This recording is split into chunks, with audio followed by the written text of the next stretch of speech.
Chapter 91. Free Will and Areserus. Tetsu, Zopu, and Kin continued their discussion about the elemental powers as they left the room. It was clear that they would continue talking about it. The group was excited, and Tetsu was even overwhelmed because Dyne told him to explain it in the way he understood it. You guys have been studying Byron the longest, so it makes sense for you to figure it all out, so to understand Lord Byron's intentions by yourself slowly. Dyne smiled. Gala remained and waited as Dyne instructed. All right, Gala, we'll probably stay here for a few days to recover and make the most of this environment. Vaughn seems to be undergoing a breakthrough now. Dyne smiled as he glanced at Vaughn, who was in deep concentration. Meta, once you feel that Vaughn has learned the most in wielding the fire energy here, you can tell him to go down and try to be near the source of this heat so he can train how to wield it properly. As you command, Lord Dyne. Now, Gala, in truth, you haven't yet maximized everything that you've learned here. Your assignment is to learn how to turn fire into lightning. Dyne smiled. Fire turned to lightning? That's possible? Gala asked. Strafe watched, and his face was growing dark. Don't do it. Don't do it. It's too early if you do that. You can't do that. Not even the geniuses could immediately form an element outside their elemental family. Strafe muttered to himself and prayed to the otherworldly sovereign for Dyne to fail. The soul poison affecting him quivered as it heard Dyne's words. I just have a feeling that it can be done. Lightning is in between fire and entropy, which I think should be disintegration. Too bad it's far from my elemental tree. Vaughn should find it easier to do. Vaughn. Dyne called his attention. Vaughn was awoken by Meta, and Meta told Vaughn what Dyne just said. Mimi? Please don't compare me and Met. Don't compare me to yourself, Master Dyne. Vaughn frowned. Nature, you are fire element. I already told you that lightning is just next to you, so you should be able to do it. Meta, can you do that? Vaughn asked in a panic. No, we Areserus are limited to one element. Dyne frowned as he heard this. Do I have to do everything myself? Grim, I'm borrowing your power a bit. Dyne sighed as he held Grim, who was in scythe mode. A small wick of fire appeared at the tips of Dyne, and it was very thin lines. Dyne frowned as he looked at it. Several minutes passed, and nothing happened. TSK. It's very difficult. Dyne cursed. Strafe sighed in relief. He was worried that Dyne would once more hurt his pride by basically doing something that breaks common sense. Dyne shook his hands and caused the fire to vanish. Fire, electrons, plasma, electricity is the movement of electrons. Dyne began to ponder the various knowledge he learned in his homeworld. Soul energy allows me to move things beyond the 4 states of matter. So if I think about that, I can create fire through my soul, which acts as some sort of power plant. But I need to move electrons. Wait, I know. What if I separate the negative and positive charges from the electrons being released like lightning benders do in Avatar? This would have been easier if lightning was my elemental family, as I could immediately manipulate the electrons to move on their own. But pitiful old me have to use fire to create that source first. Dyne cursed. Strafe's heart bled as he heard these words. Pitiful? Was Dyne pitiful? Dyne concentrated, and fire began to gather on his palms. Okay. Dyne muttered as he looked closer to the flame. Suddenly, Dyne reached his other hand towards the fire and acted as if he was yanking something out of it.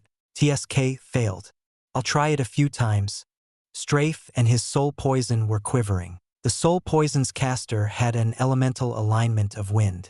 Lightning was in his family tree, and it took the person about the same amount Strafe did to cast lightning. And so, the malevolent form which had bits of sentience felt a powerful soul attack that hurt its pride. I get it. I think I see the positive and negative charges. These guys kind of look pessimistic while these other guys look like they have hope in their life. Dyne smiled as he plucked something once more and almost generated an electric spark. Mother fragmenting firmament. How can electrons have a pessimistic look? Strafe cursed. How can he even see it? Strafe then realized that Dyne was doing something even more impossible. Finally, Dyne managed to pull out a thin fire that suddenly became a spark. Lightning energy appeared. 3 seconds later, it vanished. I'm not good in lightning element. Dyne sighed. Strafe, who had the elemental affinity of holy and lightning element in his elemental family, managed to learn how to create that spark after 3 years of mind cultivation. The owner of the soul poison did so in about the same amount of time. Strafe felt something happen as the soul poison weakened in its assault. You were that affected, huh? Megalus has always been a prideful person. Interesting. Is it possible for Dyne to kill you by attacking your pride? Strafe marveled at what happened, that his former pained grievances over Dyne's capabilities vanished. There you have it. Lightning energy. Dyne smiled. Meta, I don't think Strafe limited you to be unable to cultivate. While you don't have a mind, you can share with Vaughn's mental energy. Since you two are one, you should learn to cultivate. Remember, now that you are with Vaughn, what he can do, you can soon do. Dyne sensed secretly. I understand, Lord Dyne. Meta agreed respectfully. Lightning. Gala was amazed at what he saw. Yeah, this one. You just need to do this. But this isn't as easy as it looks. Remember, Teague and Rem trained me. We can try to catch a theater up north. Dyne recalled the lightning element Seru that could be captured on the ancient wind cave north of the Vos forest. Alright, for now, Gala. Go and train. I'll call you again tomorrow for our plans to go to the Vos forest. I will be diligently training near the seed core. Gala bowed. Great. Dyne smiled and motioned for Gala to leave. Vaughn had already gone back to cultivating, but Dyne kept on thinking what more they could do. Hey Strafe, what if I improve the way I do that self-kindling thing?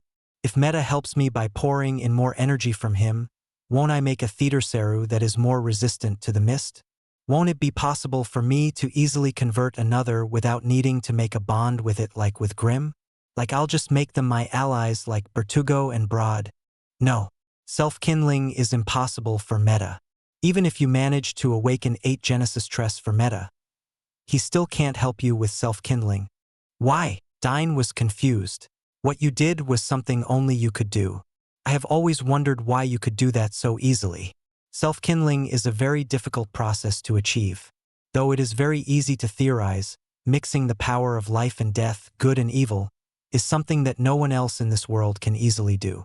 Those who are aligned in life or death, holy or dark, have means of summoning monsters and creatures. But their nature is set to the alignment that they are created in. Alignments? Life creatures will naturally value life and peace.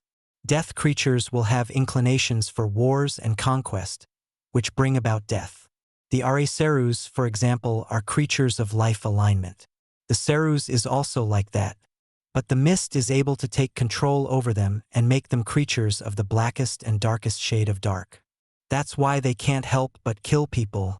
Does that mean that there are creatures in your world that are naturally good and evil? Good and evil are vague concepts, unlike the ones in your world. In my world, there is only the cultivation and life and death alignments. Creatures like angels who are born in the light naturally have light alignments. Devils have death or dark alignment. These creatures have minds of their own, but they don't have free will. You mean because they naturally do what their alignment tells them? That's why I told you self-kindling is far more difficult than soul-kindling. It's easy to bestow a monster a soul, but to make it aware of itself and make choices that are not brought about by its instinctive alignment, that's just impossible. Self-kindling is that process and is 1,000, or even 1,000,000 times harder than soul-kindling. And yet I managed to create one that has gained consciousness. Yes, I thought at your first attempt. You just got lucky with Grimm. You see, with Broad and Catastrophe they didn't have souls. So you gave them souls that had roughly awakened and created the process of soul-kindling. The problem is that Serus was made to be light alignment souls. In fact, most characters in this world that are human have their alignments. But the main reason that you could do it is that you are Brimstone. Your element transitions from neutral to light. You were not only able to purge the dark, but you made it a stepping stone for Grimm to become light. Whoa, you mean Vaughn and the rest don't have free will? They have freedom, but their inner instincts would be to follow the light element and its values. It wants life, so they will do what they can to protect it. This was also to limit this world. The more sentient life forms are existing which have total free will, the harder it is to destine the fates of the people here. So you mean like Songi? He will betray Byron because of his alignment. It's much more complicated than that. He and the rest of the villains in Legend of Legaia are dark, aligned souls born in a light world. So naturally, they will hate this world and want to rule it. I did this to make it easier for me to move the events of this world to follow this game's events. Of course, the level of free will that humans have is greater than the light lifeforms in my world. They can still choose to be bad, but it is unlikely. We call this process soul conversion. Of course, converting a soul is very, very difficult in my world. That's why the sovereign in your world had to die to make that possible. Amen. Anyway, so you made Cerus have no consciousness for the same reason. Is that why that Puera in the floating mist generator had consciousness and yet remained to serve court? Because he was of dark element. Dyne recalled a certain detail in the game. You got it. I had to do what I can to make this world's weight lighter. Except for 2 certain Are Cerus, the rest are aligned to the light. The Sim Cerus and all that court will create are all evil. There are only 2 neutral souls created here. Except for 2? Is it Jito the Dark Ceru and Byron? Exactly. Jito becomes the Are Ceru of Sangi. To make it possible for that Are Ceru to betray the rest, I made him one of the Are Cerus that has true free will. Chapter 92. A week in Byron. The following day was filled with lively discussions.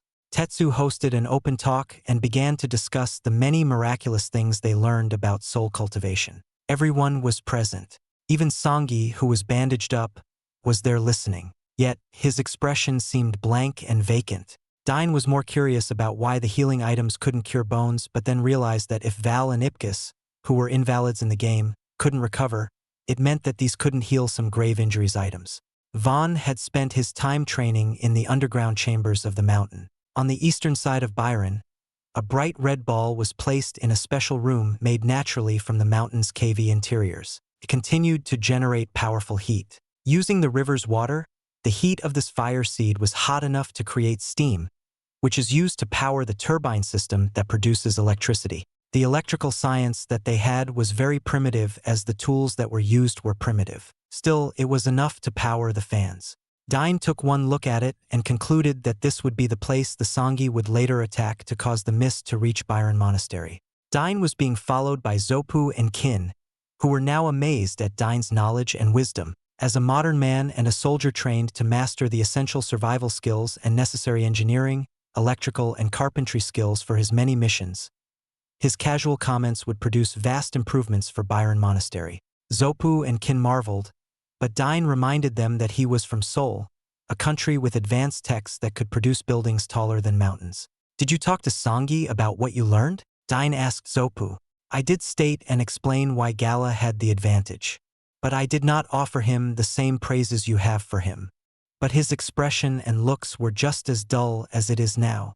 His anger towards Gala was replaced. He felt a great form of inferiority. So praising him and telling him why he is weaker than Gala will not have any effects anymore. What he wants is to be better than me. After all, I am a 10-year-old boy. Dyne shook his head.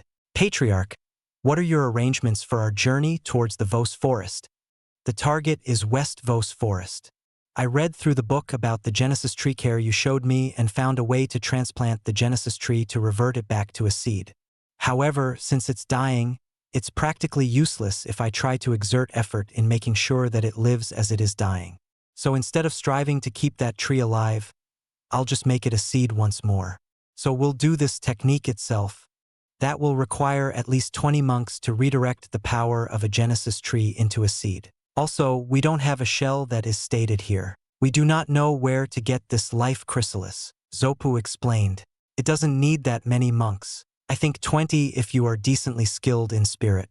But we are soul cultivators, so I think me, Vaughn, and Tetsu should be enough. That's why I'm bringing Gala for this trip. This should be a way to improve his soul cultivation, Dyne explained. But what of the life chrysalis? When I was in Seoul, the Genesis tree died, and they used that method to make it into a seed. When they did that, right inside the Genesis tree was the life chrysalis, which housed all the Genesis tree's energy. Dad said that a strange rock was left after drawing the power of the tree back in. So if we use this method in West Vos Forest, we might acquire a similar rock, Dyne explained. I see. So it is actually inside the Genesis tree, But Patriarch, it says in the book that to do so, it would require nearly a decade for the tree to grow, not unless we can constantly channel energy to feed it. Soul Tower had extremely potent fire energy at the bottom. Correct. Yes, it has the properties of earth and fire. Zopu nodded. Dyne perked up. Brimstone? Does Warrior Square have brimstone energy? Interesting. Dyne began to make further calculations. Dyne knew that in the game, Rim Elm, which hosted Meta, would be unavailable. And to draw out the remaining energy of Meta, the player must go to Warrior Square and use that Genesis tree to make Meta reach its strongest state. Soul probably didn't use the Warrior Square to speed up the growth of the seedling, since the Warrior Square is on the lower levels of Soul. This would make it covered in the mist. But here, we can use the fire seed to gather the released fire energy. Dyne explained.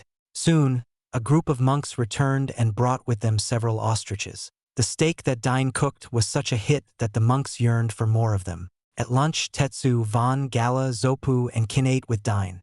It's been a while since my Force Foundation had something in it. In Rim Elm, I would have to ration the food that we ate constantly. But with the rich meat of the frogs and ostriches, I feel that I've recovered a very, very small portion of my physical strength. I might equal to a level 8 person in Meta's terms. Tetsu boasted. How did you create your Force Foundation? Meta told me I could create mine when we awaken a Genesis tree and improve it with the more trees we awaken. Vaughn asked Tetsu. Sadly, the items to create a Force Foundation are no longer available, Zopu explained. We receive it during trips to Sabucus Islands. Monsters known as the ogre can help us grow it if we eat the Force Foundation organ of it. There are stronger ogres that can offer more powerful Force Foundations in Callisto Kingdom. But since it is too distant and the war was raging, it wasn't easily accessible. So only I and Guardian Kin have Force Foundations from the strongest ogres in Callisto, Zopu answered in Tetsu's stead. Wow, I wonder when I can make my Force Foundation, Vaughn sighed. Vaughn, don't worry. The Genesis tree can grant you one. Meta secretly sent a message that only Tetsu, Vaughn, and Dyne could hear. Why can a Genesis tree create the Force Foundation? I thought it's an actual organ. Dyne was intrigued. Awakening the Genesis tree bestows Areseru wearers amazing energy. But since we are connected to a host, the host evolves together with us. It is said that the war god had blessed the trees on the last year right when Rogue made known of his betrayal. And so, awakening Genesis trees allow the wearers to receive the blessing of the war god.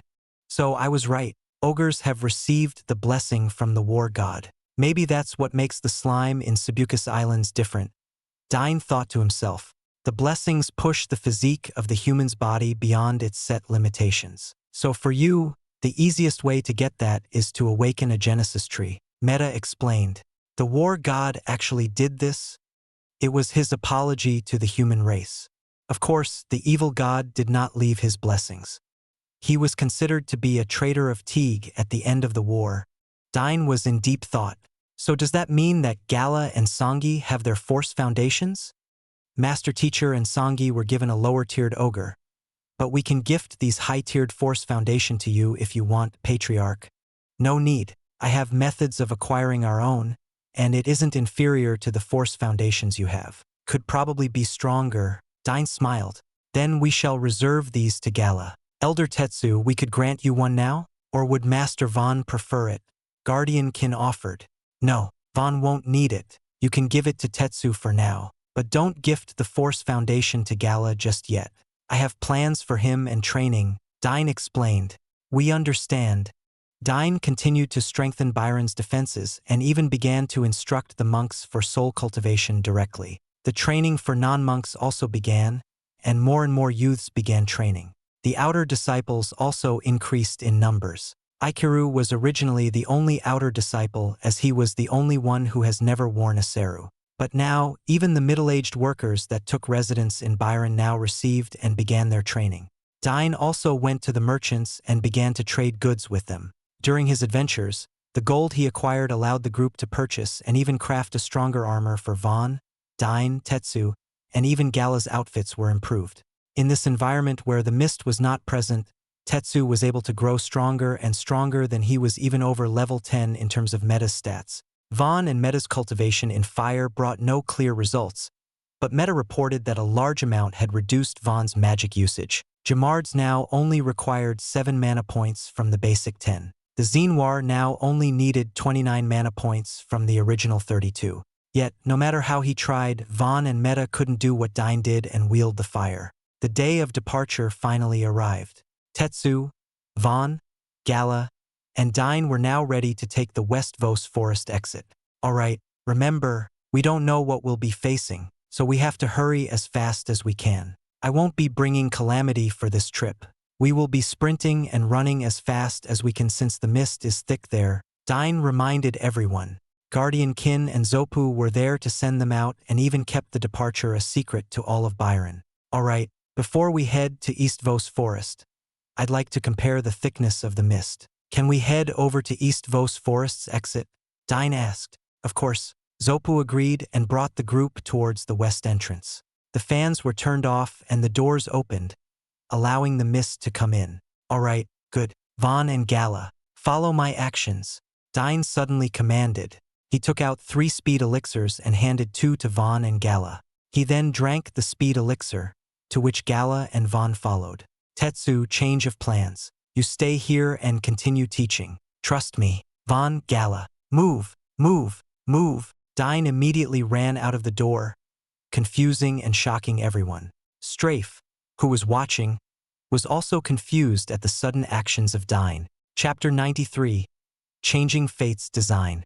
Dyne, Vaughn, and Gala were running as fast as they could. Soon, several monsters could be seen on the distance, and Dyne gave his orders. Hit those monsters once, but don't engage. We are running away after hitting them once. Dyne ordered, and the golden compass began to work. Dyne ambushed the 3 monsters, and the group delivered their attacks. The attacks staggered the enemies, but the moment they recovered, they were already gone. Dyne had used the attack to activate the Chicken King. Gala was surprised at the powerful energy the Chicken King made and allowed them to sprint even faster. Gala, Vaughn, tell me in advance if you are feeling tired. We will look for a place to rest. Dyne ordered, and the group continued to harass and flee, allowing them to move at an extremely fast pace. What should have been days' worth of travel would now be finished with hours. Soon, Vaughn mentioned that he could no longer run, and the group sought a place to rest. They were already halfway through the journey because of the extremely fast speed that they did. Even Strafe was surprised at their speed. In those hours, Strafe had already understood Dyne's intention. The trio was resting and seated on a lotus position, recovering their stamina. Meta was watching guard and would inform them if there would be enemies nearby.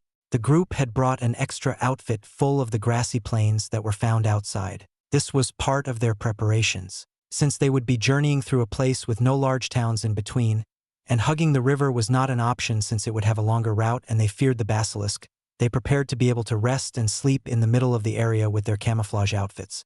Dyne was an expert in making a camo suit as his many missions made this a necessity. So this was your plan. You lied to me. You were after Jito, not Mule. Sorry for hiding it from you. But I didn't have a choice. What do you mean, you didn't have a choice? You explained it. You said that this world has its fate. Songi was fated to have Jito, and I'm practically fighting fate. Didn't you tell me that? I am a mortal who doesn't even complete my severing. Fate will work against me. That's why when you told me that, I never showed the true powers of the Chicken King. I kept making excuses not to use it to trick you and fate that I won't use it like this. I am working to be several steps ahead of fate, who is trying to stop me. Dyne explained, and you had to keep this a secret from me. Otherwise, fate would have worked ahead of schedule. You're becoming more of a cultivator. Then you decided to bring Gala along and left Tetsu and Byron because of fate. How ingenious. You've managed to deceive me. Strafe laughed. You said Tetsu's fate has changed, and Byron's fate has also changed. I intentionally depleted the army of the basilisk and made Byron stronger because of the fate you left for them. You're right. I guess I do have this eyes of destiny. I can feel threats and dangers when I peer into another soul. The fate of Byron was to succumb to the basilisk, and so I made sure to weaken the basilisk and make Byron's strength stronger. I don't know how long I'll be gone, but this will allow me to assure their safety. As for Gala, he is destined to survive until he gets Ozma. So bringing him is a far better option. So, do you know what you're up against?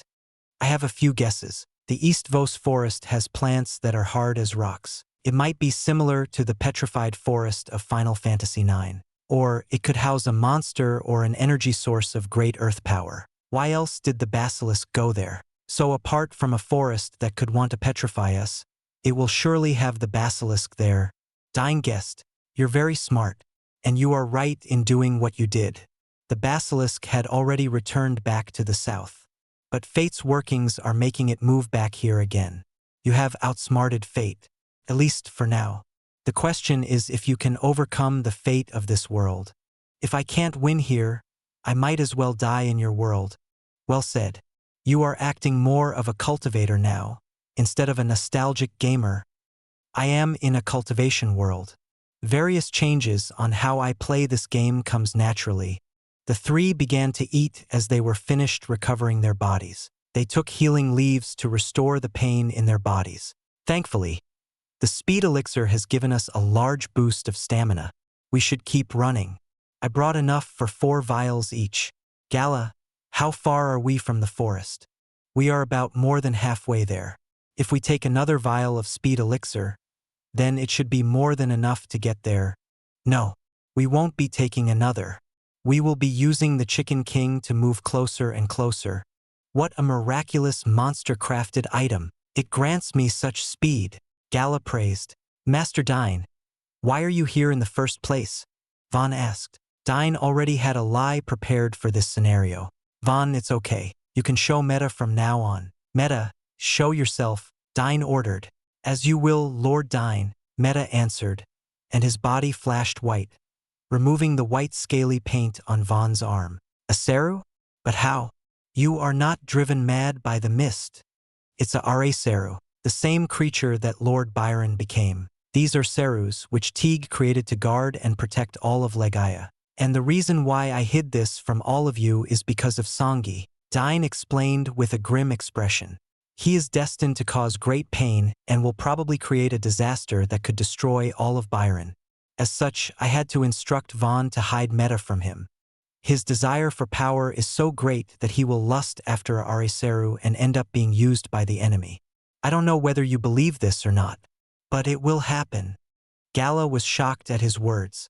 I knew it. He was the bad guy, Vaughn expressed. Gala was stunned at Vaughn's words. I've reached a higher stage in soul cultivation because I have Meta to help me. Vaughn raised his right arm to show Gala. The moment we arrived, I could see a strange darkness in his soul.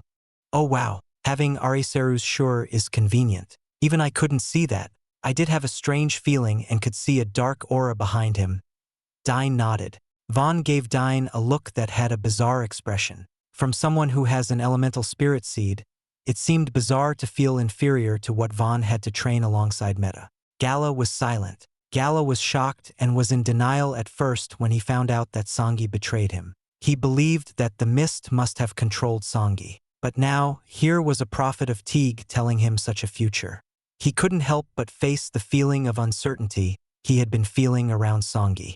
In the game, 3 years would pass since Songi cheated on the tournament. But here, it just happened, and the feeling of betrayal was fresh. Songi would later hand over the master-teacher position after that tournament. But Gala knew that there was something between them ever since that day. And now, Songi's eyes only became darker and darker.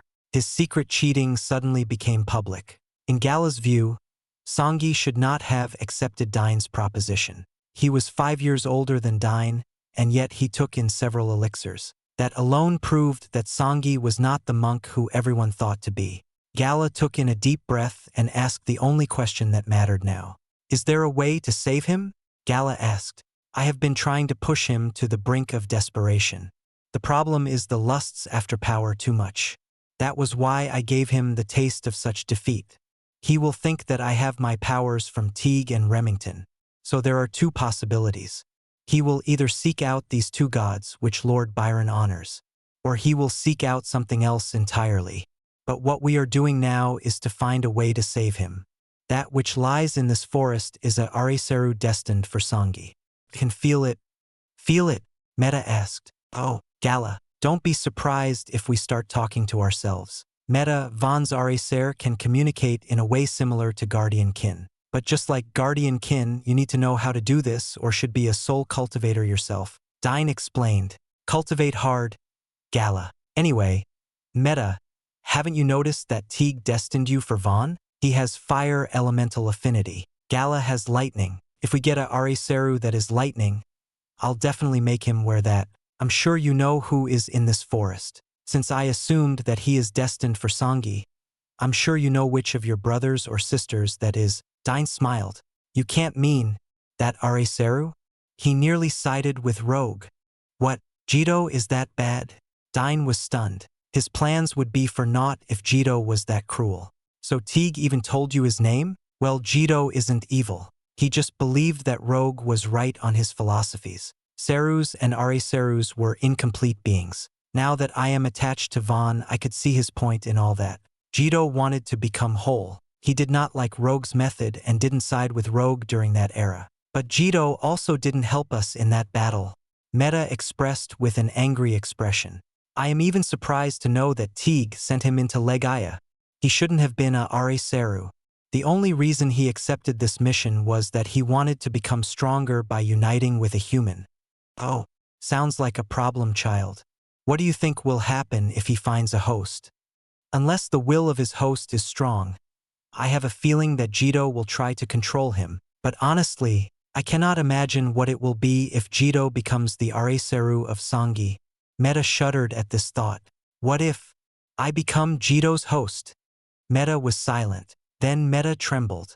Yes, that's brilliant. That's perfect. He'll definitely get what he deserves. I can't think of a worse destiny for him. That will definitely be his hell. Meta started to rant with a crazed sound. Von was surprised that he even stretched his arm to put Meta away from Meta's almost evil aura.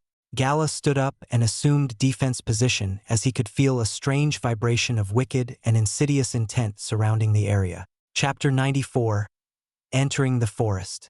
The group continued their adventure and kept moving beyond Fate's expectations. And Fate had a strange way of acting as it began to make great hindrances at Dyne. Soon, more monsters appeared. There was even some stronger beast. The usual monsters in this area were twin tombs, which were green mantis-like monsters with green claws. But Dyne saw various variations of these monsters.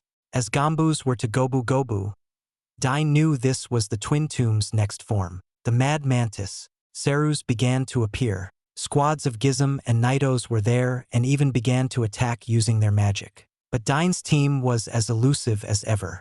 Soon, they even saw a level 2 Nito and a level 2 Gizm in the area. The group shocked Gala, but the power of the Chicken King allowed them to escape easily. So even with my preparations, it seems that I will be hard-pressed to get that item? Dyne wondered. He could see that Fate's actions were cruel. He strafe, you wouldn't pull a final destination move on me? Will you? No. The laws and fate that govern this world wouldn't do something so cheap. You are being trained as a cultivator, and that means you will face cultivator problems. Those Gizms and Nito are one of the ways to do it. But freak accidents aren't some things that occur. Of course, accidents can occur, but with you, I doubt it. You have been planting good seeds, and the laws of the world will reward you for it. Good. At least I wouldn't have to be so paranoid that the Chicken King would fall off from my suit or something. Dyne smiled. Soon the group reached near the forest and could see groups of monsters teeming at the entrance. It was a horrifying sight, and even Von and Gala shivered at the number of monsters present. They even believed that the Chicken King wouldn't be able to protect them from all these monsters. The monsters weren't even far from each other, but each group stood there like guards. Oh! Dyne noticed something and smiled. Patriarch. Gala was worried why Dyne was smiling. I see. It looks like this is the last challenge of fate. Dyne smiled. Am I right, Strafe? Dyne asked. Correct. What you see before you is fate's working. It is pro-cultivator. While it will hinder you, it is geared to make you grow as a cultivator. It will create situations where what you want will be presented with great risks. But it maintains the rewards and gives you the chance of claiming it. Dyne felt relieved. Fate worked to send all these monsters outside of the forest. But this also means that the forest inside will not be as clustered as it would be. Dyne finally explained this to Gala and Vaughn. Fate is working? Meta copied. You know of Fate, Meta? Not really. But since I draw power from Noru Valley, I can sense certain peculiarities. I see. Well, try to sense more. It is still soul cultivation. Ultimately, your goal is to reach a point that those things won't affect you. Dyne smiled. I understand. This was also Lord Byron's legacy. He somehow broke free from the workings of this fate. All right, for now we have to get past that. Any suggestions? Dyne asked. I could summon Xenwar, Vaughn suggested. It should give us an opening. Summon Xenwar? Gala was confused. All right, our Iserus have the power to contain Serus. We've defeated a Xenwar and a Jamard, so Vaughn can summon them for a few seconds to deliver a powerful attack. Dyne explained. Will that power be enough to get us inside? Nope. If we do that, we will get noticed by all of them and get attacked. Dyne answered.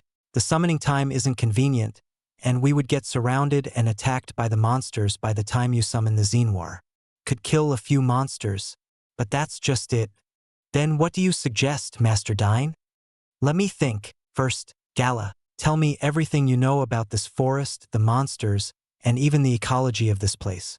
Gala began to explain what he knew about the monsters. In this side of the region, the law of the jungle was greatly applied. The twin tombs and mantis kind, the bees, the large mushroom monsters would even hunt each other. And apart from that were the gizms and Naito that plagued the forest regions. This caused interest and a very chaotic environment in East Vos Forest. And to make matters worse was the basilisk. After explaining, the group continued to use their camouflage and rested while Meta was constantly on guard. Dyne was in deep thought. Dyne had learned what he could and deduced the scenario from the memory of the game, Gala's explanation, and his own understanding and theories about the basilisk. But the main problem that the group faced was stamina. Dyne had slowly been able to use his soul energy to leak out, and at this point, Dyne would already use 7% of his exhaustion through his soul energy. But this small percentage also prevented his body from overexerting itself.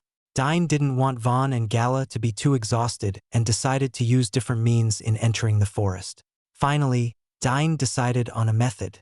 All right, guys, here's the plan. I'll leave the golden amulet to you, and I'll use the Chicken King and move closer. When you see that the coast is clear, sprint inside and hide somewhere in the forest. It's time for some commando moves. Dyne laughed and made his plans.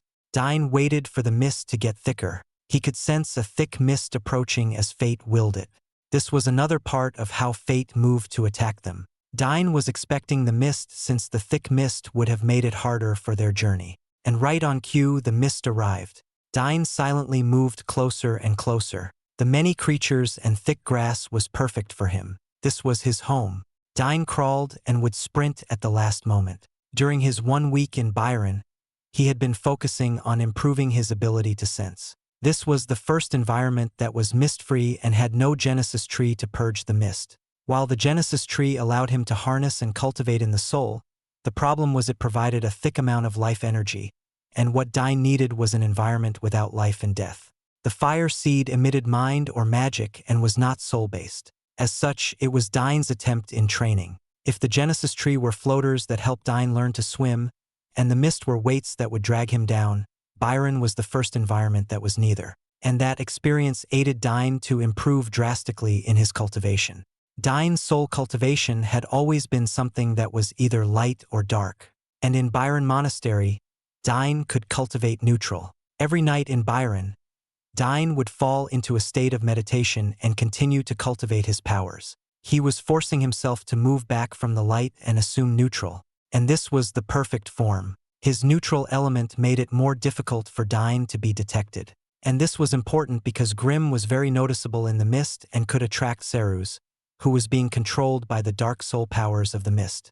Dyne soon reached near one of the monsters and took out a small flask. Of the various objects that Dyne procured in Byron Monastery, flammable gases drew Dyne's attention. So, with his earthly knowledge, Dyne concocted a flammable mix which he could use as a Molotov cocktail. Looks like I will be forced to use this, Dyne sighed. He was the type of hoarding gamer who didn't want to use items unless necessary. In the game Legend of Legaia, he would have 99 pieces of every consumable item in the game and would use only a few magical fruits. As the mist covered them, Dyne immediately stood up, and Ginger sent out a small spark of fire, which lit up the small cloth at the top. And the bottle was thrown to the far side and struck a Lipian. Boom! A small explosion occurred and startled everyone. The monsters then began to chase after where the explosion was. A nearby Lipian was caught in the explosion and had the burning liquid splashed on its side. It howled as the fire raged, and I began to panic and ran around. The commotion alerted the monsters, and it was here that Dyne found his chance. He drew out Jamard and rushed towards a twin tomb and stabbed. The powers of a level 2 Jamard was being channeled around Grim, and it enhanced the power of the stab. Cree! The twin tomb screeched as Dyne continued to run forward and managed to deliver another stab towards another twin tomb. Several gigantic bees that were the size of a small child flew to attack Dyne. But just when one of the bees was about to sting, Dyne had already vanished. Dyne activated the Chicken King and ran towards another monster and would attack that monster with Grim. The monsters all began to chase after Dyne and rushed towards the wild and loud actions and chased after Dyne. Go! Dyne shouted. Vaughn and Gala immediately ran with all their might towards the forest, which was now unguarded by monsters. No one cared to look back, and the thick mist hindered them. Even with the Chick King, Dyne found himself surrounded as more and more monsters began to charge and fly towards him. It's now or never. Dyne gripped Grim hard and channeled a large amount of brimstone energy towards Grim. This was one of the more important things that Dyne was practicing. As Grim was now holy, he was closer to the elemental affinity of Dyne, and this allowed Dyne to experiment and even harness Grim's soul energy. Although Grim was holy, he could still release a lot of fire energy. The soul energy that Dyne released was so much that he even had a magical leaf in his mouth to help him recover his MP. Strafe smiled as he saw it. Even when Dyne was meditating and practicing, Strafe had a hunch that Dyne could now do this. Soul and mind unity. He's even more skilled in this than his soul and body unity, Strafe praised. As the monsters approached Dyne and surrounded him, Dyne jumped up high, and he was almost smiling. This was his opportunity to do that move from that game. Gadwin's secret move, Dragon King Slice. Dyne shouted as he stabbed Grim to the ground. Fire and earth energy erupted from Grim's blade's tip and created an explosion that shattered the ground underneath. Rocks and soil exploded outwards and threw many monsters back. Dyne was no longer around when the dust settled and had already sprinted towards the forest using the Chicken King. Chapter 95, The Weed Hammer. Dyne ran back and was using his soul arts to locate Meta. The effects of the Chicken King had disappeared, and the monsters couldn't find where Dyne was. Vaughn and Gala had been hiding just near the forest's entrance, and Dyne sensed them. The group met, and Dyne immediately motioned for them to move. Quick, move inside. The monsters outside are still confused, Dyne exclaimed and moved deeper inside the forest. The East Vos forest was a dark and damp forest full of all sorts of vegetation. It was home to several Cerus who has become king of the woods. Dyne could feel powerful earth energy as they went deeper and deeper. The first thing they did was find a secure spot to hide as they began to observe the forest's strange occurrences. Master Dyne, what was that attack? Vaughn excitedly asked. Dragon King Slice or simply Dragon Cut. I use brimstone from fire and earth to create a massive explosion on the ground. But that attack was very weak compared to a certain master who could create an amazing explosion. Dyne recalled Gadwin from Grandia, which Justin would later learn. Dragon King Slice. Amazing. Vaughn was amazed. Gala was also amazed at what Dyne did. Anyway, this forest is very different than expected. Dyne frowned. The strange energy in the forest had earth, but Dyne could also detect ice and dark. This place is weird, so out of place. The surrounding element doesn't make sense. Dyne wondered. What seems out of place? Lord Dyne? Meta asked. It's like this, there is strong earth energy here, possibly the strongest among the elements, but I could sense ice and dark as well. So either this place is home to two elemental creatures or a power source, or that it somehow was able to create a mutual combination. but I can't understand it. Earth is closest to light, yet the earth here feels closer to dark. Dyne was confused. He couldn't make any sense of it from here. Oh, it must be the elemental chain effect. Meta answered. Elemental chain effect? That's new. Teague didn't tell me that. It's helpful for us Ariserus to get stronger. You see, for example, I am a fire Ariserus. But it would be very, very difficult if I were to try to assimilate with a Gizm or a Naito. I couldn't understand why before, but I finally grasped the reason when you explained the elemental affinity wheel. I need to assimilate the powers of a Seru of a different element which is closer to their element. Let's say a Gizm. What would you need to have an easier way in absorbing it? It will depend on which route I take on that elemental wheel. I could go with absorbing light Serus, then earth, and then water. But since you said that this place has elements leading to earth and didn't have the elements of wind and entropy, I think I would need to go the other route, which means I need to absorb lightning first, and then wind and then dark before I can get to water, Meta explained. Oh, of course, light and dark. So this place has established an elemental chain effect that you mentioned, but it can't breach the light and dark category. Lord Dyne, that term is something that I made up. But it is something that I feel I've heard somewhere. Dyne smiled and ignored Meta's words. He knew this was because Meta's memories are slowly awakening. This makes this forest doubly dangerous. I have a feeling that 3 things could be causing the elemental chain. The dark should be Jito. He seems to have made a home on this place. The earth's energy should be related to the basilisk. Seems it has a home here. We'll have to be careful in case more basilisk appears here. But the intriguing part is the ice. What's making it? Dyne frowned. It was then that Dyne noticed Gala was in a strange state and kept frowning. What are you doing, Gala? Dyne asked. I am trying to listen to your conversation, Gala answered as he opened his eyes. Train harder, Dyne sighed. Man, for monks, these guys sure are slow. I mean, how hard is it to communicate like this?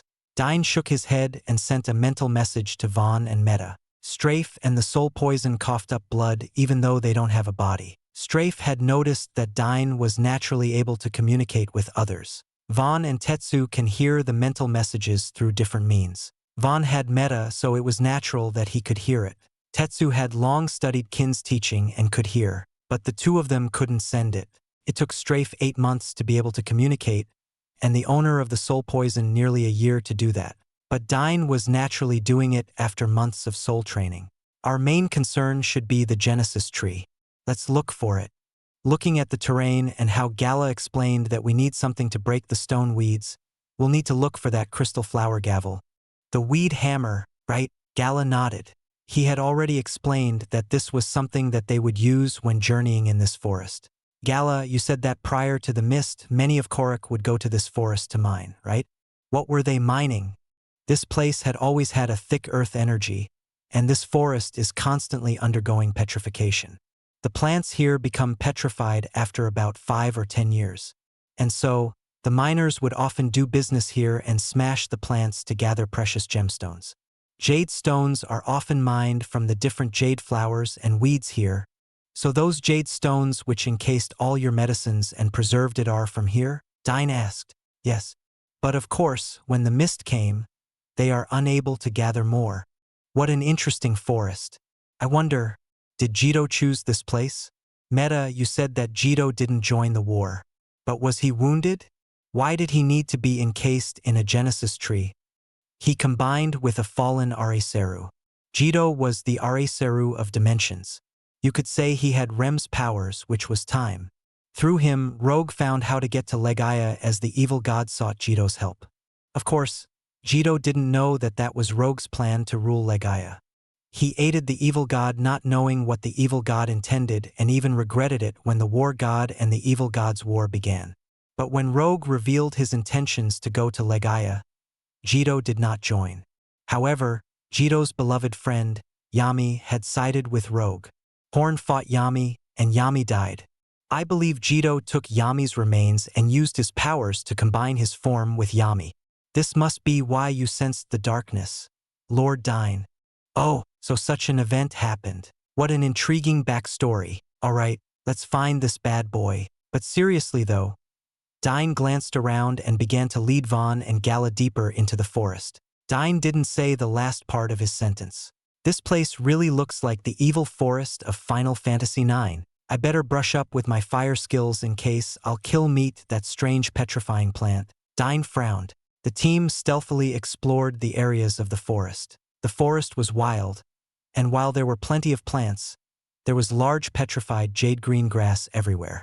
Using the golden compass, the group was able to evade the monsters easily. But what was surprising was that Dyne moved so smoothly that it looked like he could easily bypass these monsters even without the golden compass. Dyne's skill in covert movements was now on full display. As a result, the group was easily able to avoid many monsters as they moved deeper and deeper. The group soon found an abandoned minefield where there were plenty of tools and even a small hut. Dyne explored the small rooms used for resting miners, and there, Dyne found a large hammer made of heavy iron. Is this it? Dyne observed the hammer and tried to carry it. This is heavy. Dyne was amazed at the weight. He had to use spirit in order to be able to carry the hammer. Well, Gala, you carry this. Dyne gave the hammer to Gala, who easily carried it. Gala, how far off in bodily cultivation are you? Dyne asked. I'm at 8th level of martial advent, Gala answered. So basically level 8, same as Vaughn. But your strength should be stronger than Vaughn. Seems about right. Dyne knew that Gala was slow but could deliver the most powerful attacks in their team. Are you trained on how to use a hammer? Dyne asked as he recalled a certain enemy that Gala had, which used hammers. No, Lord Dyne. Well, if you have time, you should try to practice carrying heavy weapons. Byron Art specializes on one-handed equipments so they properly execute attacks, Gala answered. Yes, but that's because your spirit art's limitations require you to move the spirit as you attack. Once you reach full mastery, you can easily release the same spirit energy when executing an art almost instantly. Like this, Dyne held out Grim and channeled the spirit energy, which surfaced on the tip of the scythe. Dyne then suddenly threw Grim, and it flew like a boomerang and stabbed through a twin tomb that had wandered alone. Grim immediately burned the twin tomb from the inside, causing the twin tomb to squeal and then die. See? Easy. Gala was amazed and began to nod. I will do my best. Gala cheered as he held the hammer with brimming determination. Vaughn shook his head. He knew how hard that was. Even Strafe rolled his eyes when Dyne said easy. For now, use that hammer as you normally would. The weed hammer is quite strong. If you exert spirit in your hands, adding to your strength would result in an explosive attack. The drawback is that you could only make one of such attacks. I leave it to you to experiment with the effective ways to attack. Dyne explained. I understand. Oh, right. Since you have a lightning attribute, we should change the name of this hammer. Once we get you a lightning Areseru, I think you'll be able to amplify the power of that hammer. Change the name? What would you suggest? Weed hammer sounds like a pitiful weapon to be used by you. Since you'll soon be a god of lightning, let's change the name to Mjolnir. Chapter 96. A Gathering in the Forest. Dyne continued to lead the team. His sensing was so strong that he could roughly tell the direction of the Genesis tree. Soon, the group moved and came into a shocking scene. The hammer that they acquired proved useful a few minutes after they had acquired it. Soon, a vast land of thick green grass shrouded the entire area. The grass blades were also sharp and with it piling up to the top. This stoned grass's height was so thick that it created a wall reaching more than 20 meters. Some plants were even growing on top of these jade-green rocky plants, and this large wall expanded endlessly to the sides. And the group couldn't even see what was beyond it, as it seemed that it was a thick patch of plants that had turned to stone. Wow, it's bigger than the ones in-game. Dyne laughed as he watched the wall that stopped them from moving forward. Makes sense. If we need this hammer in real life, it can't be as easy as planting a few rocks in front. Dyne sighed. Should we circle around? Vaughn asked. Might take longer. I am sensing the familiar energy of the Genesis tree that way, and I have an idea on how to use this wall. We might soon be chased by a whole bunch of monsters, so we need to use these walls to help us escape or limit the monsters attacking us, Dyne explained. Besides, if that basilisk comes here, he will search for us, and I have a feeling that it might get a whiff of our scent. Dyne frowned and knew that fate would be working against them. Gala, try to break through the blade grass. Make a small hole in it just enough for us to move inside. That way, the basilisk will have a hard time moving here. Dyne instructed. Gala used the hammer and began to smash the petrified plants that were on the bottom. He made a small opening that would allow them to move in while crouching. Vaughn guarded the area while Dyne disappeared into the forest again in an attempt to draw the monsters away from the area. Using the Chicken King and the Golden Compass, Dyne was able to draw away the enemies who could hear plants smashing and would be attracted over. But Dyne's malicious and speedy attack caused them to chase around the area, and in the chaos, the monsters began to fight each other. By the time that Dyne had gone back, Gala had already made a path that allowed them to move under the petrified plant field. Dyne collected several jade pieces and noted that this was an important item to store and preserve medicines. Vaughn and Gala did the same. These jade stones are also medicinal. It improves the circulation of blood and even the spirit, Gala explained. This forest would always be cleared of these plants as the miners would work tirelessly to gather more jade stones. But the mist has caused it to grow more. Then be careful with these jade. We need to purify the mist's remaining energy. Don't use it as you did. Have either Tetsu or Meta analyze it first when you get back. Dyne instructed. The moment they passed through the stony jade, the entire forest beyond it was already shining with green energy. The trees and most plants were petrified, but yet there were more plants growing. Strange. This forest allows plants to grow as if the petrification is selective. Dyne glanced at the many objects around them. Gala, was there a monster in the forest before the mist? I have no memories of such reports, Gala answered. What about a large plant? Was there a huge plant in this forest other than the Genesis tree? A large plant? Well, there was a large flower to the far east side of this forest. Dyne's expression changed. A large plant? I see. It really is evil forest. Dyne exclaimed. What? Gala was confused. That plant must have been awakened by the mist. It must have turned into a monster. Dyne explained. Final Fantasy IX uses a strange mist that is similar to Legend of Legaia as an important plot point. In Final Fantasy IX, the mist was generated when the souls of the dead were returning to Gaia, which is the name of the planet. Although different, the concept seems similar to how the mist in Legaia causes the souls returning to Nauru Valley to be lost. And in Final Fantasy IX, that mist gave birth to the plant in Evil Forest, which petrified it. And now, with this detail, Dyne confirmed that this was another one of Strafe's side quests. Interesting. Dyne smirked. Master Dyne, Vaughn had seen this exciting look. Aside from the basilisk, I am guessing that the large plant that Gala mentioned has become a monster because of the mist. And that plant was the cause of this petrification. It must have been a special plant to begin with. Alright, for now, we head to the center of this forest. I can sense the Genesis tree over there. But if we find plant-like creatures other than those mushroom monsters or that mantis, we have to avoid it, Dyne explained. So this forest has turned scarier. Gala frowned. Yes, for now let's move. Dyne ordered the team, and they continued to stealthily move around the forest, following the direction that Dyne could sense the Genesis tree was. More monsters appeared, but Dyne and the group would immediately flee and run away. Though they were circling around with Dyne's compass senses, they were slowly moving towards the center of the forest. Whenever there were lone monsters, they would kill them and have Vaughn divide the experience between them. Gala was amazed at the power of the Ariseru and was able to absorb the life energy quickly. What an amazing technique! If the monks have this, we would surely reach the peak. Gala was amazed. Yeah, Songi would definitely think that. The darkness in this forest would belong to Songi unless I acquire it. But mark my words, Gala. The prophecy of Rem should not be taken lightly. Even if I acquire the darkness of this forest, Songi will seek other means to become stronger. Dyne warned Gala, you must not allow any monks to know of Vaughn and Meta. I still have some paint left, and I can retouch the white paint on Vaughn's hands. You must continue to hide the Ariseru, for I fear that this will lead Songi to seek for the same power. Gala was stunned but nodded.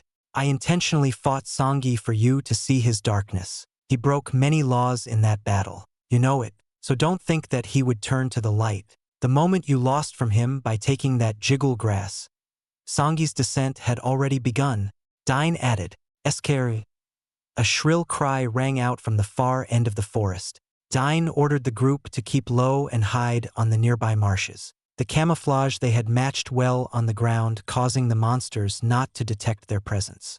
The monsters they saw were strange green spider-like creatures, but were definitely made up of stems, leaves, and plants' flowers. There were large pink orchid-like flowers that were flying as it was rushing for a certain location.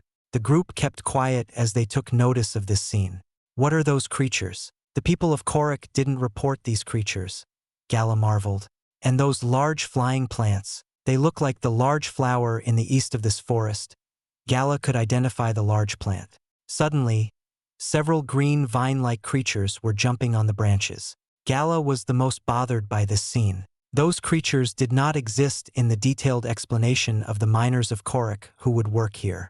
And since they would often request to be escorted by Byron to protect them from the monsters, the monks were also informed of the creatures that roamed in this place. But those creatures were all new. Dyne, however, knew what these creatures were. They were the plant enemies that Zidane, Steiner, Vivi, Garnet, and the people of Tantalus would face in the Evil Forest, which was the first dungeon in Final Fantasy IX. I gotta hand it to you, Strafe. This is one hell of a nostalgia trip. You managed to fuse Legend of Legaia and Final Fantasy IX perfectly. Dyne praised. I knew you'd like it, Strafe proudly declared. Dyne smiled and turned back his attention to his surroundings. On the other side, another group of creatures was moving. Dyne was shocked to see Mad Mantis and Mush Mush leading their lower forms. The Twin Tombs and Mushrin ran on the other side of the area. And finally, another group was there. A group of Gizms and Naito and several level 2 forms were marching towards a certain location. What's going on? Vaughn wondered. These creatures were the leaders of each group. And yet, here they were moving with great speed as if being drawn by something. Master Dyne, Gala realized it. Don't worry, I expected this would happen. But don't fear, those groups won't be able to harm the Genesis tree. But we have to move too. It looks like something is going to happen at the Genesis tree, Dyne explained. The group slowly followed the trail. The creatures seemed to have kept a certain perimeter from each other, and the monsters were even snarling when a group would leave its location. The temperature around them, however, was getting colder and colder. It was then that Dyne saw a familiar creature leading the Gizms and Naito. It was a boss that would appear later in Legend of Legaia. And yet, here it was. Dyne confirmed that it was that boss in the last map in Legend of Legaia. Koru, Dyne exclaimed. A hinge of wariness and excitement surged as Dyne glanced at the snail-like Seru. Chapter 97. Convergence of Elements. The appearance of Koru made all the monsters and even the plants retreat more, as it was clear that they feared this Seru. What creature is that? Gala was stunned. Lord Dyne. That is a powerful Seru, Meta warned. I know. What is that exactly, Meta? That Seru looks very different from the Serus. Teague warned me of a Seru called Berserker, which seemed to have the ability even to withstand the Genesis tree. I get the feeling that that is like them. Dyne knew that there were Serus that are not acquirable in the game. Carabin was clearly a Seru who could resist the power of the Genesis tree. Another boss, Berserker, was even seen devouring and attacking the Genesis tree directly. Koru would be the third Seru that could be fought and could not be acquired. And so, Dyne used Berserker as an excuse to make him ask his question yet not inform Meta that they are game characters. Serus like them are called Maverick Serus. The Berserker you mentioned is a Maverick Seru that Rogue had created.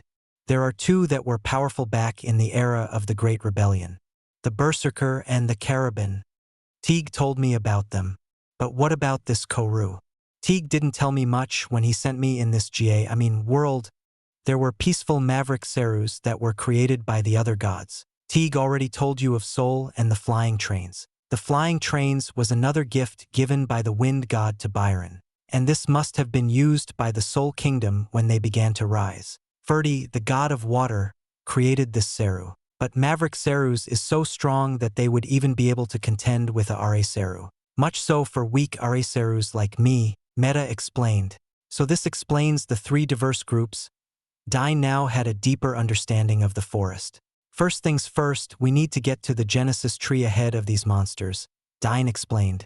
I will be using my grenades once more, and this Dyne revealed more of his Molotov cocktails and a handful of incense. First, incense. Here, Dyne handed the group the items. Next is we distract them by throwing these objects and create chaos. The incense should help us escape the senses of the enemies, and with the golden compass, we should be able to move without being seen. Of course, there is a chance that the Chicken King would be activated as I plan to attack the 3 marching groups. Dyne explained the plan as the group began to apply incense. This object is very rare. Gala was impressed that Dyne had several pinches of incense. I still have a lot more, but enough of that. Grab 1 bottle and throw it at the enemy. Gala, you aim for the Seru group. Vaughn, you do the monsters. I'll aim for the plants. Aim for those at the front of the march. Dyne handed them the bottle. Grim then gave a small spark of flame, which caused the rag at the end to burn. Ready, now! Dyne gave the commands, and the 3 of them threw the Molotov cocktails towards the corresponding locations. Boom, boom, boom! The consecutive explosions erupted, and the loud screech and shouts of the monsters, plants, and Serus could be heard. Dyne and his trio were running away, and the effects of the Chicken King came to effect. They zipped through the rampaging monsters with extreme speed and remained unnoticed. The chaos of the sudden attacks made the group assume that some fight had broken out, and some of the monsters began to kill each other with the Seru group, and even the plant crowd began to fight. Dyne, Gala, and Vaughn were running, and with their camouflage attire, the group managed to slip past the monsters and move ahead. Some of the monsters at the front were rushing towards the battle's epicenter between the 3 groups, and whenever Dyne found a lone monster, they would attack it and escape to make the Chicken King function. Soon, Dyne reached an empty clearing where no monsters were present. In fact, even the petrification of the forest didn't seem to affect the area. At the clearing stood the majestic tree that had no leaves. There was also a cliff right behind it. The Genesis tree. Vaughn saw the familiar tree that he had been praying to in Rim Elm. Dyne immediately approached it and began to reach out and use his soul to feel the tree. Being in constant exposure to meta, Dyne had a rough idea of what a Ariseru would look like. Jito, Dyne called out towards the tree.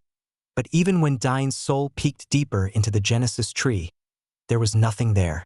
Lord Dyne, it must still be an egg. The Genesis tree not only houses the Ariseru, but it protects it. The egg is a vital part of the tree. I cannot communicate or even tell which Ariseru lies within, Meta called out. Dyne, however, was in a hurry. He kept glancing around the area as if looking for something. What's wrong? Vaughn asked. This place. It's so strange. The elements are acting weird. Dyne explained. The elements? Gala wondered. Vaughn immediately closed his eyes and concentrated. Gala followed, but they opened their eyes and had a peculiar expression. Now that Patriarch mentioned it, this place feels bizarre. 2 elements? No, 3. Dark is here. It's absorbing the earth and the ice at an astonishing rate. Dyne frowned. Could this be why those 3 groups are gathering here? Meta wondered. It could be. I think Jito is doing something to awaken himself. If what Meta said is true, and that he is trying to combine Yami with him, then this must be the cause of the strange occurrence in this forest. Then what do we do? Vaughn asked. I won't make this trip in vain. Follow me. We hide up there. Dyne pointed at the mountain behind them. But Patriarch, the monsters will surround us. Gala answered. Nothing ventured, nothing gained. We stay. Wait, that's it. Dyne then recalled something. He dashed off towards the area near the cliff and began to search the ground. Master Dyne, Vaughn asked. This should help us. Dyne was digging with his hands and carefully searched the ground. Help me, Dyne called out. Vaughn and Gala bolted and began to dig on the ground. What are we doing? Vaughn asked. Look for a jewel. It should be similar to the treasured jewels in Byron. There could be an earth jewel here. Dyne explained. Gala was confused. Dyne had asked about the items they had and even for the jewels. Byron had a total of 4 jewels. There was the Earth Jewel, the Deep Sea Jewel, the Tempest Jewel, and the Burning Jewel. In the game, these items were sold. But in this world, those items had higher value as they contained elemental power. Dyne knew that this was something related to mind cultivation and the use of elements. Dyne found no need for these items in their trip as they would be using the Chicken King. But now, in these circumstances, Dyne could only pray that that jewel would be here. Those jewels are rare objects. They are not like cabbages that can be found just anywhere. We can't just pick a random spot here and begin digging. Even if there is an elemental anomaly going on this place, it's next to impossible to find one. Found it! Vaughn held out the earth jewel. Gala's mouth was wide open. Great! Good job, Vaughn. Hurry! Cover the dirt, climb the mountain, Dyne ordered. Gala wanted to ask how but realized that the approaching enemies wouldn't give them that luxury. And so the group covered the dirt and began to climb up the mountain. Dyne reached towards a nearby tree and cut off the branch carrying the lush leaves of the branch. Soon, Dyne found a small platform where they could stand. Gala, smash this part with your hammer. I'll help with Grim, Dyne explained. Dyne began to use Grim like a pickaxe and began to attack the side of the cliff. Gala realized what the plan was and brought out Mjolnir, who he still couldn't spell properly. The pair worked fast, and soon, the sounds of monster cries could be heard. The pair managed to make out a small hole and snuck inside just in time to hide from the view of the monster. Dyne then brought out the earth jewel and closed his eyes. A light aura of earth energy began to move out. Lord Dyne? Meta asked, but Dyne didn't answer. He then extended his arm and kept the branch with the tree forward. And then the ground in front of them suddenly rose and created a cover. The small cave they made now only had a small opening, and it was hidden in the leaves. Amazing! Gala was amazed. Dyne relaxed as it worked. I'm glad that worked. Now, let's see what's happening in this forest. Dyne had a serious expression. Chapter 98. The Strongest Ariseru. Using the earth energy stored within the earth jewel, Dyne drew and wielded the earth energy and made the earth cover. And on top of that, Dyne was using the powerful earth energy nearby to mask their presence. It would be too wasteful if I kept using the incense. Amazing patriarch. Not really. This is the limit of what I can do. If you are thinking that I can make powerful attacks using this jewel, I can't. This jewel is more of a defensive item. But even controlling it is a bit troublesome. I can't even use Diggin. Diggin? It's an earth magic attack that I envisioned. I use the earth's power to add a layer of defense. You see, this jewel absorbs earth energy. That is why if Serus of the earth element attack you, it will decrease the damage from its attacks. All I did was use my soul to amplify the sucking energy. Instead of gathering earth energy, I made it so that it would pull the earth itself. So that's why this place enclosed itself. Vaughn was amazed. Yes, it makes a good hiding spot. The continuous flow of earth energy will hide us from the senses of the creatures and Serus here. Patriarch, how did you know about the exact location of the earth jewel? Sensing. Dyne lied. He knew of the location from the beginning. Strafe imitated the game by hiding a secret treasure in this spot. Unlike normal items that are acquired via treasure chest, these items are acquired by manually pressing the X button on specific locations. Sensing? This place has the elements of earth, ice, and dark. But I could sense a strange fluctuation there and hope for the best. Gala marveled at Dyne's words. Patriarch, I am now truly convinced of your capability and wisdom. Gala wanted to salute Dyne but couldn't as they were crouching. If you truly consider my words to be wise, then trust me when I say that Songi will be your greatest enemy. He will fall, Gala. Unless you do something, he will forever be lost in the darkness. And the light that you will need is a Ariseru. Dyne spoke with a solemn expression of an otherworldly expert. I understand, Gala bowed. Finally, Dyne sighed inwardly. Looks like he believes me now. Dyne could sense the workings of faith occurring once more as Gala's future became unknown. Strafe was taking notes at Dyne's actions and began to meditate. It seems he is doing random and unnecessary things, but each action and interaction are carefully planned out. If only I have the power left, I would meditate on his memories. Perhaps when I near my death, I could afford to do that just to unlock how he has the eyes of destiny. Strafe sighed. The monsters and Serus gathered around the Genesis tree. The groups were divided into 3 distinct groups. On each third of the area, the monsters gathered with their leaders on the front. At the forefront of the Serus was the large Seru Koru. 2 level 2 Jamards followed it to the side. The monster army had several evolved forms moving forward. These seemed to be the leader of each tribe. The plant group sent 4 large plants with a cage on top of its head. But on top of one was a rather curious and familiar creature that Dyne immediately recognized. Hailing as one of the side characters in Breath of Fire 3, the familiar onion-like creature stood proudly on top of the head of one of the cage plants. PCO? Dyne unconsciously voiced out. Gala and Vaughn grew curious as they observed the creature that drew Dyne's attention. The small plant creature stood among the leaders of each group. Suddenly, the power of ice and earth could be felt around them. The monster leaders did not take a step forward at the clash of the ice and earth powers. Looks like the monsters of this forest are at a disadvantage, Dyne observed. But as ice and earth's power moved closer, it was then absorbed and rushed towards the Genesis tree. The suction of power was so strong that it released a mighty aura that caused Koru and PCO to move away from each other. Jito, it really is him, Meta exclaimed. The one that reacted the most was Dyne. He trembled as he felt the power. Koru and the plants retreated back and stood at a distance looking at the Genesis tree as if waiting for something. Darkness, and time and space. My natural foe. It feels so cramped in here. Dyne watched in amazement. What's going on, Lord Dyne? Meta asked.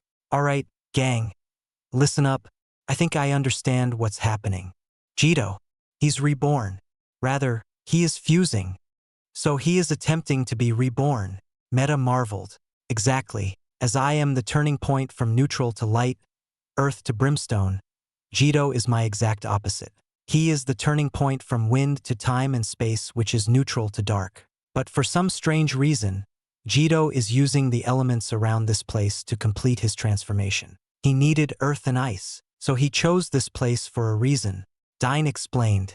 But why ice and earth? Why does he need these elements to take form? I mean, in that elemental chart you explained, isn't earth near light? Vaughn asked. He's taking substance. Meta voiced out as if in a trance. What? Dyne and Vaughn were surprised at Meta's declaration. What? What are you and the Areseru talking about? Gala asked immediately. Vaughn nudged Gala to keep quiet. Elements are divided into light and darkness, and they meet in neutral, but both groups could be divided into 2 groups, elements of substance and elements of form. All of the dark are elements of form, and all of light are elements of substance. Meta continued to chant in a trance-like state. Substance and form? Vaughn repeated. Gala restrained himself from asking again. That's all I know. Strange. Who was I? Meta lost his trance-like state. I get it, Dyne nodded. Tell us. Patriarch, Gala urged. All right. Remember that will thing of elements? Notice how the light and dark groups are divided into 2. Light, fire, lightning, entropy are things that should fall into substance. I mean, they are plasma and stuff. Plasma, Vaughn and Gala echoed. Let's just say they are intangible. Then notice where it leads. It moves to wind, which you could say is another state of matter, but it is, in some ways, intangible. And then, after that, is time and space. My opposite element. I think, starting there, the elements are now finally taking form. Dark has formed. Of course. Dark matter. Dark matter. Gala echoed again, even more confused now. Time and space define it. And its first form is dark matter. And then it becomes water. And then ice. And then steel and then earth. I get it now. What? Gala asked again. Basically, the elements could be divided into 2 types. Things you can touch and things you can't touch. All in the light are intangible things. And that shifts to the dark, which are things we can touch. It starts off slowly in dark energy and then moves to water, which we can touch. Then ice, steel, and earth. And that is why brimstone stands between light and dark. Because it is earth with holy fire. From tangible earth, it is transforming it to become intangible light. And time and space? Vaughn asked. He could now understand Dyne's rough explanation. It stands at the opposite of brimstone. Time and space transform intangible wind into something of form, and it reverts it to dark matter. And that explains how Jito can do this. Brimstone purges the tangible and makes it intangible, becoming light. But time and space absorbs the intangible and makes it tangible, creating darkness. Correct, Lord Dyne? I have to ask. Save your questions for later, Meta. Trust me, but I can't answer your questions. Dyne knew that Meta wanted to know about her past life. I understand. For now, explain to Vaughn what I just explained so he can tell Gala. Dyne's eyes were focused on the Genesis tree. He couldn't understand it before, but now that he knew where and what to look for, he could see it. The elements of ice and earth were drawn in. The shell of a fallen Ariseru was there, but it was used as a shell to allow the host to take its place. Jito, the strongest Ariseru in the game, with abilities to teleport and move great distances. He could even bring Serus when he moves from one place to another. He even travels to Nauru Valley without requiring the aid of Teague himself.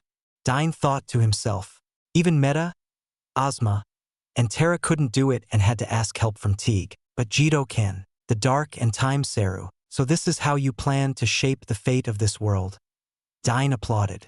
Dyne continued to observe the changes, and finally, it happened.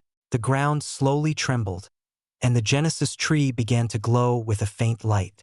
The monsters began to rampage as if they were expecting something to appear. At that moment, Koru screeched and summoned powerful ice to turn one half of the ground into ice.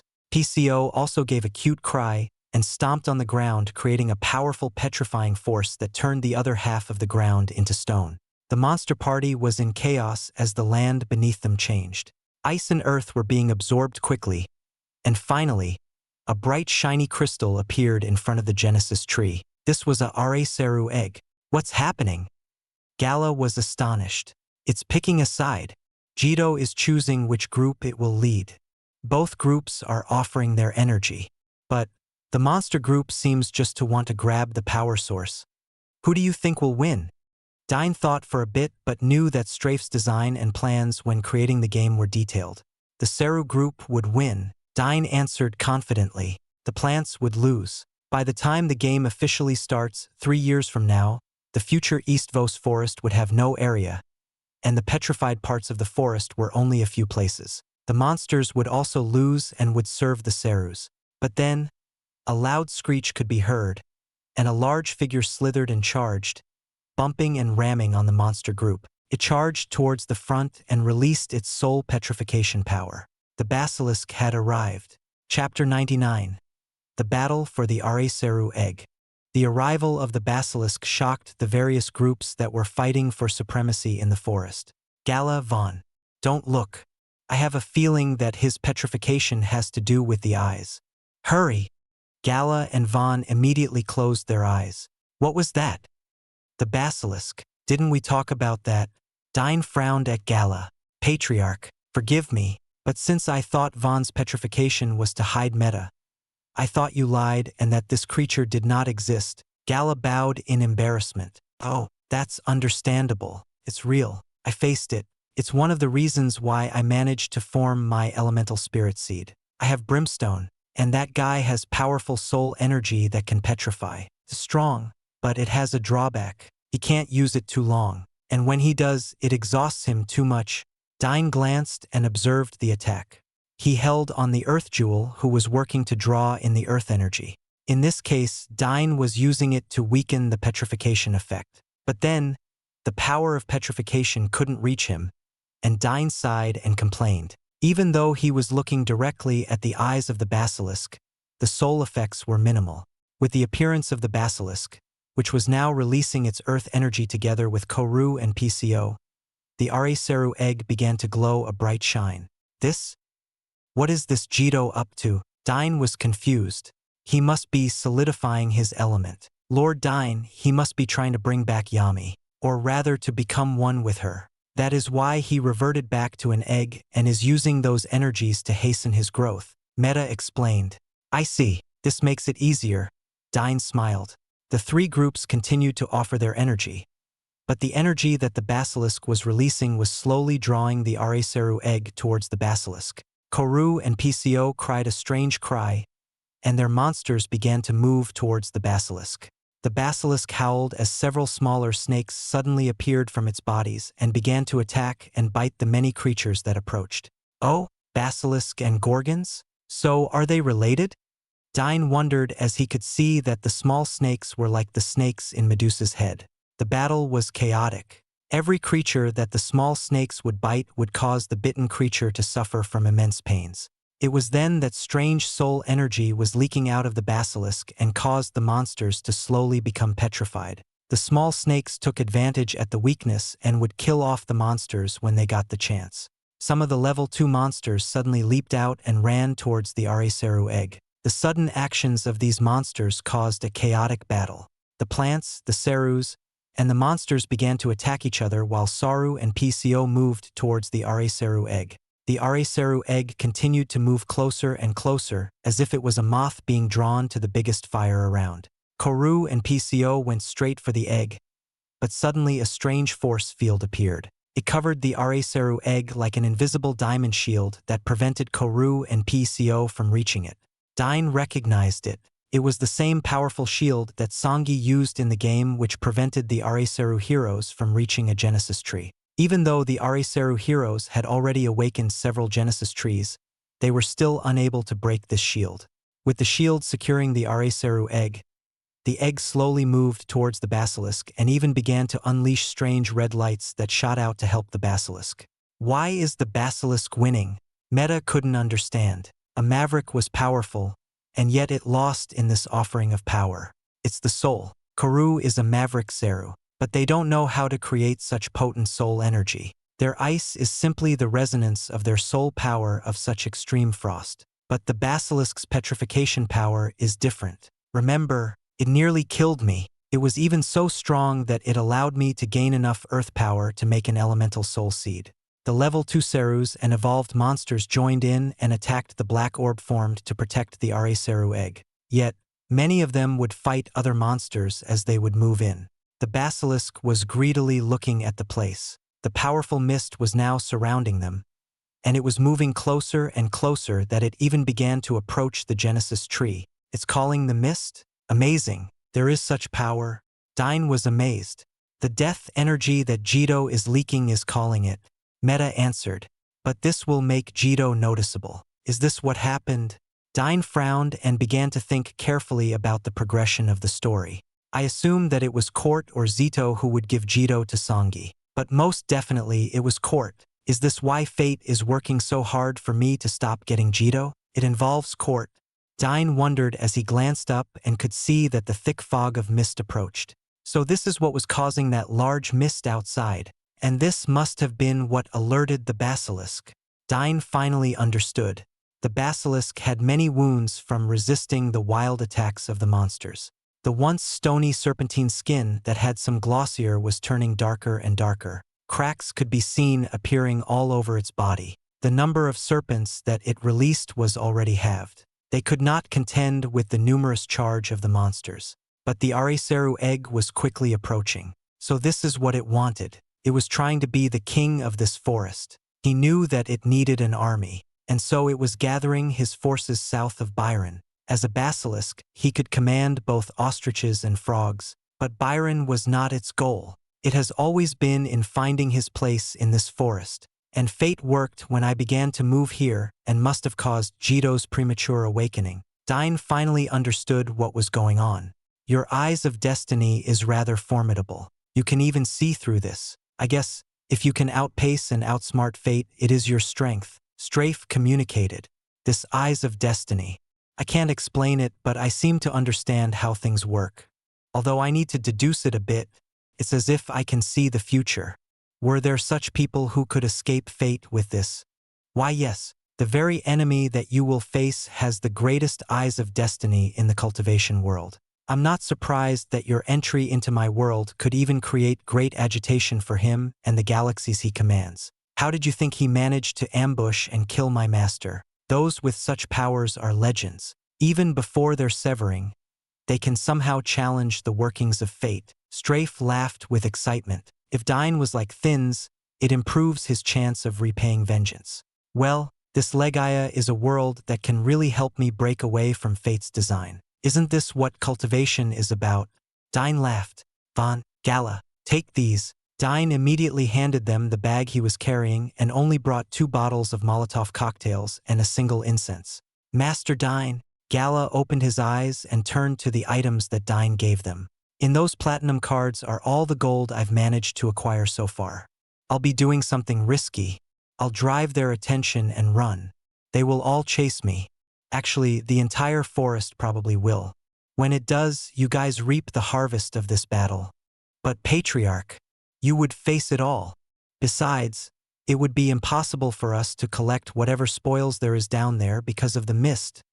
I have a feeling the mist that surrounds this place will follow me when I leave. This will make the Genesis tree a safe place to stay again. And the monsters ought to be too busy so you guys can explore this place and look for stuff. If you feel contented with your harvest, use this door of light and these incense and run straight back to Byron.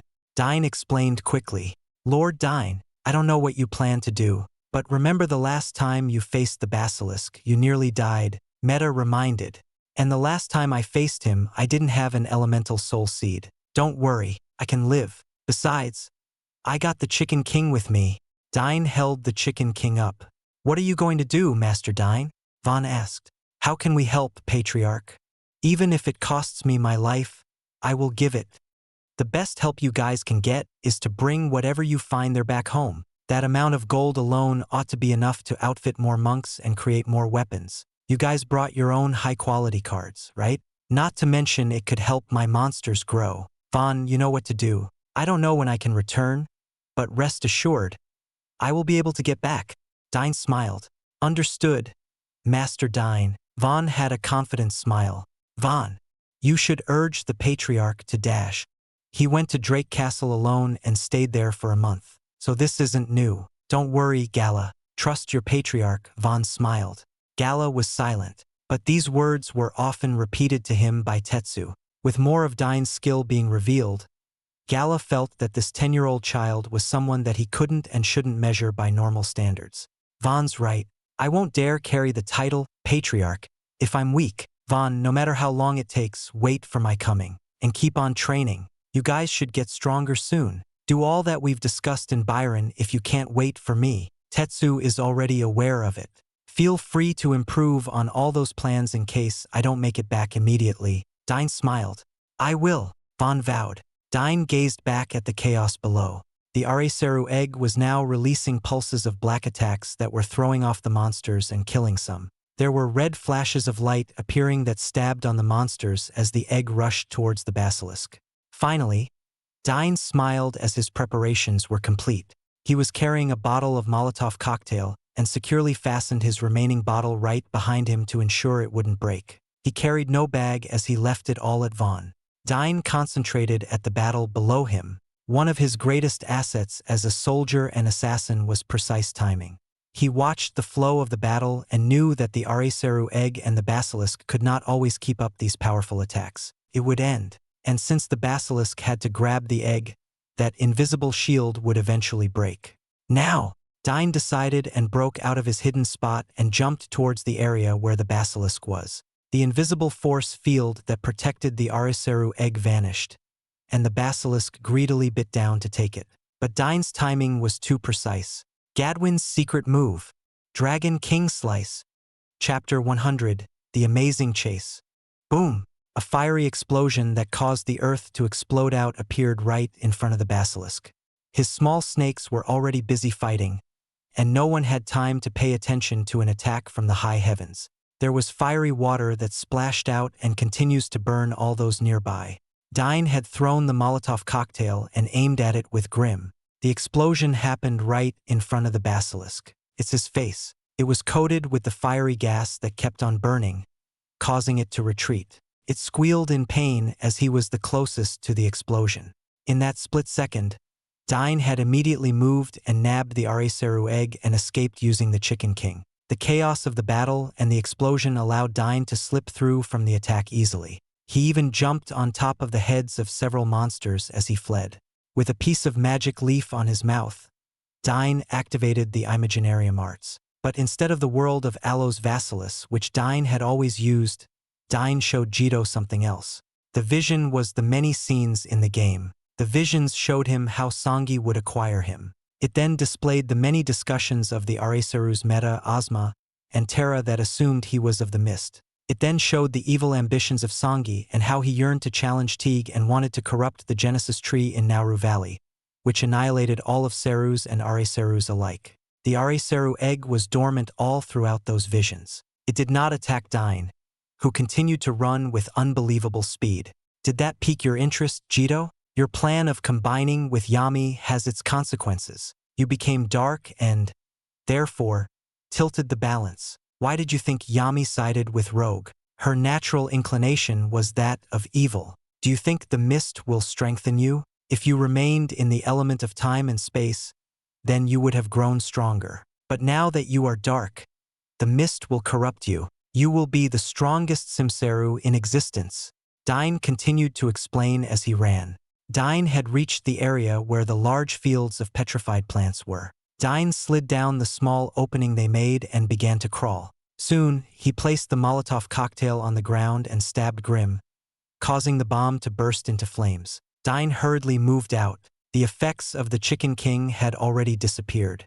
But Dyne knew this wasn't enough. He took out a speed elixir and drank it as he ran. As the magic leaf's effects have restored his MP, Dyne activated the Imaginarium arts once more, and this time showed Jito the world of Allos Vasilis. Meditate on this, Jito. You walk in the power of time and space. Perhaps your memories will awaken faster. This world is an illusion, an imaginary world that isn't true. Will you be a player in this world? Or will you choose me as your master and have a chance to break through this illusion? In the world that I will go, resurrecting Yami is possible, Dyne declared as he continued to run. The Areseru egg trembled at these words. That's right, resurrection. Dyne kept teasing. The entire forest suddenly shouted in rage, and it was as if it was trembling. Oh, is this it? If I get out of this forest safely, fate will honor my deeds as a cultivator. Dyne smirked. It seems to be the case, Strafe answered, but this is practically cheating. I feel that this world is not as hard as I thought it would be for you. Strafe sighed. Don't worry, Strafe. I know you probably changed the course of our travel. Did you select a more dangerous planet? Dyne laughed. Yeah, I already picked the worst one. It looks easy, but there is this malicious and somewhat evil feeling. As someone who cultivates the light, I can sense great darkness and death. Even I feel hesitant about this, but you need a really brutal environment to truly grow as a cultivator. At this point of the game, you shouldn't have been able to master Imaginarium arts. But since you could reflect your memories, you managed to convince Jito to stay with you. Strafe laughed. One step at a time, Strafe.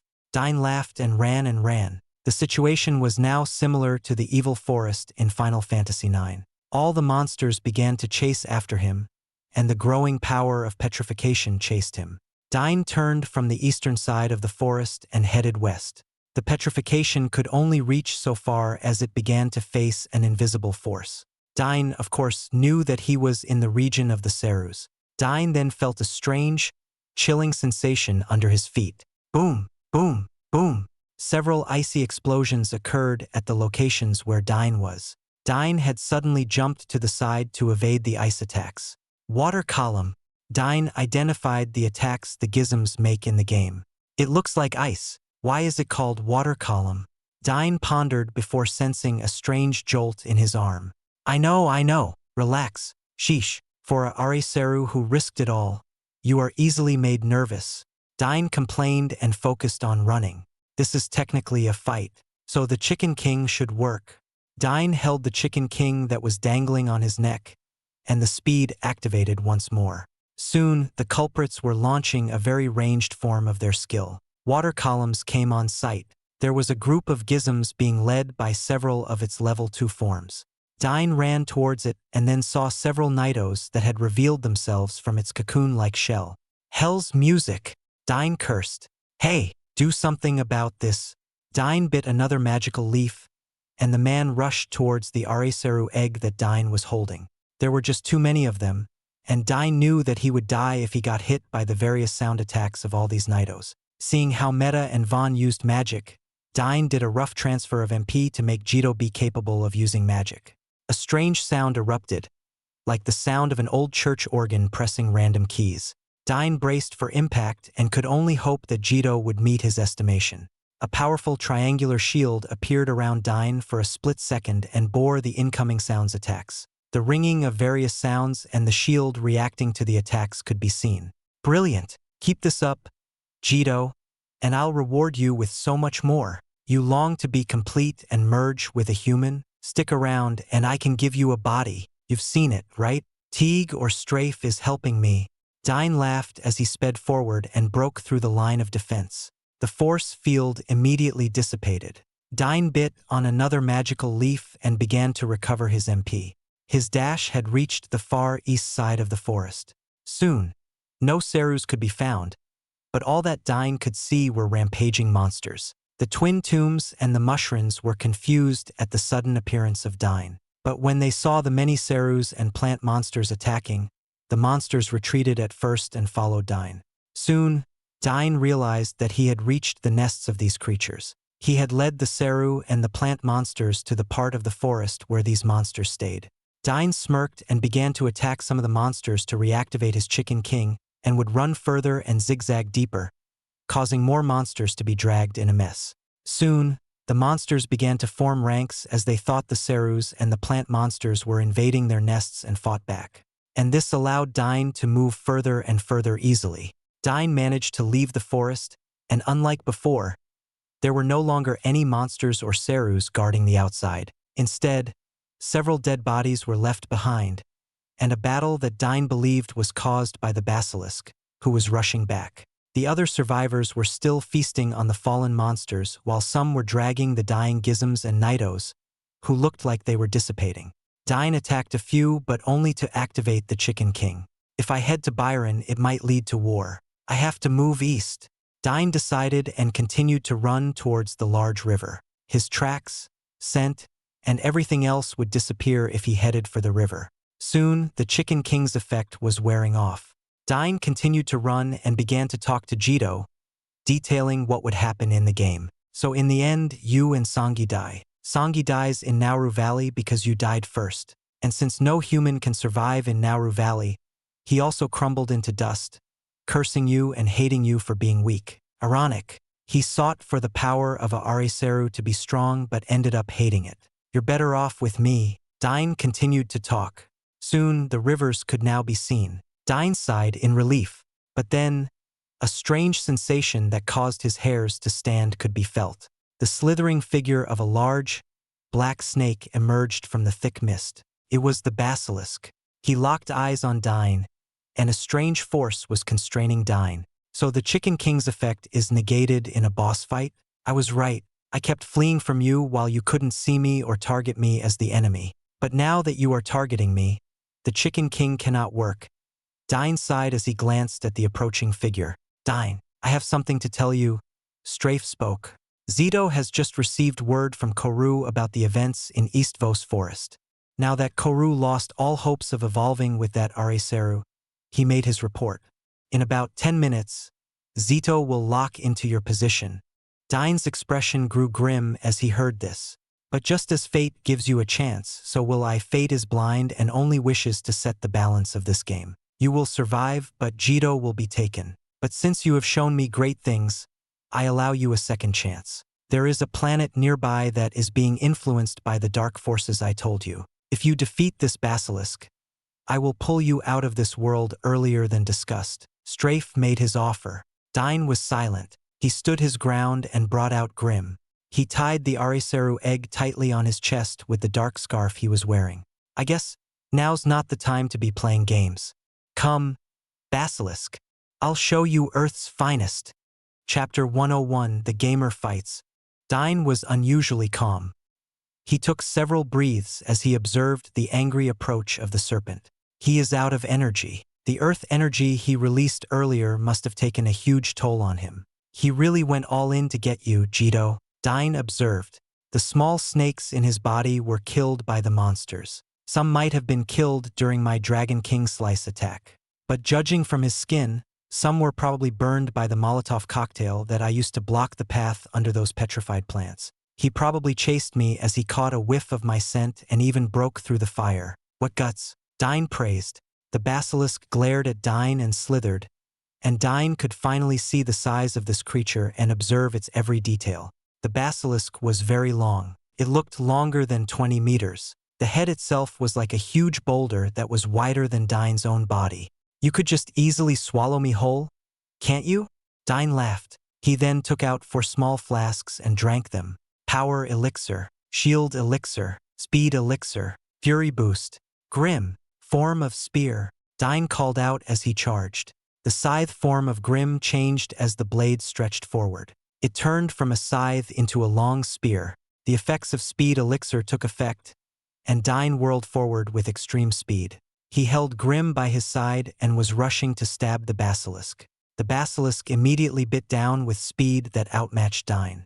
"Now!" Dyne shouted, and Grim bit down on its beak and caused a fireball to explode out. Dyne also threw himself and used the momentum of the explosion to throw him sideways, evading the dangerous maw of the basilisk. Dyne immediately stabbed at the side of the basilisk. Pong! The powerful spirit that coated the tip of Grim's blade could not penetrate the stony body of the basilisk. The scale bent inwards and had a small wound. But Dyne knew this was the case, and he used the force from the rebound of his strike to jump backward. The timing was very precise. If Dyne jumped too early, his attack wouldn't do any damage. But any later, and Dyne wouldn't have taken advantage of the rebounding force. Grim had also used its hovering ability to cause Dyne to jump further and even hover for several seconds. The whipping sound of the tail of the basilisk was heard as it slapped onto itself. Dyne, who had landed several meters away, began to retreat and ran towards the river.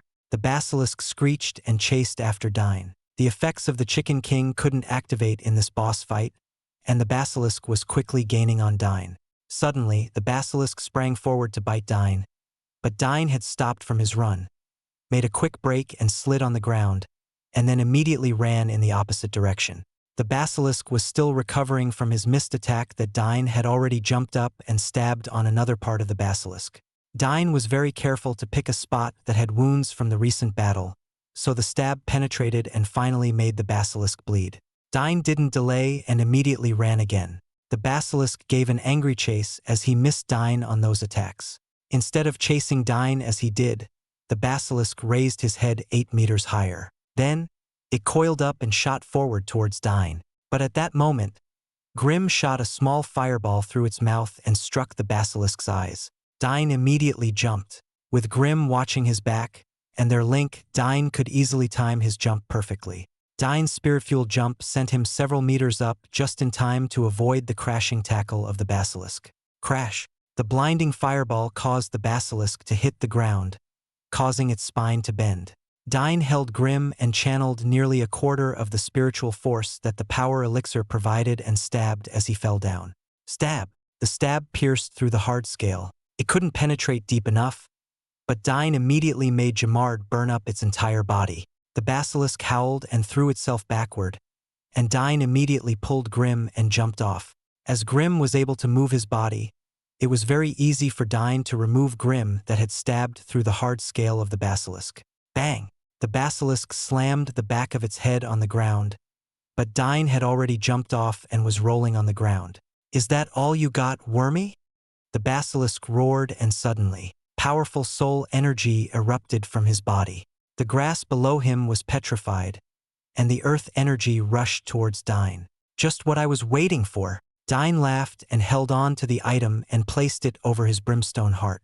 The petrification power didn't affect Dyne's body, but all the earth energy rushed towards his brimstone heart. The elemental spirit seed of Dyne greedily devoured the soul energy. The earth jewel also began to shine as it was absorbing the earth's energy as well. Dyne placed the earth jewel near his heart to maximize the amount of earth energy the earth jewel was absorbing. And Dyne was converting all the excess energy that the earth jewel absorbed into MP. Dyne harnessed the energy and activated powerful magic inspired by the Grandia game series. Dyne's skin hardened as the earth energy was encased all over his body. Dyne's figure looked like a large stone, making him look like a human stone creature. "Dig in!" Dyne shouted as the earth energy became an added layer of protection. But Dyne didn't end there. He could see that the basilisk was losing control of the earth elemental soul attack he was releasing. It was as if a powerful force began to draw out the basilisk elemental soul seed energy. Poor basilisk. Strafe sighed. You tried to contest someone with a paragon elemental spirit seed. Strafe lamented for the poor beast. The absorption rate made the basilisk have a fearful look and was trying to shut his soul from releasing the earth energy forcefully. Ha ha ha! Dyne laughed as he could feel the power surge in his heart.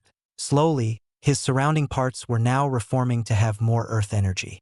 Dyne immediately brought out Grim and began to harness the fire energy within him. Earth and fire. Let's make brimstone. The fire energy traveled all over Dyne's body. First, the earth served as a defense, but now it contained the intangible element of fire. And the energy that completed brimstone, holy, was being released by Dyne's heart. But what was shocking was that Dyne's soul contained the elemental energy just as it would with spirit. An explosive force was now hidden in Dyne's body. He can do that already? Strafe was shocked. Spirit was a soul art that was geared to enhance the body and help Dyne grow leaps and bounds stronger than a body cultivator. But this was a technique that was the spirit equal for mind cultivators. Link. He can already do Link. Amazing. Strafe praised once more. Diggin created an earth covering that made Dyne's defense tougher. But now, through Link, Dyne contained the fire in the earth. The once intangible form of fire now had formed. Wow! Dyne called out the name of the damage-increasing support skill in Grandia. Grim hovered and positioned itself at the back of Dyne. The basilisk finally managed to stop his soul from leaking the energy and moved to bite Dyne. Dyne jumped, but the basilisk anticipated this and raised his head and continued his pounce to the mid-air Dyne. Dyne was smiling as his lower body swayed like a pendulum swinging to the furthest point. Grim was controlling Dyne's movements and made this impossible evasion. Dyne was positioned just above the nostril of the beast and delivered a powerful punch. Bang! A small explosion occurred, and the large head of the basilisk was smashed to the ground from the force of that punch. But the thick scale and the hard skull made it look like there was no damage at the basilisk's head. Grim moved once more and brought Dyne's floating body to deliver a powerful kick right at the eye of the basilisk. Bang! Another explosion occurred, and the basilisk screamed in pain. It pulled its head back and revealed its belly. Dyne immediately ran and began to deliver a combo of attacks. Punches and kicks began to dig deep into the belly.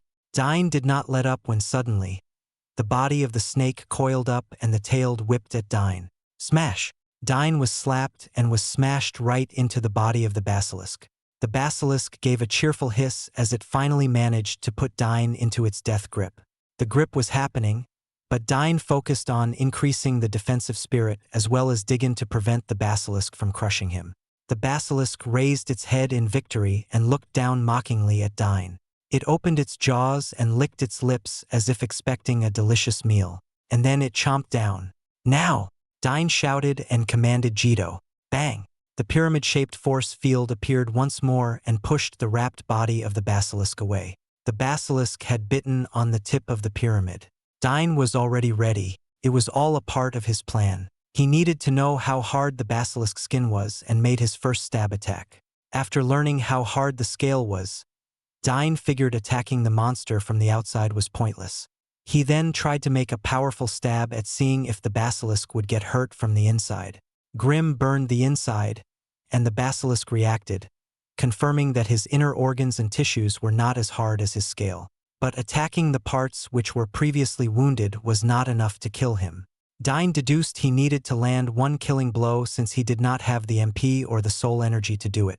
He led the basilisk into using his petrification power to harness the earth energy to cast Diggin and Wow. Dyne tested the power of Wow to see if it was satisfactory for his last attack. Dyne allowed himself to be coiled and waited for the basilisk to bite him. Diggin would protect him from receiving grievous wounds. And at the right moment, when the basilisk bit, Dyne made Jito use the force field to be free from the coil and keep the jaws of the beast opened long enough for his attack to hit the insides of the basilisk. Being free from the snake's coil, Dyne immediately held Grim, who was now in spear form. Rising Dragon Fist, which Ken of Street Fighter inspired, focus power on the force of his jump and in the power of his fist. Dyne already did this and knew the extent of his jump. Dragon King Slice, which Gadwin of Grandia inspired, employed a powerful and explosive earth and fire attack. And now Dyne used both. Rising Dragon King Strike. The force field disappeared just in time for Grimm to stab the open jaw of the basilisk. Dyne aimed for the area where the basilisk's brain would be. Boom! The head of the basilisk burst open and splattering the organs and brain everywhere. Dyne fell on the ground and couldn't move. His body was bleeding everywhere. He had used all of the power elixir and exhausted the soul energy. Ugh! Dyne began to reach out and eat a healing leaf. His body was trembling in pain. Grimm slowly hovered near Dyne. Dyne could tell that Grimm couldn't bear that attack's explosive force and was also close to dying. Man, I'm beat, so, are you going to get me out of here? Dyne asked. Chapter 102. Nostalgic Gamer in a Cultivation World. During the entirety of the battle, Strafe was very much impressed at Dyne's movement and direction. He had seen Dyne's memories, but his actions were unimpressive since cultivators could do so much more. But now, Dyne was only at the 5th level of the martial advent stage, and he defeated and killed a creature that would have been only possible for those at the later stages of martial advent. In fact, to face this monstrosity alone, it would have to be a mid-leveled martial novice. Yet as for Dyne, he even withheld himself from leveling up. Though he could, Dyne was purposely refusing to cultivate, but now Strafe understood. You wanted to see your limits, Strafe smiled. Sort of. You cultivators really lack imagination. I mean, fighting is not just about using techniques, but I guess that's how your world was built. You just need to be stronger and more powerful and have techniques that beat out the opponents. Earth created martial arts and it is called an art. Because there are no stronger techniques, it's how you use it and make an art out of it. Dyne laughed as he tapped on Grimm and channeled soul energy. Oh, it looks like Jito's also out for the count. Dyne laughed. Fate is cruel. His making it easier for Zito to find you. Strafe laughed. Yeah. Well, I did sort of outstepped my boundaries. Outstepped is a massive understatement. At this point, I didn't expect you to be capable of wielding the Imaginarium arts. Jito feared death because death meant losing Yami forever. And because you offered him and showed him the truth of this world, he would naturally be very willing to help you, Strafe explained. So fate never thought that I could do that this early in the game. Couldn't calculate what it would be if Jito aided me. Dyne laughed. Yes, your start in this game is rather impressive. I have selected a very interesting world. I have a feeling you will like the place where you begin. Oh, cultivators like me naturally have the eyes of destiny. What intrigued me that night when we met was that I couldn't see your destiny. And even now, it is shrouded from me. I thought it was because you belong to that world.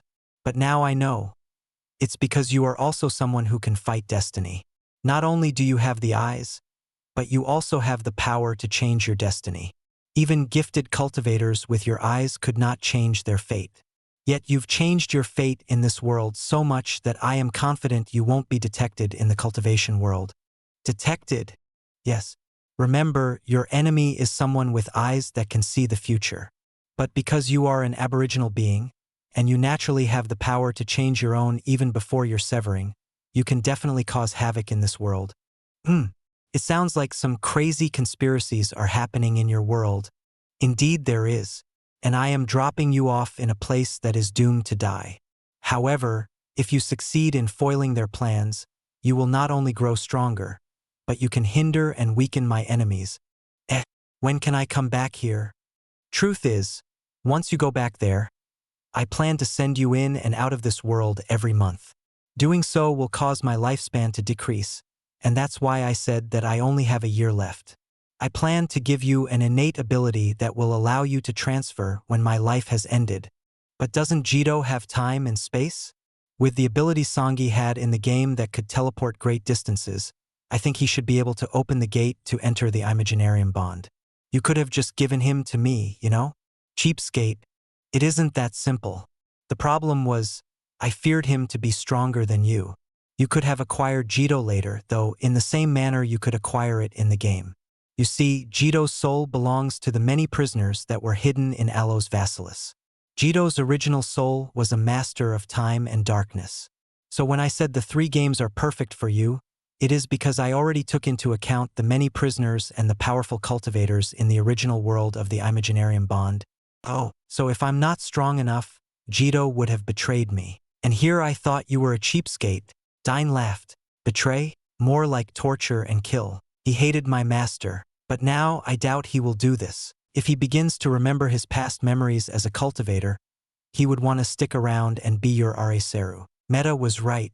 If he sees your potential, even as a Ariseru, he would suffer endless pains and disappointments. Strafe laughed. Well, now that Jito is with me, is it possible for him to use his portal magic to move in and out of the Imaginarium Bond without your help? Yes, so you'll have to figure out how to hatch him. Not only that, but time and space mages and cultivators are highly valued for their dimensional space. Kind of like an inventory where you can put items and stuff inside, Strafe explained. I hope the planet you will send me in has a lot of opportunities to hatch him. It's the cultivation world. It exists. A rat can cultivate to become a shark and a pig to cultivate and become a god, Strafe quoted. Still, the world you will go to is a populated world full of monsters and humans and a deadly war. I have seen the future of this planet, and it looks like you will enjoy this world. Enjoy! Dyne was curious. Yes, I'm very sure you will, Strafe added. Sounds interesting. And we are in luck. The fate of the mortals on this planet has a rather interesting one. Thankfully, this entry of yours on that planet can help me accomplish my plans. Well, as long as you heal me up. I overexerted myself, and apart from some healing leaves, I'm all out. Of course, you will be healed back with the energy I'll draw from the basilisk. You took the risk and fought a basilisk. I wouldn't be so cruel as to prevent you from gaining any spoils. I will channel the basilisk's body and place it inside your earth jewel. It's the perfect thing to make an egg. An egg. A basilisk egg. Only this time, you can send your energy in it and make it your pet. Pet? That basilisk was like evil, and you are the neutral that brings to light. You can convert it. Aside from that, the earth jewel will also transform into something else. An earth Ariseru egg? Dyne was shocked. Had the cheapskate Strafe gone mad? Nothing so awesome, but it's close. A basilisk is a primordial creature. It traces its ancestry to the Serpentarius, one of the first cursed dragons of this world. But they are still dragons after all. Oh, that's interesting. Who would have thought that little Wormy would be so strong? That is why he was after Jito. He is one of the powerful beings here that can control it.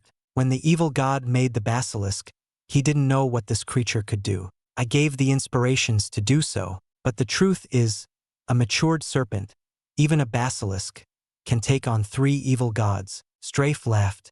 So he's going to be around my earth jewel and grow there? Yes, it needs the right energy source. He won't become an egg per se, but all basilisks has what you call a prime offspring. It is a very small worm that the basilisks nurture. Actually, all serpents do these. When monsters eat the basilisk, it will feed on this host and eventually absorb the host from the inside. I am going to put that prime offspring in the earth jewel.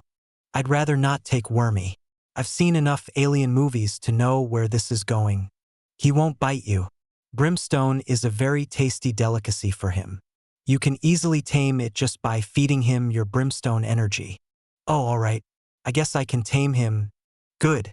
Suddenly, a strange sound was heard, and a small wiggling object approached Dyne. It floated over Dyne's chest. It was a 2-headed worm that had 2 different colors. Here is its prime offspring. The breed of the serpent depends on its elemental affinity. If it's earth, it becomes a basilisk. The ostrich down south is of earth element. If you spent hours reading the game guides in your life, and I'm sure you already know this, frogs have water elements and ostriches have earth.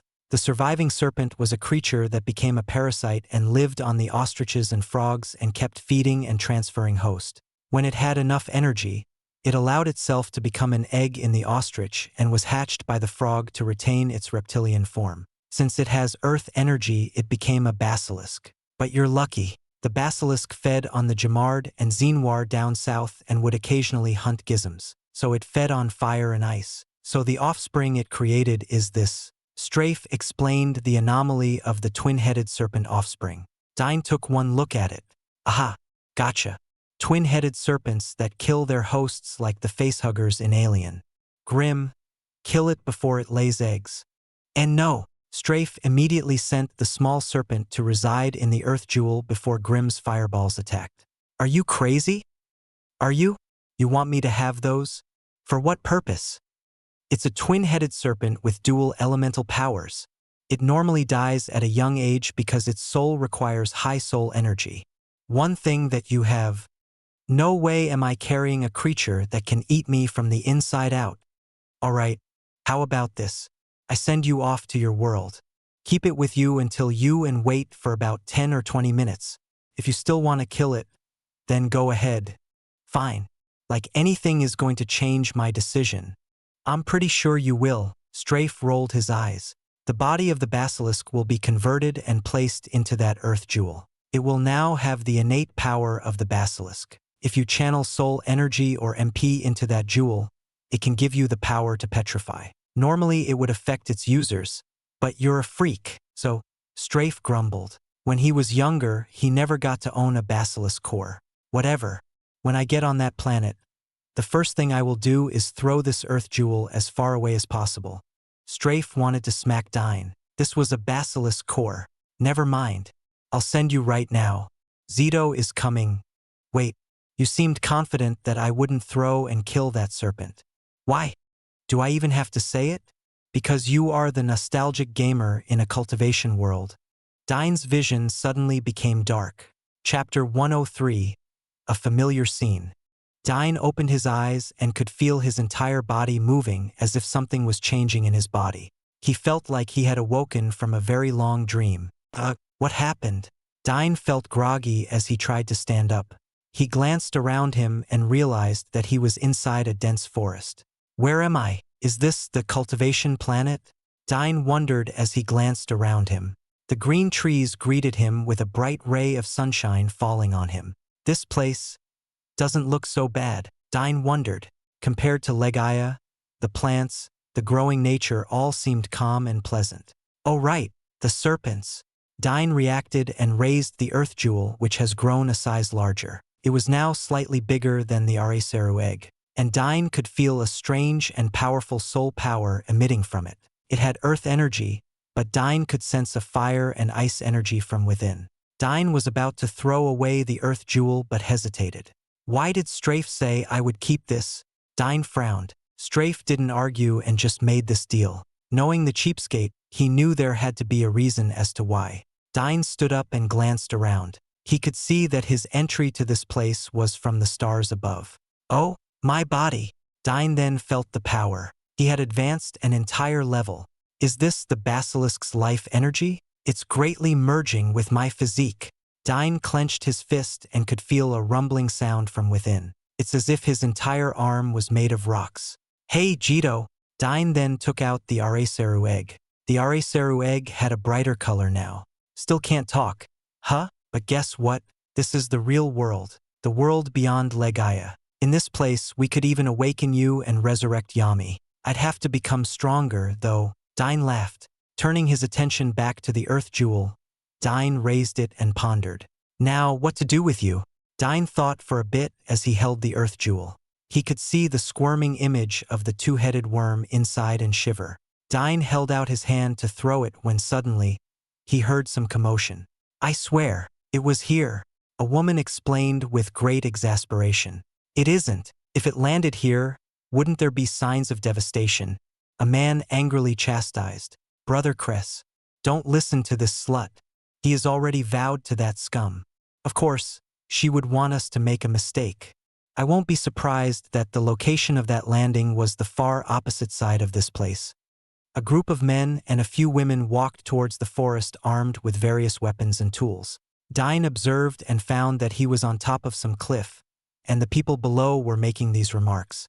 I'm waiting, Strafe. What's this world got that won't make me throw this jewel? Dyne frowned. Suddenly, the figure of a girl emerged from the thicket of trees that covered her face. Dyne saw it and was stunned.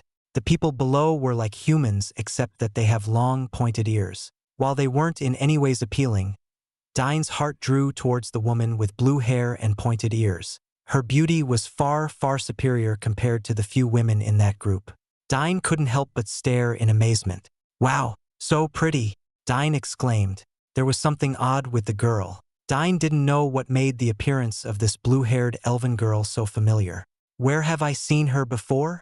Dyne wondered. The attire of the girl that was both white and blue also made her figure oddly familiar. Dyne felt as if he had déjà vu. "Rena, if you are plotting to let that fiancé of yours get that meteorite, then we will be sure to punish you and your family," one of the man in front of her growled. Dyne couldn't put his finger as to why the girl was familiar, but when he heard the name, he perked up. "Rena?" Dyne uttered. The girl stood up and glared back at the group of angry villagers. "I have always placed the village as my priority. You all should well know and remember that, but I saw it over there. It must be up that cliff." Rena pointed.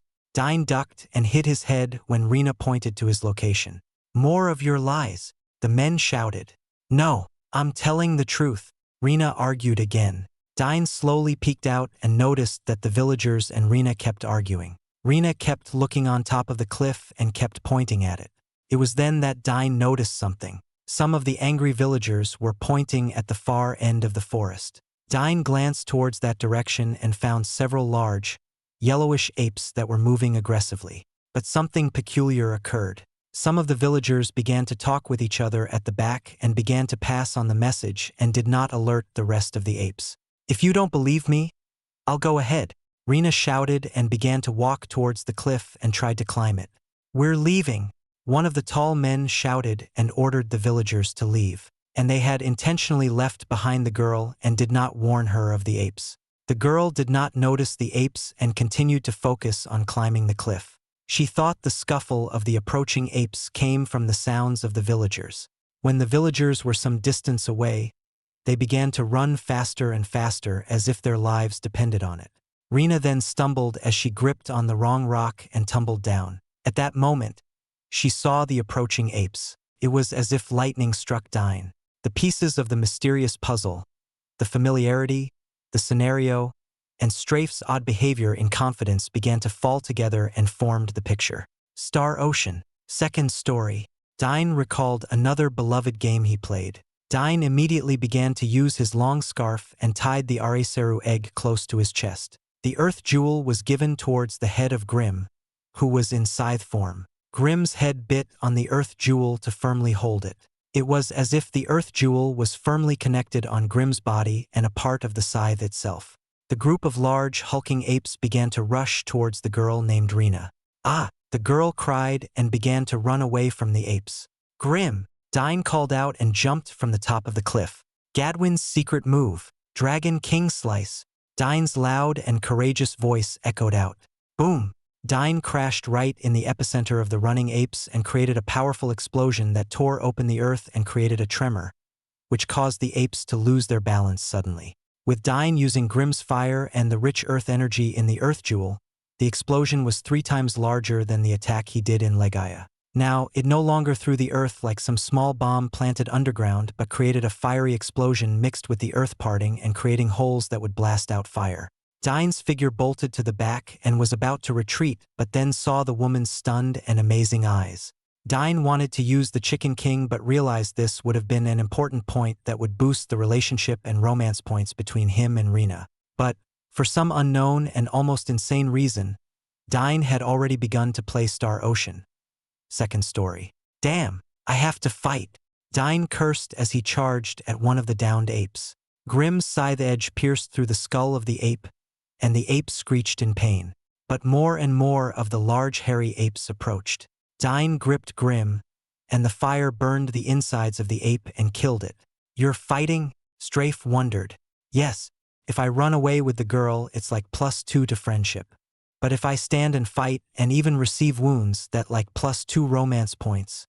What the fragment? Strafe cursed. What kind of an idiotic reasoning is that? Strafe shouted. Grimm, it's time to get serious. These things are not as hard as the basilisk's hide. Dyne stood his ground as the numerous apes rushed towards him. Don't fight. Run away. Those things will kill you. Rena shouted. Dyne caused Grimm to be shrouded in fire, which made the apes pause from their angry charge. One had killed their companion, and they had an almost curious look at Dyne. Dyne did not immediately respond to the girl's cry. "What do I say?" Dyne asked Strafe. "Why are you asking me?" Strafe shouted back. "What are the options? I need to select the answer that is most probably the one that will add a plus to romance." Dyne pressured. Strafe was silent for a split second before realizing what Dyne meant. "This isn't Star Ocean." Strafe was reminded and was trying to pull his hair out in agitation but couldn't because he has no hair since his spirit. "I did some things to build similar situations and found the perfect people to help your nostalgia. But don't get stuck with the game." Strafe had never before panicked like this. Dyne was just too stupid. Unlike in Legaia, this was the cultivation world. "That's right. I have other abilities." Dyne glanced back at the girl. Eyes of destiny. About half of Dyne's MP was depleted. "I see," Dyne smirked. He could sense a strange longing, a pained past, and a bloodline far stronger than those villagers Dyne saw earlier. "So that's what you meant by perfect people. She really is like Rena." Dyne tried to hide his smile. "I lost my sister." Dyne took a deep breath. "A group of monsters attacked my home, and my sister died. I took an oath to become stronger, but if I can't save a beautiful girl again, then I won't ever become strong. I either die now or live to be with you," Dyne declared. Rena trembled at those words. It was as if it was happening again. At that moment, the figure of Dyne juxtaposed with the figure of another cold and detached man that had abandoned her. "Zide," Rena murmured, and tears began to fall. "Joro and Urine, how nostalgic." Dyne smiled as he held the earth jewel. Dyne's call awoke the two-headed worm, and the brimstone energy poured into the earth jewel. The two-headed worm appeared out of the earth jewel and moved to the tip of Dyne's scythe and jumped on Dyne's shoulder. At that moment, the apes suddenly retreated a few steps as they felt something ominous from the twin-headed serpent. The prime offspring of the basilisk had grown larger than its worm-like form. It was now as large as a small snake. Unlike before, Dyne now loved these two as it reminded him of his favorite character in the game apart from the protagonist pair. Harnessing the earth energy that was richly contained in the earth jewel, Dyne used a spell. Dig in. Earth energy began to appear around him and harden him and Grimm. "No need for wow. For now, Joro Urine. I bet you're hungry. Earth element isn't the best meal for you." Luckily, these ape creatures seem to have earth, wind, fire, and water. "This should fill your stomachs." Dyne laughed as the two-headed snake hissed as if agreeing with Dyne. "Let's do this." Dyne Valiant's Star Ocean second adventure starts now. Chapter 104. She Must Be Mine. Dyne glanced at the enemies that surrounded him. He equipped 2 special art skills in his person. Although he could do more, his insanity and love for the game made him want to play the game right on this first exciting battle. Dyne glanced at the large apes and did a quick count. 17 large apes had surrounded them in the area. There were 2 among the 17 that were larger and did not have the usual yellowish hair. Yet even with these numbers, the apes did not attack because of an innate fear on the small two-headed serpent resting on Dyne's shoulder. It was then a large red ape moved the front and roared. Its entire body sparked embers all around. Another also moved forward, and a layer of ice coated its arms and created spikes and spines all over. "Oh, good timing. Food for the 2 of you," Dyne laughed. It was then he remembered the woman behind him. "Oh right, gotta play it all mysterious and cool. I guess, kinda like a Squall Leon Hart vibe," Dyne thought to himself. He had treated this Rena as the same Rena in the game. Strafe had seen this woman's past and present and claimed that she was perfect to remind Dyne of a very Star Ocean experience. Dyne hated that Dias had a huge heart in the life of the game character Rena. And so, seeing that such circumstances and emotional ties exist here, Dyne vowed to wipe the shadow of that person in Rena's heart. "She will be mine." Dyne secretly laughed as his inner gamer surfaced. It was then that Dyne realized his thoughts. "Crap, I have to be careful. I just treated her as a game character. She will be mine, but whatever. She has her own choice. Of course, it has to be with her consent." Dyne made a mental note. "But man, she is beautiful." Dyne recalled the beautiful appearance of the girl. She must be mine, Dyne vowed as the girl reminded him of Rena. The heroine must get together with the hero. It's the law, Dyne vowed again. Suddenly, a strange bright beam shot from the back and struck the large red ape. It didn't faze the red ape even by a bit. Please, run away, Rena called out in tears. She did her best to stand up but continued to tremble. The last time this scene played out, she was too weak. And because Zaid had to protect her as well, Zaid's elder sister died. Zaid blamed his weakness and Rena hers. Dyne was in deep thought. All right, I have to be like that Diaz fellow in the game, but it has to be different, so it has to be a Squall Leonhardt feel. What would that lone wolf say in this scenario? Dyne pondered. Rena summoned more of the light energy and tried to stand up. Her legs were trembling, but this scene reminded her of that event. I have a magic power that can dash. I don't believe in relying on others, Dyne answered in a cold and detached manner. You can't handle them all. Please, you can't die dash. I'm not having anyone talk about me in the past tense. Just sit there and wait. Dyne immediately charged towards the group of apes. The first thing he did was through Grim. Swish! The black-reddish scythe flew at incredible speed, but the ice-coated ape managed to do a quick dodge. Grim flew past the blue ape and struck another ape on the back. Dyne was already running towards the apes, and the red ape met Dyne head-on. It swung its two arms downwards like a hammer, but Dyne used spirit and suddenly accelerated at the last minute and jumped. The sudden jump threw Dyne closer and faster than anticipated. Dyne wanted to test his new strength. He knew that his awakening here had caused his body to undergo a lot of changes. The entire basilisk was compressed and placed inside the earth jewel, but some of its excess earth energy was melded into Dyne's body. His entire body had increased in durability and hardness because of this. With spirit, Dyne delivered a two-armed punch, striking the ape's elbows, which were about to deliver its two-hand hammer attack. Bang! It was as if two large rocks collided at incredible speed. Dyne felt as if his entire body was trembling and could feel the stony parts of his body. The ape who was arching its back in preparation for its hammer swing attacks stumbled backward. Dyne took advantage of this and ran towards the stumbled ape and delivered his first special art. Shooting stars. Dyne called out and unleashed a flurry of fast fists. Each attack was filled with spirit and exploded out upon impact. This allowed Dyne to borrow the explosion to pull back his extended arms and would punch once more. Bang, bang, bang, bang. The punches of Dyne surpassed the level of power that any level 6 martial advent cultivator could unleash. Even the hard defense of this ape could not withstand these punches that Dyne coated with spirit. The fire around the ape's body could not burn through Diggin and allowed Dyne to continue its flurry of blows. The blue ape had tried to rescue his companion, but suddenly received several fire magic blasts on its back. Grim came flying towards the blue ape when it turned around and was now in its spear form. The strike didn't penetrate deep but created a large wound in the chest of the blue ape.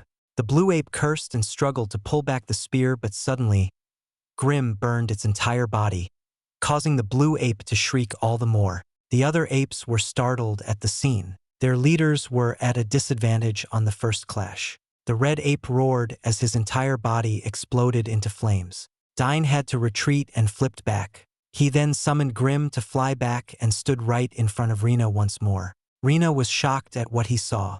Dyne was silent but kept taking deep breaths. But while he carried on with his silent routine, his head was bursting with analysis and ideas. So this is the power of soul cultivation. Those villagers had warriors that ought to be at a level 8 or 9 martial advent stage, yet they fled from these monsters. This means that if my current strength is enough to exploit their movements, my current power should at least be at the first level of the martial novice rank. Dyne guessed.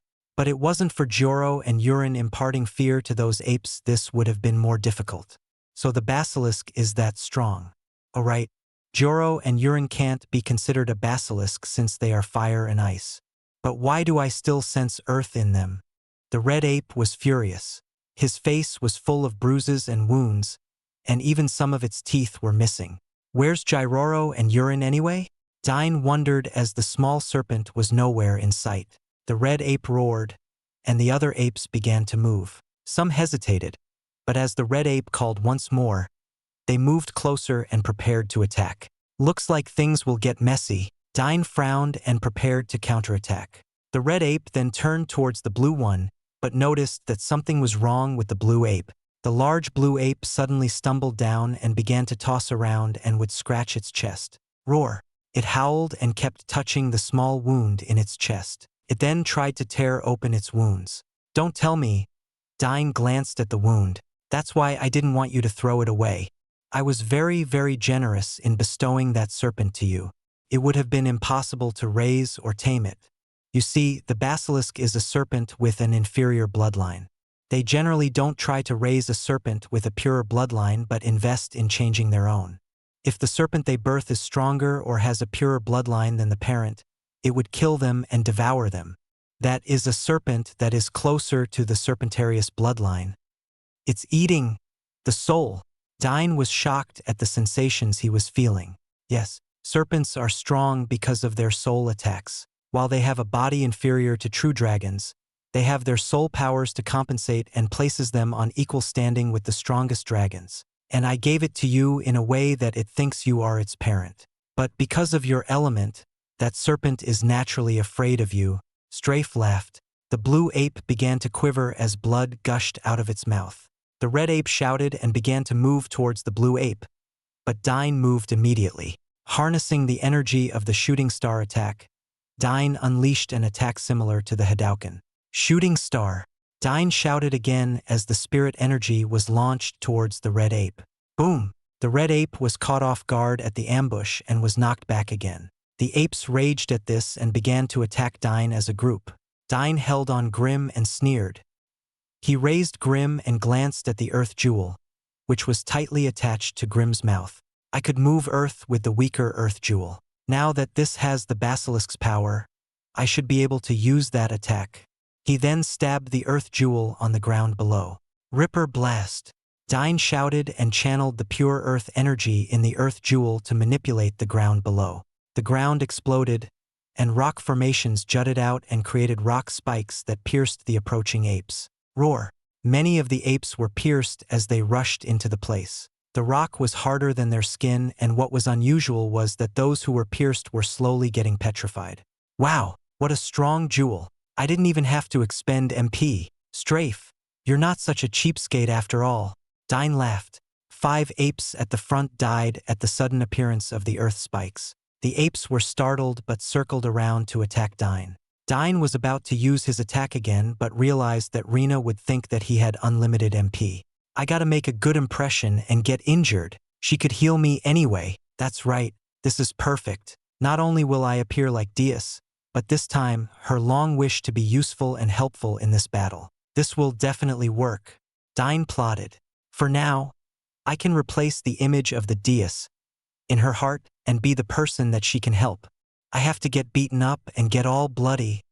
Dyne held his ground and allowed the group of apes to attack him. Dyne braced for close combat.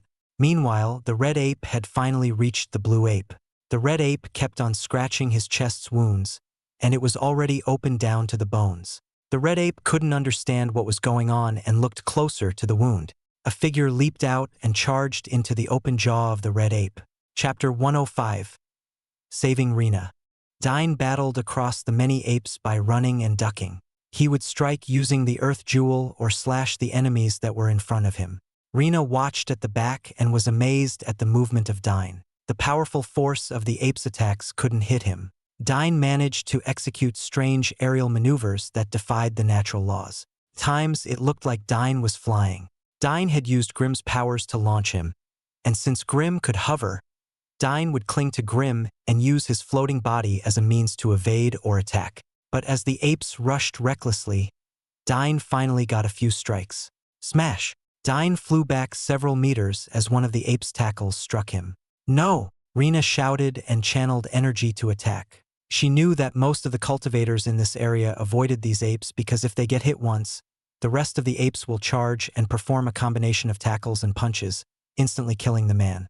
But as Dyne was flying back, he was able to counterattack and somehow shift his body to land a powerful punch on the face of a jumping ape. Dyne had used Grim's hovering body to regain his balance and evade the ape's ongoing rush. Dyne landed and did one swiping motion of the scythe, which caused the apes to pause before continuing their rush. Bang, bang, bang. Light missiles. Rena shouted as she launched a volley of magic missiles that struck the apes. One of the apes got mad and charged at Rena, and Dyne expertly threw Grim, which struck the ape right on the back of his head. Stab.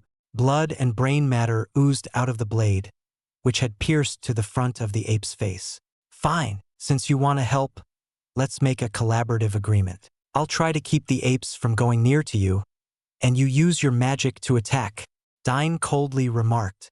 Dyne ran to intersect at the direction of where the apes were running. Grim flew back and got to Dyne just in time to stand in front of the apes rushing at Rena.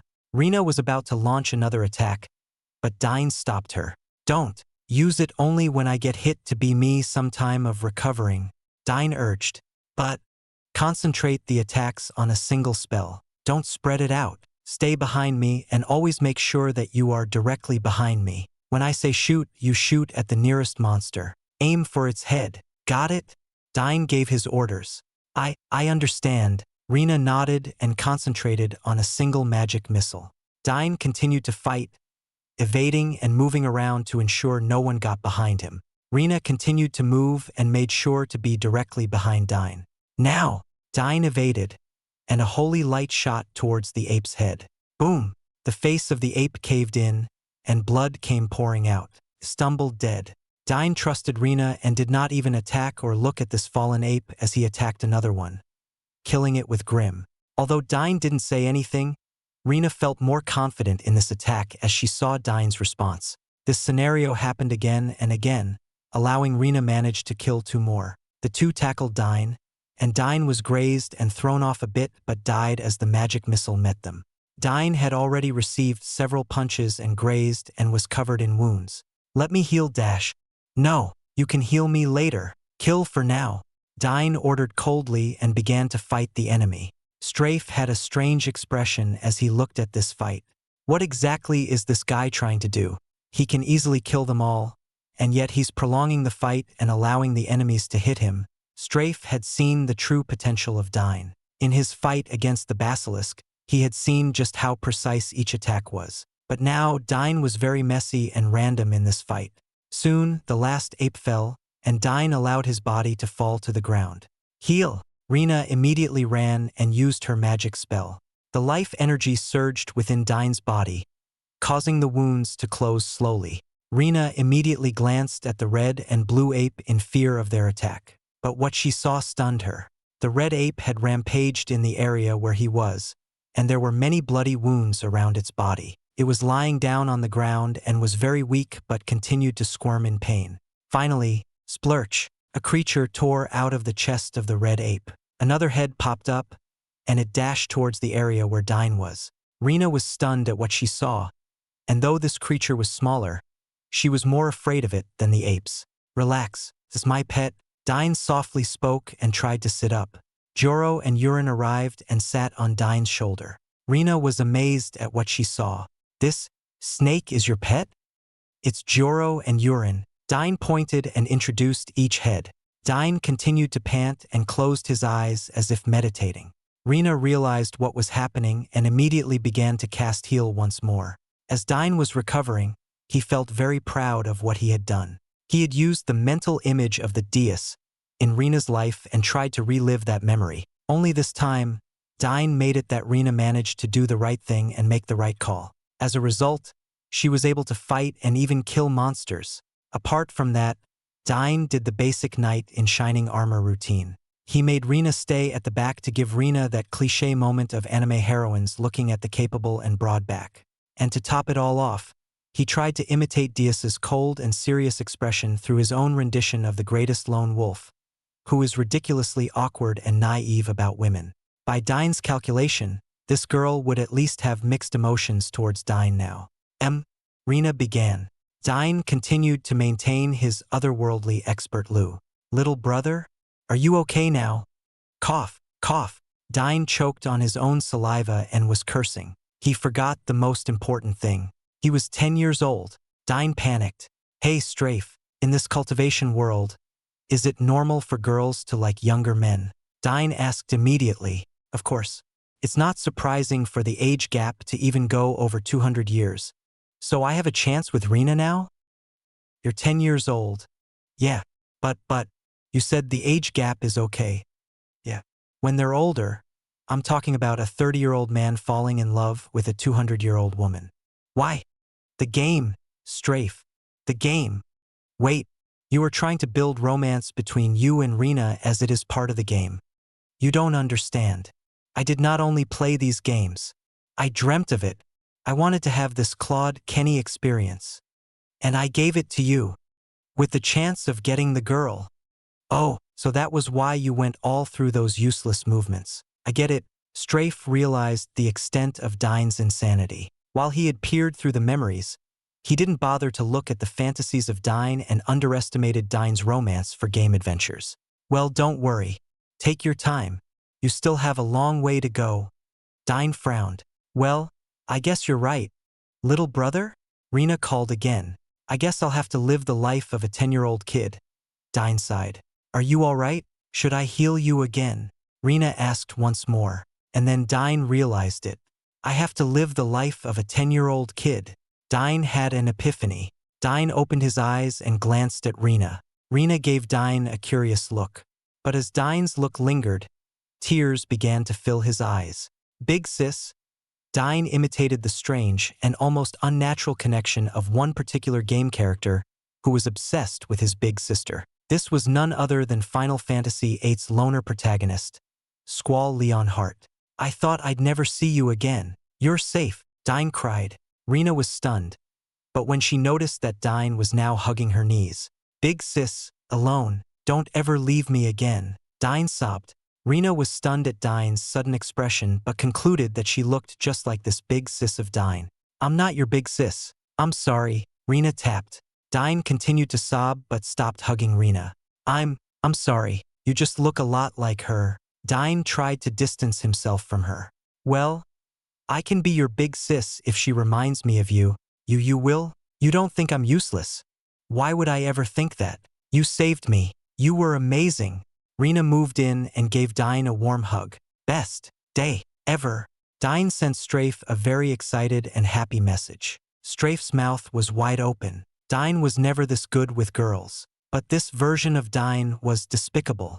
Is it because of the game? Is he in some sort of game mode that makes him this sickening creature? Strafe frowned. He had an ominous feeling in his actions that made Dyne meet this Rena. Dyne began to hug Rena back as he continued to sob. He hugged her so tight that Rena also began to tear up.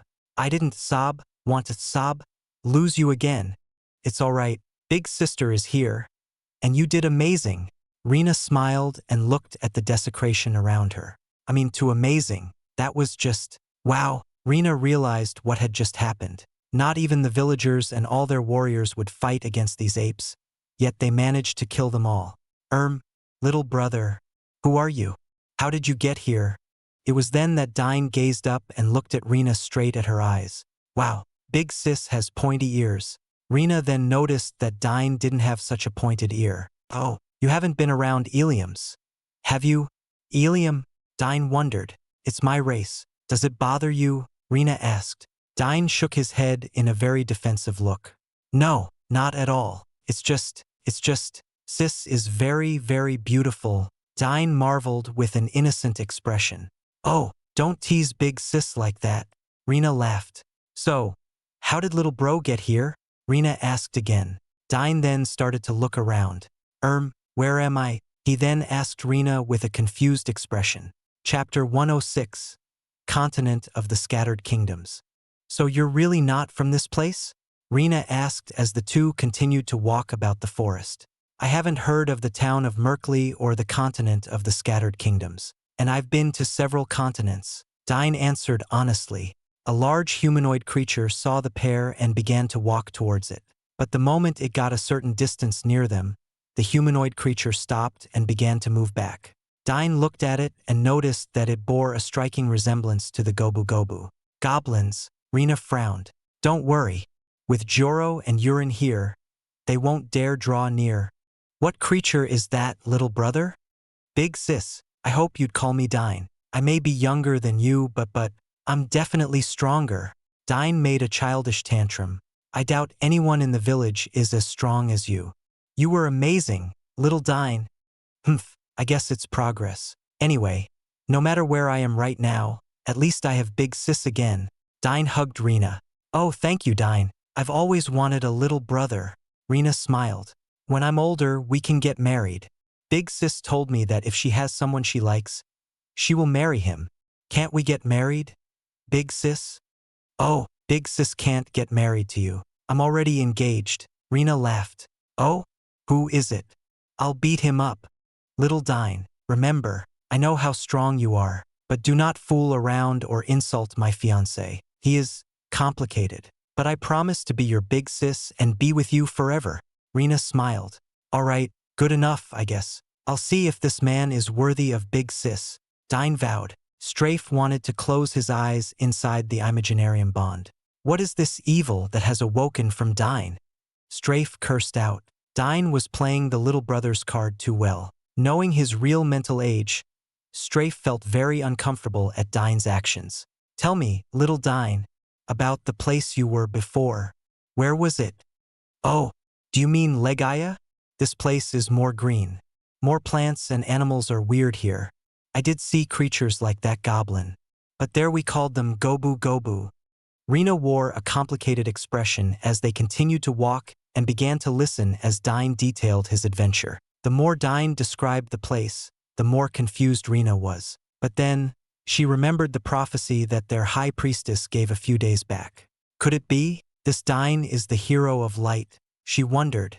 By the way, sis, that magic you did was amazing. Only Serus had that power in my place. Can you teach me how to do it?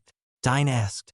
It's tough to learn. I haven't met anyone who could cast the healing magic I do. Rena explained as her voice trailed off. So Big Sis is that amazing. Wow, Dyne praised. Little brother, can you tell me something? What level are you in the martial novice realm? Rena finally asked. Martial novice? Sis is joking. I'm still in the 6th stage of martial advent. I just formally started cultivating 3 months ago. Rena was so shocked that she topped. 3 months? And already at that stage?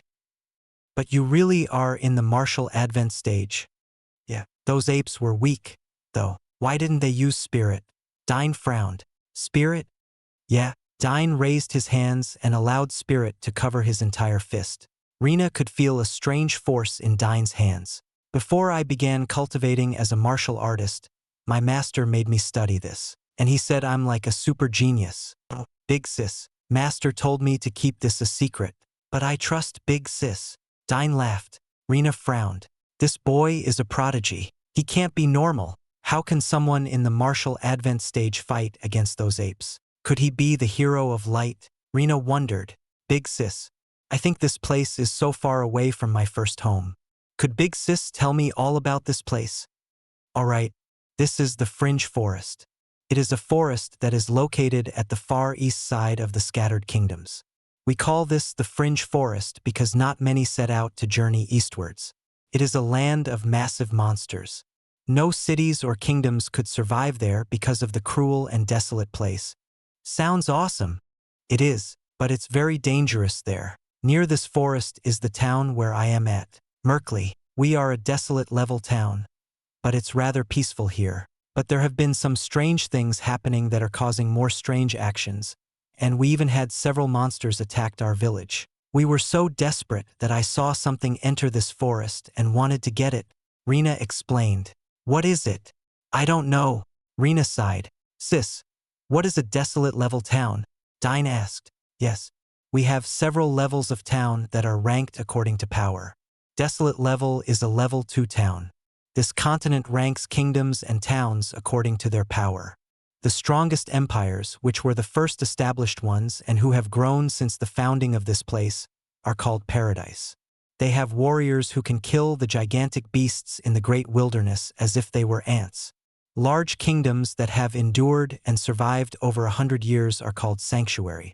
Then there is the mid-level, which are mainly ranked to large cities or groups of cities. Then we have desolate and void towns. Wow, why are there so many weak towns? In my place, most towns were of equal power. The scattered kingdom is a young continent. It was only 200 years ago that many from other kingdoms began to settle here. They were people who escaped the nearby continents when the kingdom wars occurred. Truthfully, we don't know much about the outside kingdoms. Why is this continent called the Scattered Kingdom? Dyne wondered. It's because when our ancestors moved here, they were all from different continents and different kingdoms or families. So many of them didn't get along with each other, and some were enemies. And since it was only a few hundred years ago when many races began to stay here, the problem of monsters and beasts make it difficult to reach other neighboring cities. Sounds scary. I wonder if Legaia is near this kingdom. Do you know of a place called Legaia? Dyne asked. I can look for it at the town library. But information about other countries is very limited here. You see, from this town, the nearest neighboring kingdom is somewhere past the fringe forest and beyond the great wilderness. Maybe that's where I am from. Do you want to go back? No, not really. I already have a beautiful big sis back. Master, he had some problems, and I don't think I can see him again. Dyne sighed. I'm sorry to hear that. From now on, we are family. Rena smiled. Thank you, big sis. The pair continued to walk towards the town. But Dyne was silently thinking about all the information he had received from Rena. So basically, this is a place which is very weak in terms of cultivation? Dyne asked Strafe. Yes, this is how I wanted to make your arrival feel a lot more like Star Ocean. You get the person from a more advanced place to reach an undeveloped planet experience. Strafe laughed. It's close enough. I'm already feeling nostalgic. And wow, you sure know how to pick a planet. Well, just wait a bit more. You'll be surprised how this will remind you of that game. I already have a few guesses. There is high death energy here. The moment I got here, I could feel it in the air. And Rena and the villagers were looking for something in the forest. Rena said she saw it. I'm guessing it was a meteor. That must have been me. What else could she have seen all the way from the village? We've been walking for nearly an hour, and it doesn't seem like the village is anywhere near. You said it's like Star Ocean too, so I conclude that I'm not the first one they saw. Oh? Nothing gets past you. What made you assume that you're not the first meteor on this planet? When you disappeared, it will cause a lot of conflicts in the cultivation world, right? Without your master watching guard. Illegal things must have happened here, Dyne explained. Like what? Strafe asked. He was curious if Dyne could guess what was happening in this world. To answer that, you need to clarify something. You said that I would get the Star Ocean 2 experience. This means that you guys must have some pact or law to not interfere with planets with very limited cultivation knowledge. Am I right? Yes. Only the leaders of the strongest kingdoms on this planet know of the existence of other stronger planets. But aside from them, no one else on this planet knows about the other planets in the cultivation world. Why did you make this rule in the first place? Balance. My master knew that the various galaxies were at war and would plot and kill each other. It was decreed long ago that the strongest planets and galaxies would not recruit or train underdeveloped planets to preserve the balance of power. So everyone agreed to leave them alone. But even without my master, the cultivation world has something similar to the UN of your world. This means my enemies won't go recruiting other planets. Although I cannot fathom my enemy's plot, it will still take them long to have an edge and more forces to fight. After all, although they killed my master and her most trusted allies, the kingdoms that are loyal to my master still exist. Oh, I get it. Then I guess this planet is really suffering the same fate as Planet Expel in Star Ocean 2. Your enemies couldn't make any obvious actions like recruit or train this planet, so I'm guessing they're harvesting death energy. Oh? Is it because of your eyes of destiny that you guessed this? Partly. But your previous words before you sent me here helped me deduce this. The meteors were meant to change the course and the flow of souls on this planet. But just like in Star Ocean, they are planning to make this planet collide with another.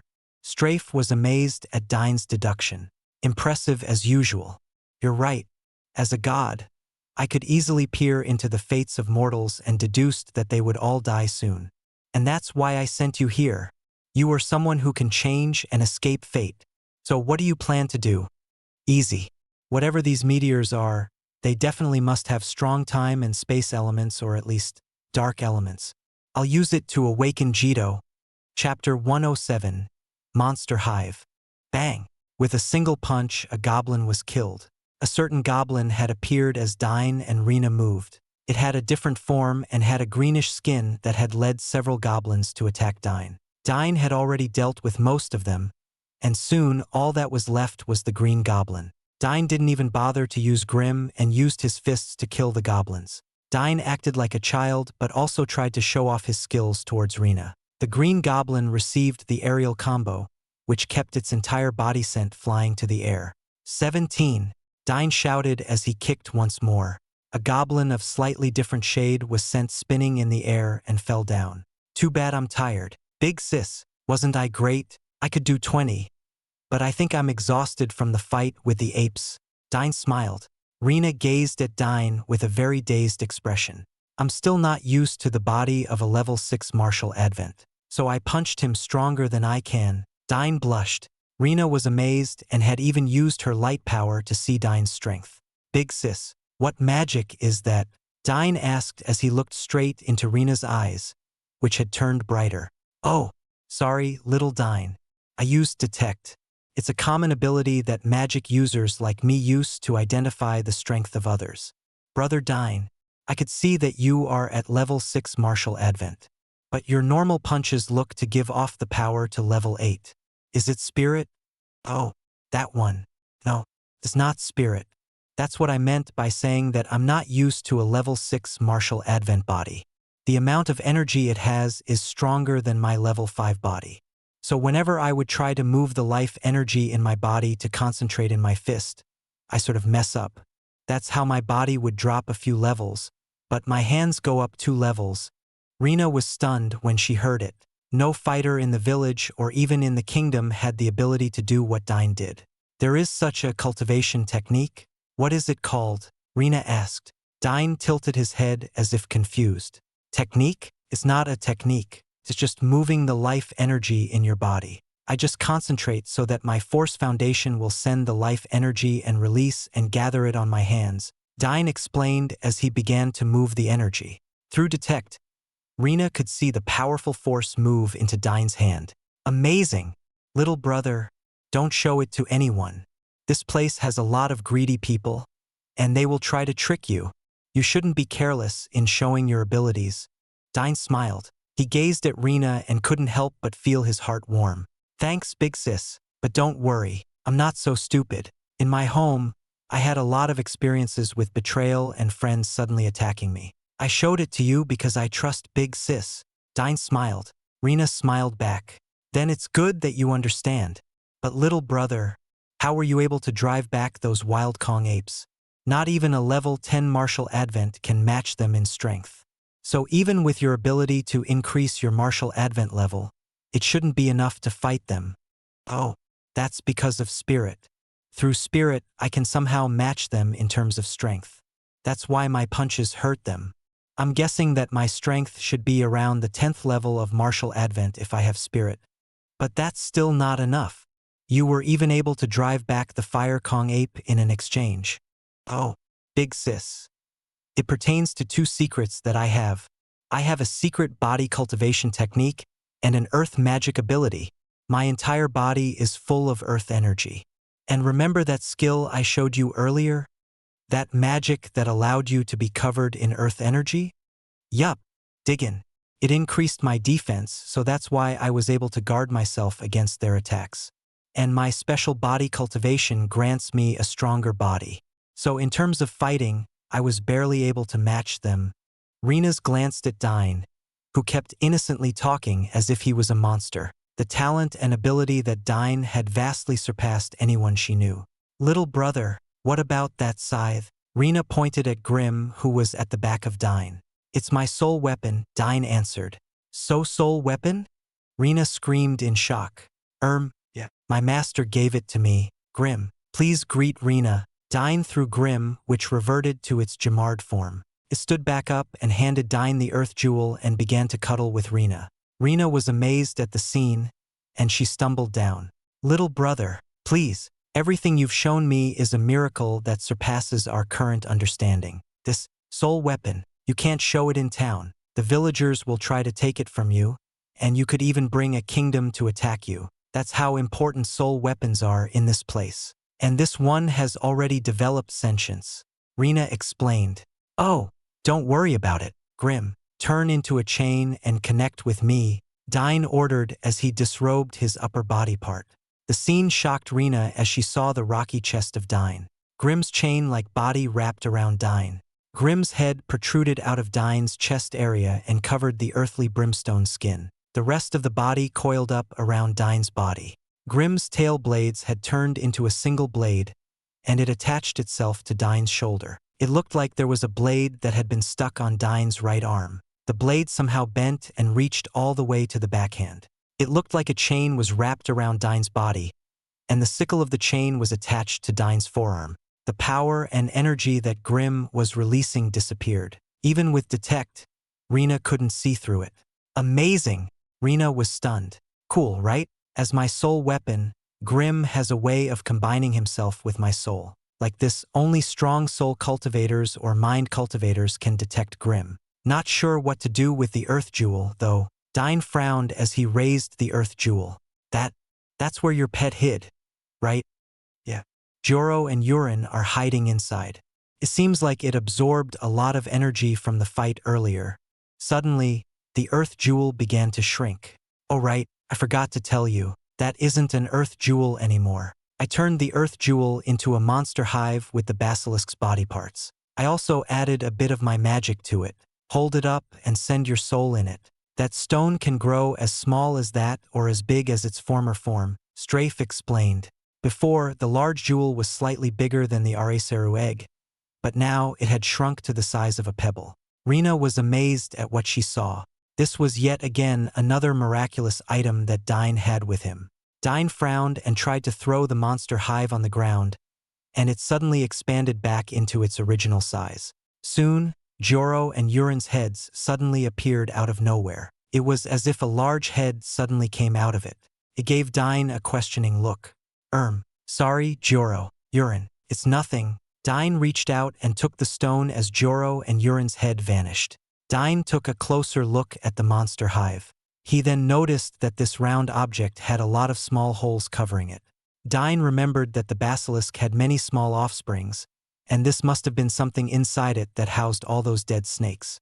I used my power to change the Earth Jewel and combined it with the womb of the basilisk. A monster hive is a necessity for cultivators that tame serpents or snake monsters. In fact, you won't find an item like this on the nearby planets of this region. Right now, that monster hive functions as a large space that allows you to store items. But aside from that, its most important function, for now, is nurturing the Serpentarius Joro and Urin. That stone is made of its mother's womb, and you must constantly feed it with your brimstone energy. That's why I said that it treats you as its mother. When I pulled you out of Legaya, you have been traveling for 3 days, and I used your brimstone power to nurture that rock, Strafe explained.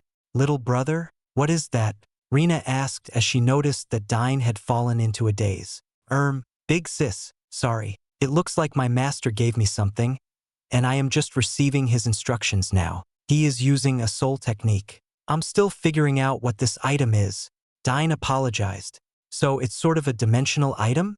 Dyne asked Strafe mentally. Yes, I have prepared items that can give you a dimensional space and plan to give them when you get here. But since you defeated the basilisk and acquired a mutated serpent, I decided to make this instead. A monster hive is meant to house a nest of snakes. But the truth is that large stone still has dimensional capabilities. It is capable of housing 3 or 4 fully grown basilisk. That big? Huh? Wow. It can grow bigger if you have the right resources. That's how monster tamers in the cultivation world bring all their monsters with them. So don't ever call me a cheapskate again. This is a cheat item when you go into the world of Brigandine. Strafe laughed. Chapter 108. Rena's story. Can humans hide in here too? Dyne asked. Yes, but the issue is to send it inside. You see, it's a dimensional item.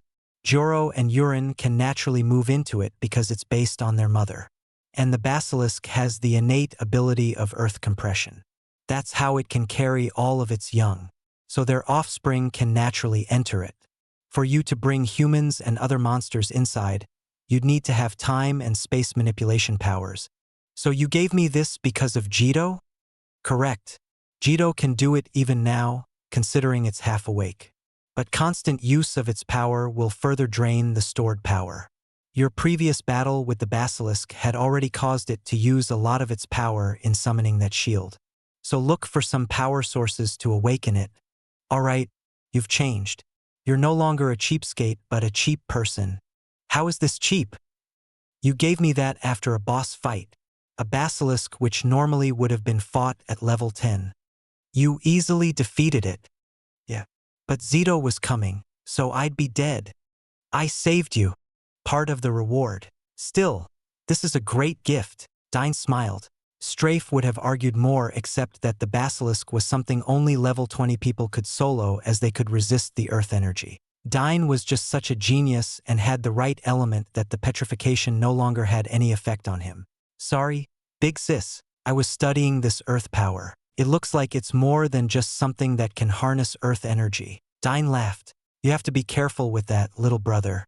That earth power will drive the strongest wizards of this place mad. And it seems to have a dimensional capability. Yeah. So dimensional items are also found in this place. Yes, but only the strongest time archmages have this. Little brother, just who are you exactly? Not one of your items fall below legend rank. What's legend rank? You don't even know that? Well, the place I came from was very chaotic. Although these items are rare, I had to go through a lot of trouble to get them. Dyne sighed. I see. But please, don't show them everything. Even Joro and Urin should not show themselves. Yeah. I think Joro and Urin won't come out. When it peeked its head out earlier, it was telling me to leave them alone for now. IT did? How can you tell? Rena was confused. I just know the looks it makes. Anyway, even that pet of yours is strong. I just remembered that it made most of the Kong apes scared. And didn't this kill the Kyre Kong apes and the Ice Kong apes? So if you said Joro and Urin ate their heart, which is frankly shocking, then it's only natural that they will need to sleep to absorb the energy. Not any monster could absorb and tolerate the destructive power of their ice and fire, Rena explained. Oh, Big Sis seems rather experienced in these Fire Kong apes and the Ice Kong apes. We've been fighting them for the past 3 years, and it has brought and killed a lot of people, so we naturally have tried to absorb the Fire Kong ape's energy to reach a higher breakthrough but failed. If that snake can eat the heart of the Fire Kong ape and the Ice Kong ape, then it's very amazing that it just needs to sleep and rest, Rena explained. Dyne decided not to tell Rena that it wasn't just the heart, but Joro and Urin ate the soul of these two. How strong are Fire Kong apes? About 4 level 3 martial novices is the safe way to fight it. Or if there are more martial novices. But as our town is only a desolate level town, we'd need to ask assistance from a mid-level town to send soldiers who are that strong. In my town, the strongest is a level 6 marital novice. It was the man who was leading the group. But a single level 6 cannot fight against that many Kong apes. So normally, we'd have to get all of the village warriors to fight a single troop. Why did they abandon you? Dyne asked. It's complicated, Rena smiled. Big Sis better start trusting and relying on this little brother. I mean, they weren't able to fight the Kong apes, but the two of us defeated them. Even if Joro and Urin didn't kill the fire apes, I'm still confident that we could have retreated. It wasn't working when I arrived, but it seems to be working now. Dyne revealed the Chicken King. What's that? Rena smiled. Another miraculous artifact. In terms of use, it's even more amazing the Grim here. Although Grim still has to grow, Dyne laughed. So why did they leave you, Big Sis? Dyne's expression turned serious. Rena felt a strange change in the air at Dyne's question.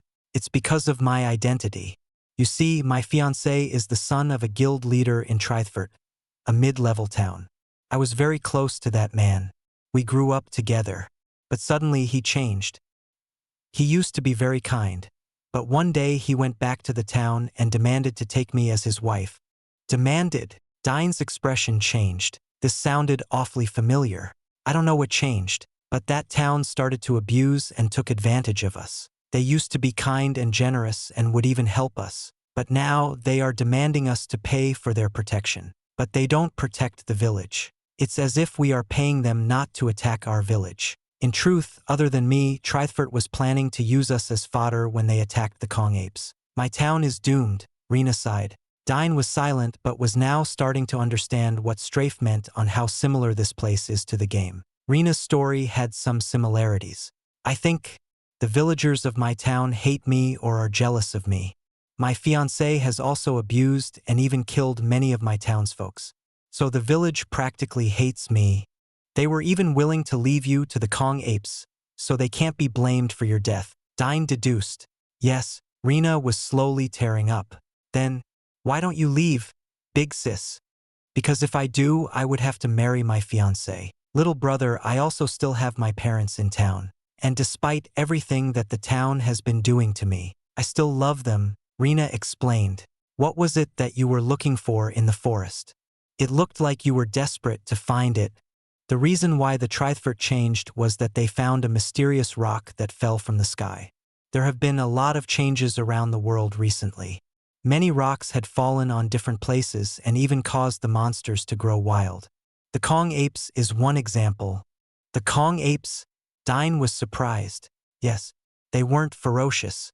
Although they were wild, they weren't strong, and the goblins were the king of the forest before.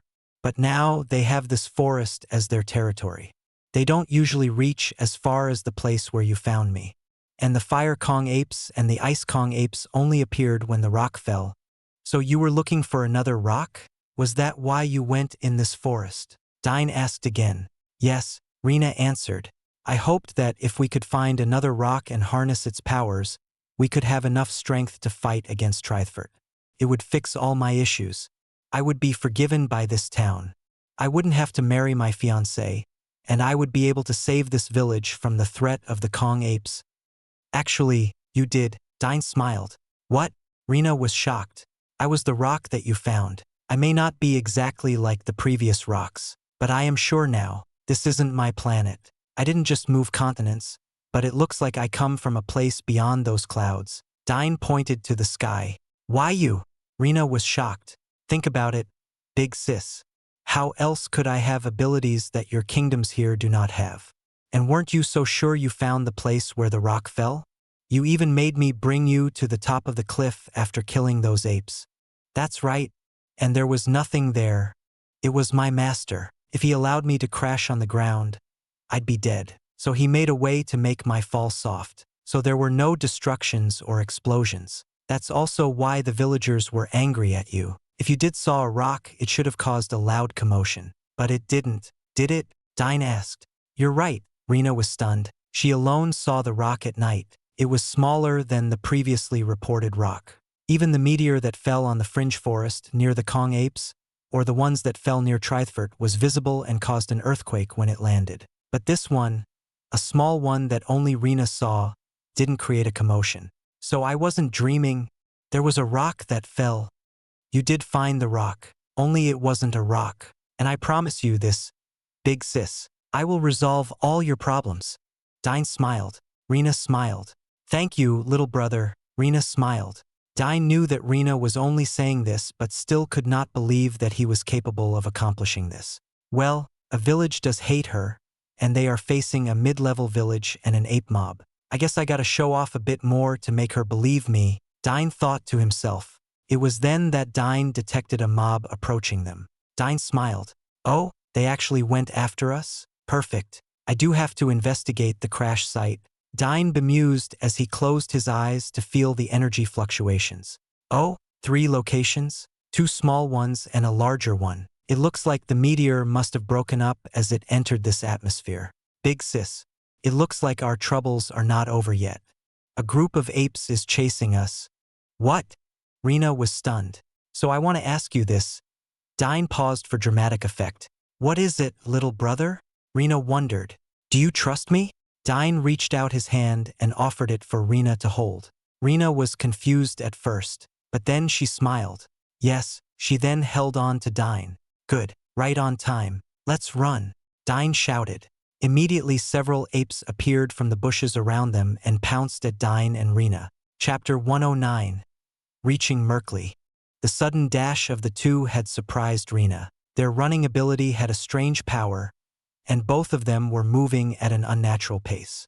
Each step they took had the ability to defy physics and as if the ground below them were moving for them. Chicken King, this bad boy is a legacy of the wind god. And the wind is just a step away to time and space. Dyne began to narrate. Rena was slowly getting used to the sudden speed, and they began to move faster. The apes that were chasing them could not catch up, and soon, Dyne and Rena had disappeared from their sight. With the Chicken King's power, Dyne and Rena ran towards the village Merkley's location. But the drawback of this ability is that it only works when we are running away from an enemy. But we can use it to travel from one place to another quickly. So I'll attack whatever monster and then we run away. Just keep holding my hand. Big sis, can you keep up? Dyne asked. Stamina boosts, Rena shouted as their entire bodies became lighter, and it was as if their breathing became easier. Amazing, big sis. This magic practically helps me improve my breathing. Dyne was amazed. You're very funny, little brother. In this world, it's a common spell for light mages like me, Rena explained. Oh, light mage. Huh. Dyne noted this mind cultivation path. He could not help but recall Brigandine. Soon, a lone goblin was found. Dyne ambushed it and slapped it. He was careful to minimize the strength of his slap not to kill it. After that, he ran away as the goblin grew mad. This allowed them to move towards the exit of the forest quickly. They would attack a monster when they found one. Thanks to Dyne's amazing soul cultivation, Dyne could roughly sense the location of the nearest enemies. Amazing, this speed. We might even catch up with the villagers who left earlier, Rena exclaimed as they had traveled further and further out of the forest. Yeah, but I'll be rushing back inside. Big sis, I need to check out the place of the Kong apes. I'm looking for a powerful energy source that will awaken another soul weapon that is 10 or 20 times stronger than Grim. If I awaken it, then all your problems are solved. Dyne explained. What, if that's the case? I'm coming with you, Rena urged. I thought you'd say that. That's why we're rushing outside of this forest. So you can settle some things. Dyne chuckled. What things? The villagers leave the forest, and you are not with them. They make the announcement that you are dead. What will your adoptive parents do? You're right. They'd be horrified and try to enter the forest. Rena realized this. So we are going out of the forest to show them that you are all right, and you talk to your parents and prove that you are alive, Dyne explained. But wait, how did you know that they are my adoptive parents? Rena realized something peculiar in Dyne's statement. Dyne nearly froze. He had slipped his tongue and said something about Rena's past that was similar to the Rena in the game. Your magic. It feels different from the light magic of others. Dyne explained. Oh, so that's it, right? Even I don't understand how I can perform healing magic. That is why I was supposed to be trained as a light mage in the Temple of Light in the main kingdom. But when the meteors came, I decided to stay here for my parents. Dyne sighed in relief. His blunder in assuming that this Rena was similar to the Rena in the game was true. Dyne was silent and decided to say one of the plot points in Star Ocean 2. Light magic isn't that rare. But in this place, and after seeing the other villagers, I can tell that you aren't among them. You could be from a lineage that is far powerful than these villagers. But this is just my guess. My master taught me a lot after all. So I know that there are races who can heal. So that's why little brother wasn't surprised at my healing spells. Rena chuckled. Yeah. Anyways, it looks like we're moving out of the forest. Dyne pointed. The pair reached a wide clearing where thick grass grew. But Dyne also noticed that after the thick grass was a desolate, sandy region. Oh, there's something special with this forest? Dyne wondered. Yes. Even before the meteors, this forest had a powerful earth energy. The Kong apes usually have earth Kong apes. But when the mysterious rock fell, that's when the fire and ice Kong apes appeared. Oh, the villagers. Dyne pointed out to the distance. Little brother. Remember, the villagers are very... I get it. They are stressed, they are angry, they are jealous, whatever. I shouldn't show them my cool weapons. Otherwise, they will try to take them away from me. Big sis, as I said, I may be young, but in Legaya, the whole world was trying to kill me. Dyne laughed. He recalled the workings of fate and how it adamantly tried to kill him. I can see that you are an amazing fighter, little brother. But these villagers hate me. But I can't bring myself to hate them. I understand their hatred. Killing me is one of the things they can do to ease their anger. So, please, if they ask, just pretend that you saved me and we managed to run away from the apes. I think they'd be afraid if I told them that we killed those apes. Why should I try to hide my strength like those weird MCs in those cultivation novels? What? Look, at this point, it doesn't make sense for me to keep it low profile, big sis. I don't want them to bully you or your parents. Little brother, I know you are strong, but if you reveal all those weapons you have, it will draw attention. If they can't get the weapon from you, they will report it to Trythfort. You will draw endless aggression, and ultimately, it will bring harm to me. Do you understand? Rena explained. Dyne sighed and then nodded. Unless you are strong enough to face a level 6 martial novice and the entire village without those weapons. Don't ever dare of showing off, Rena warned. Dyne glanced to the ground and began kicking the soil like a child who was being punished. Say you promise, Rena urged. I promise, big sis. Good. I can explain things to my mom and dad. We will then go back to the forest. Well, you better hurry, big sis.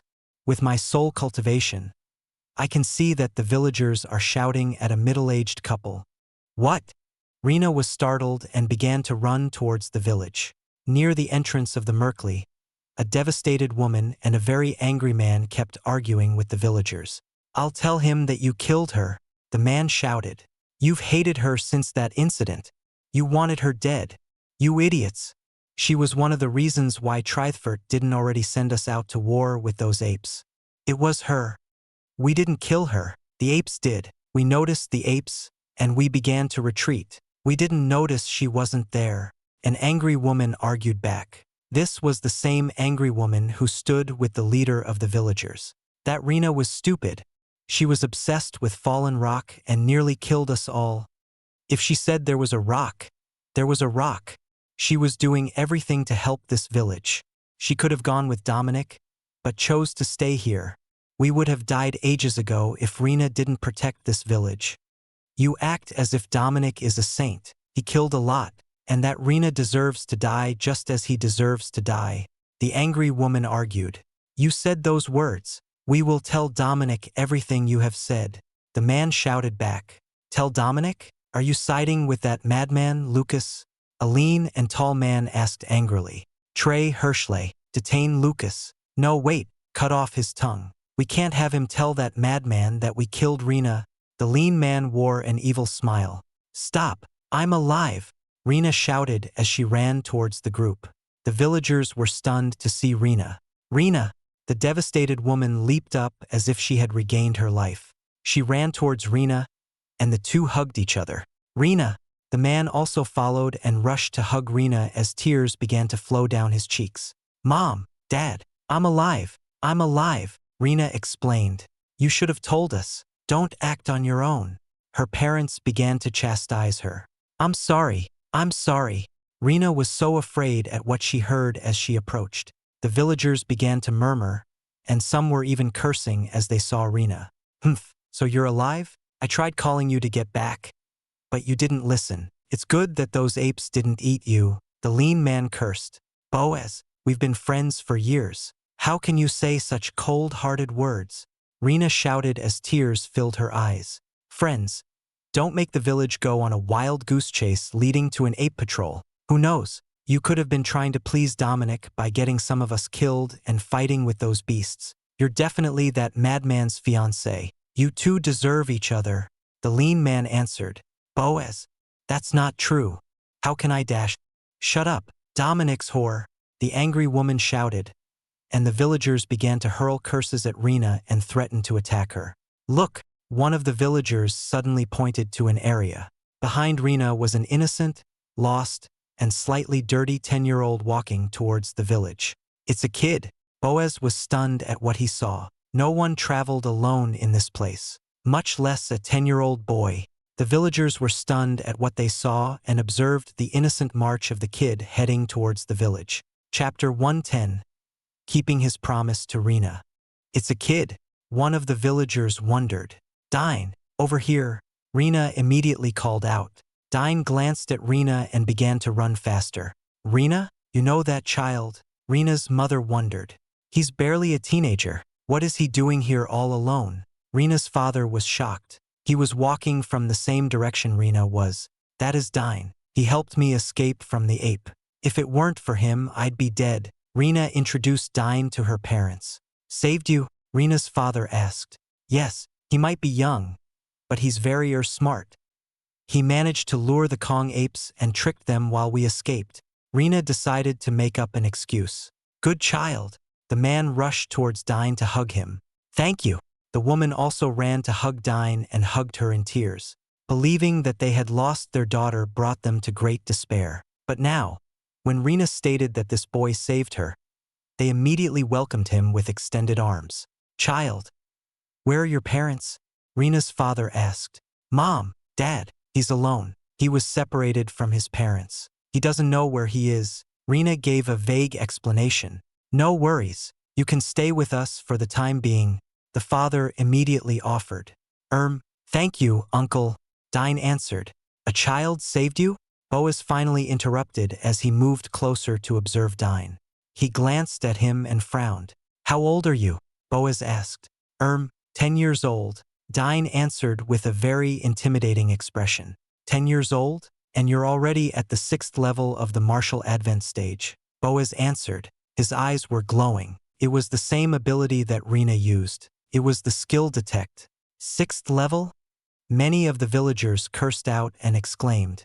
That level was very hard to achieve for 10 years old. Only people in their nearing 20 could reach this in a desolate level town. Only geniuses like Boaz would reach that level in their teen years. But Boaz reached level 6 when he was 15 years old. Many people who had the ability began to use detect. Some who were below the 6th level couldn't see through Dyne's level and be shocked.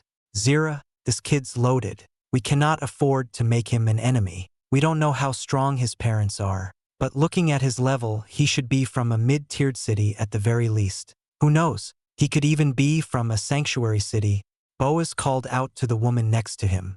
I agree. Let's pull that child to our side. We have to tell him that Rena's not good. He's 10 years old. If we get the villagers to play along, we could manage it.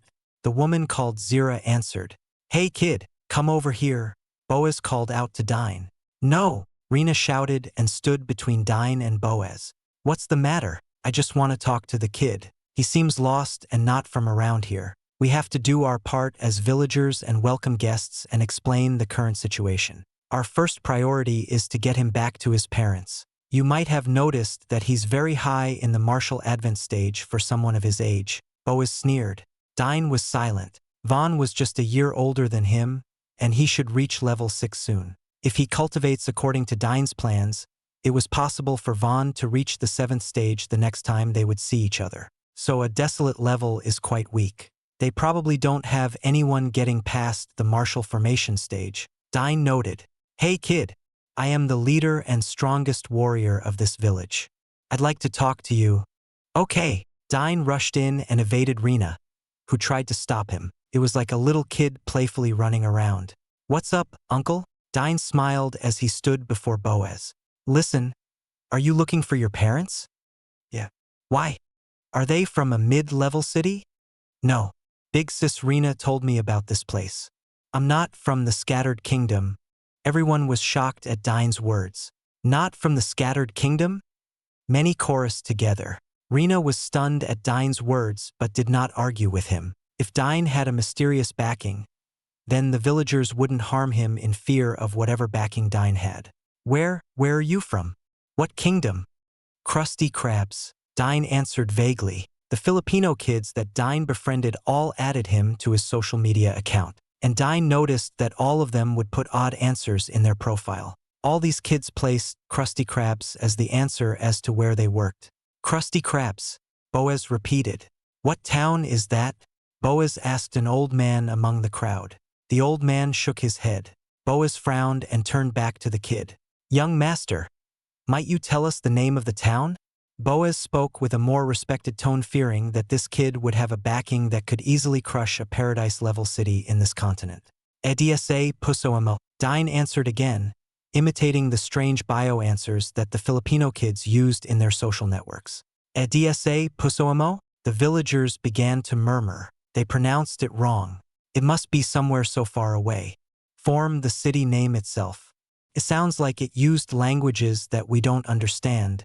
The group began to look more respectfully at the boy. Listen, young master. That sister you saved is a bad person. Therefore, you shouldn't save her.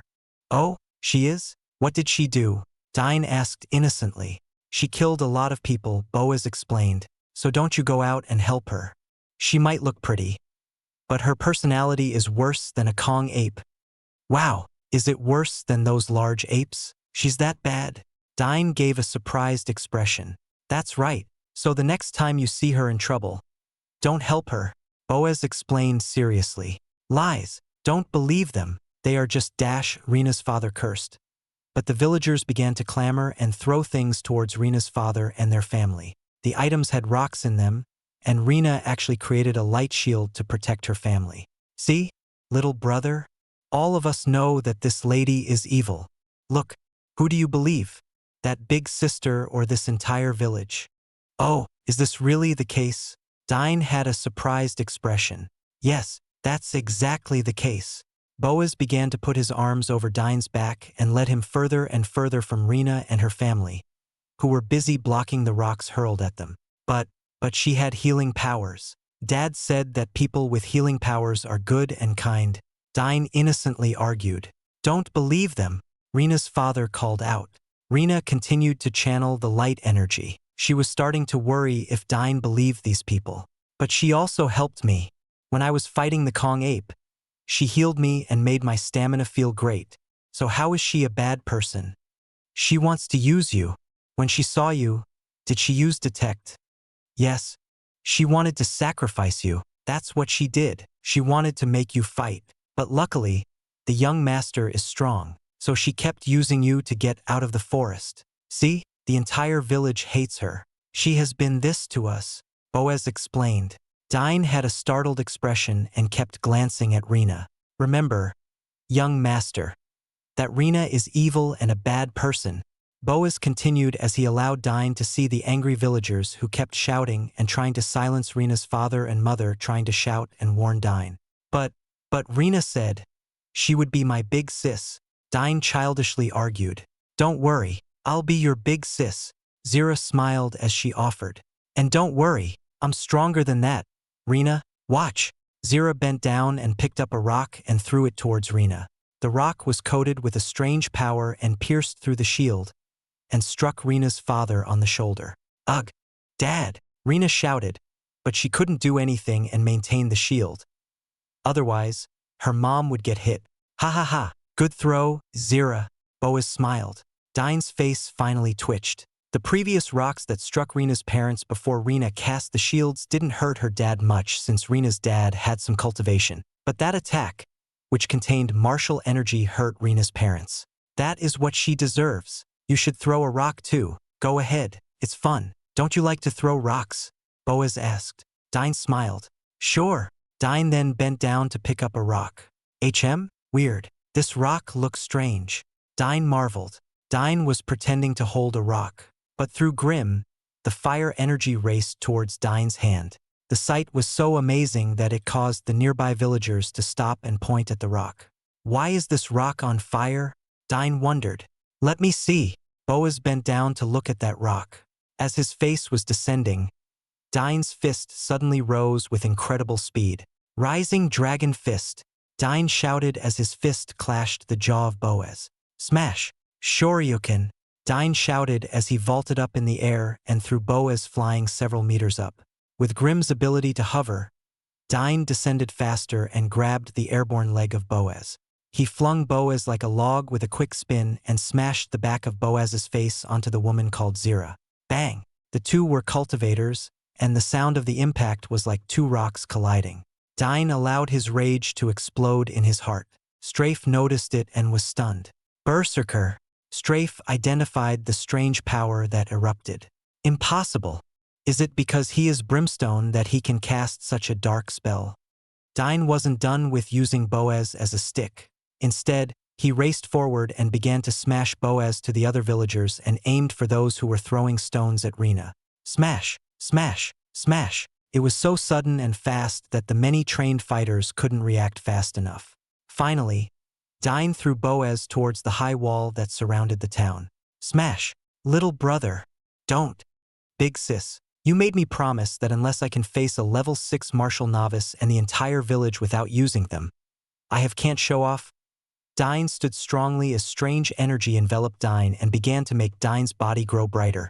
Well, I was looking at the strength of the fighters in this village. And yes, I can fight all of them. Dyne smiled. Chapter 111. Trance. The surge of power continued to rise. An elder at the second stage of martial novice continued to use detect and was shocked at what he saw.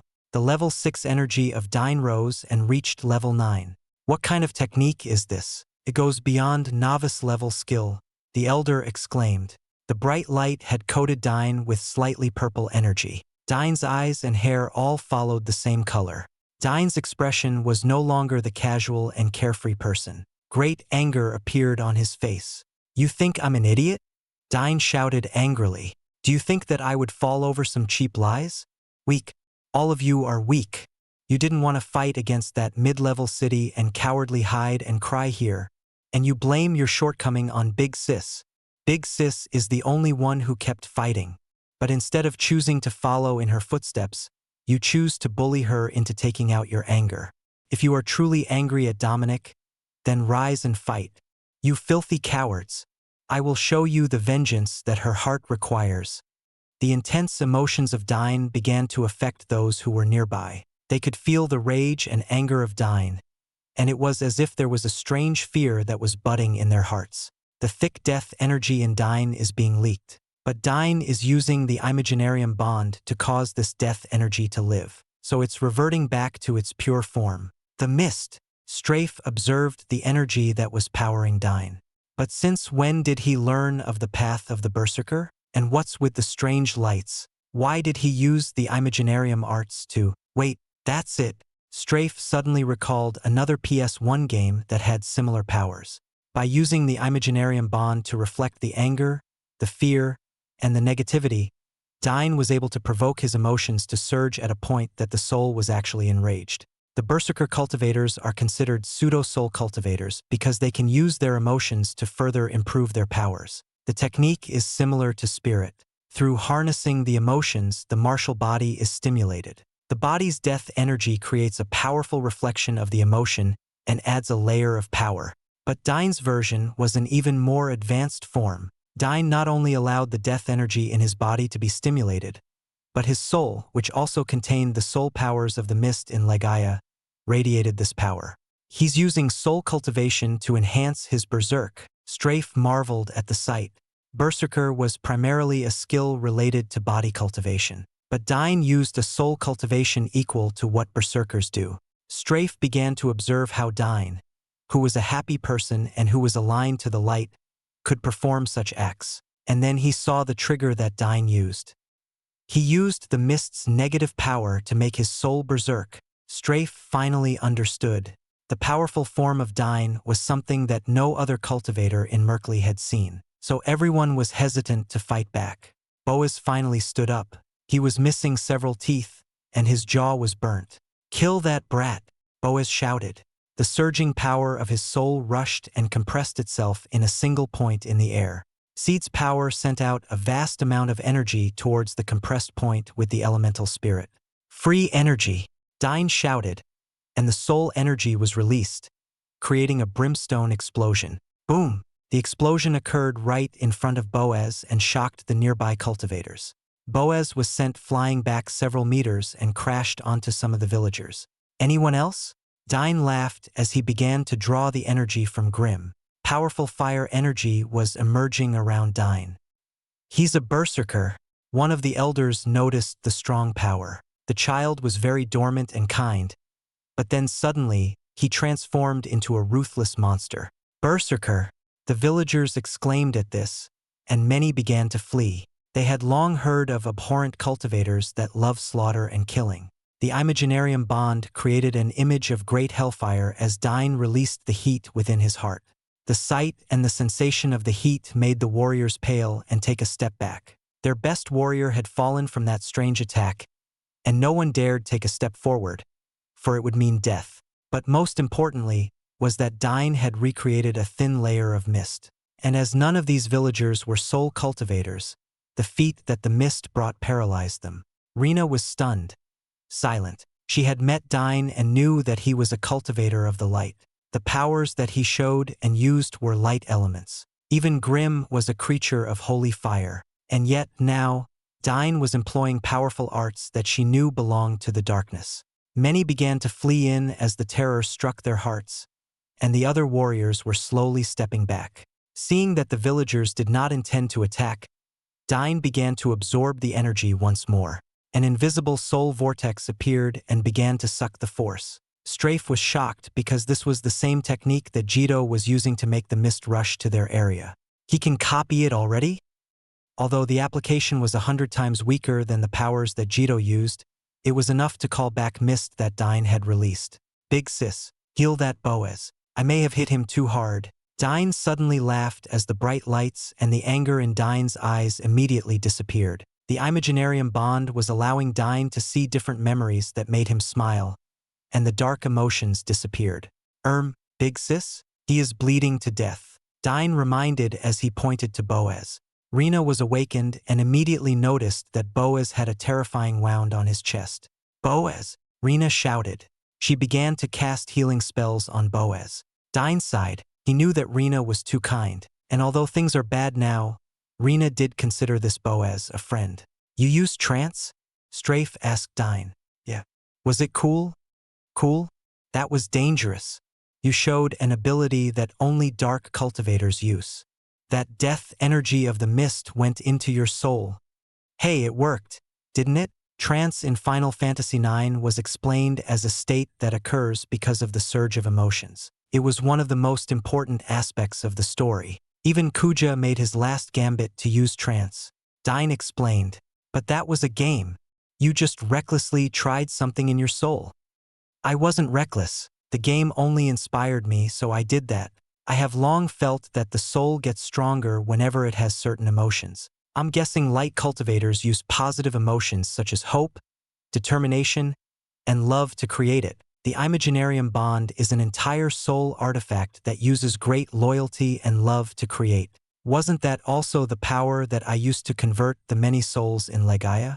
And wasn't my birth to becoming a soul cultivator was because of the great joy I felt of being able to play? Wouldn't it be normal for me to notice this?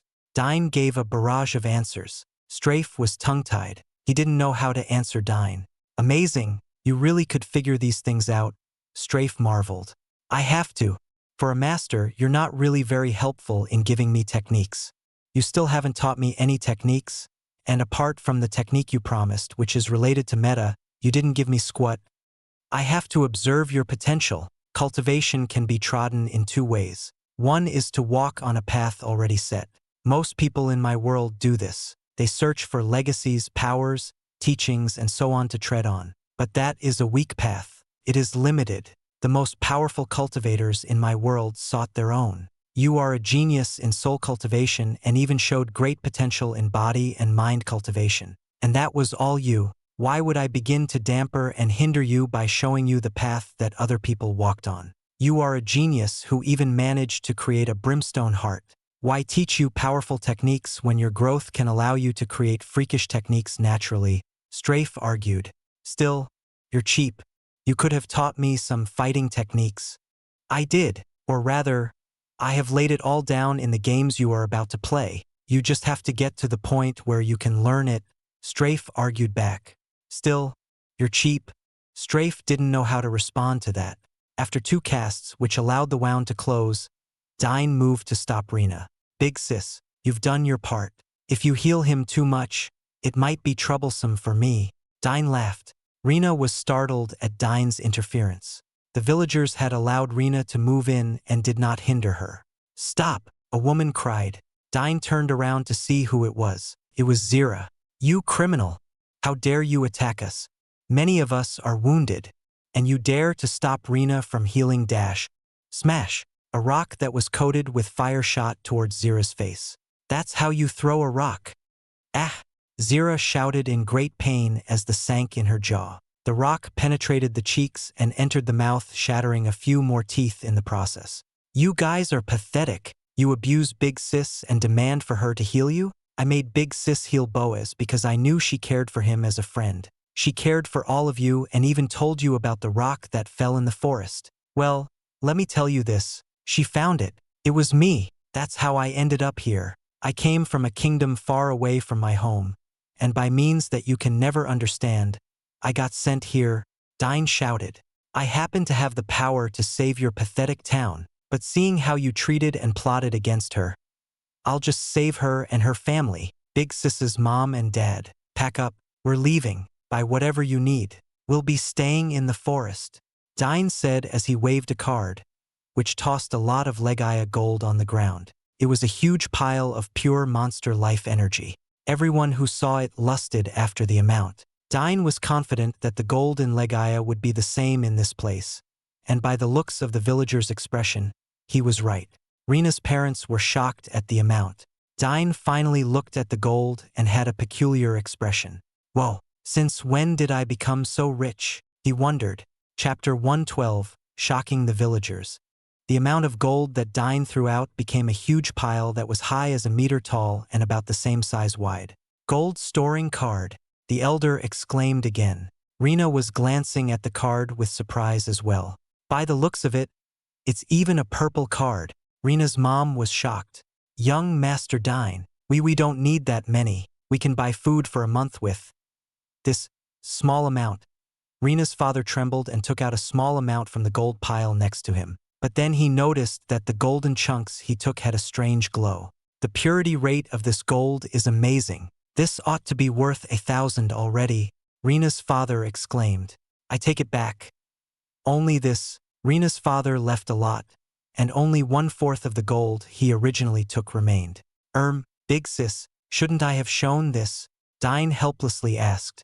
Rena was awoken from this and knew that Dyne was asking whether he should have shown this. She couldn't answer immediately. Her initial answer was supposed to be no. But compared to the other items that Dyne revealed, this was practically showing people an ordinary pocket knife while hiding his tank. It's fine, Rena mumbled. Dyne sighed. He glanced at his purple card and noticed that it had changed in its texture. I've modified it to follow this world's purple cards, Strafe began. That is capable of containing several millions of the life energy you can gather, and it can even compress it. This planet is primitive, and their ways in body cultivation are far inferior to your methods. Here, gold is a resource used as a means to strengthen the body. But this method is extremely flawed. The means of increasing cultivation using that one creates an imbalance in the life and death energy in the body, as that one is the lifeblood of another creature. So basically, if I try to level up with this stuff, it will cause problems in my cultivation later on.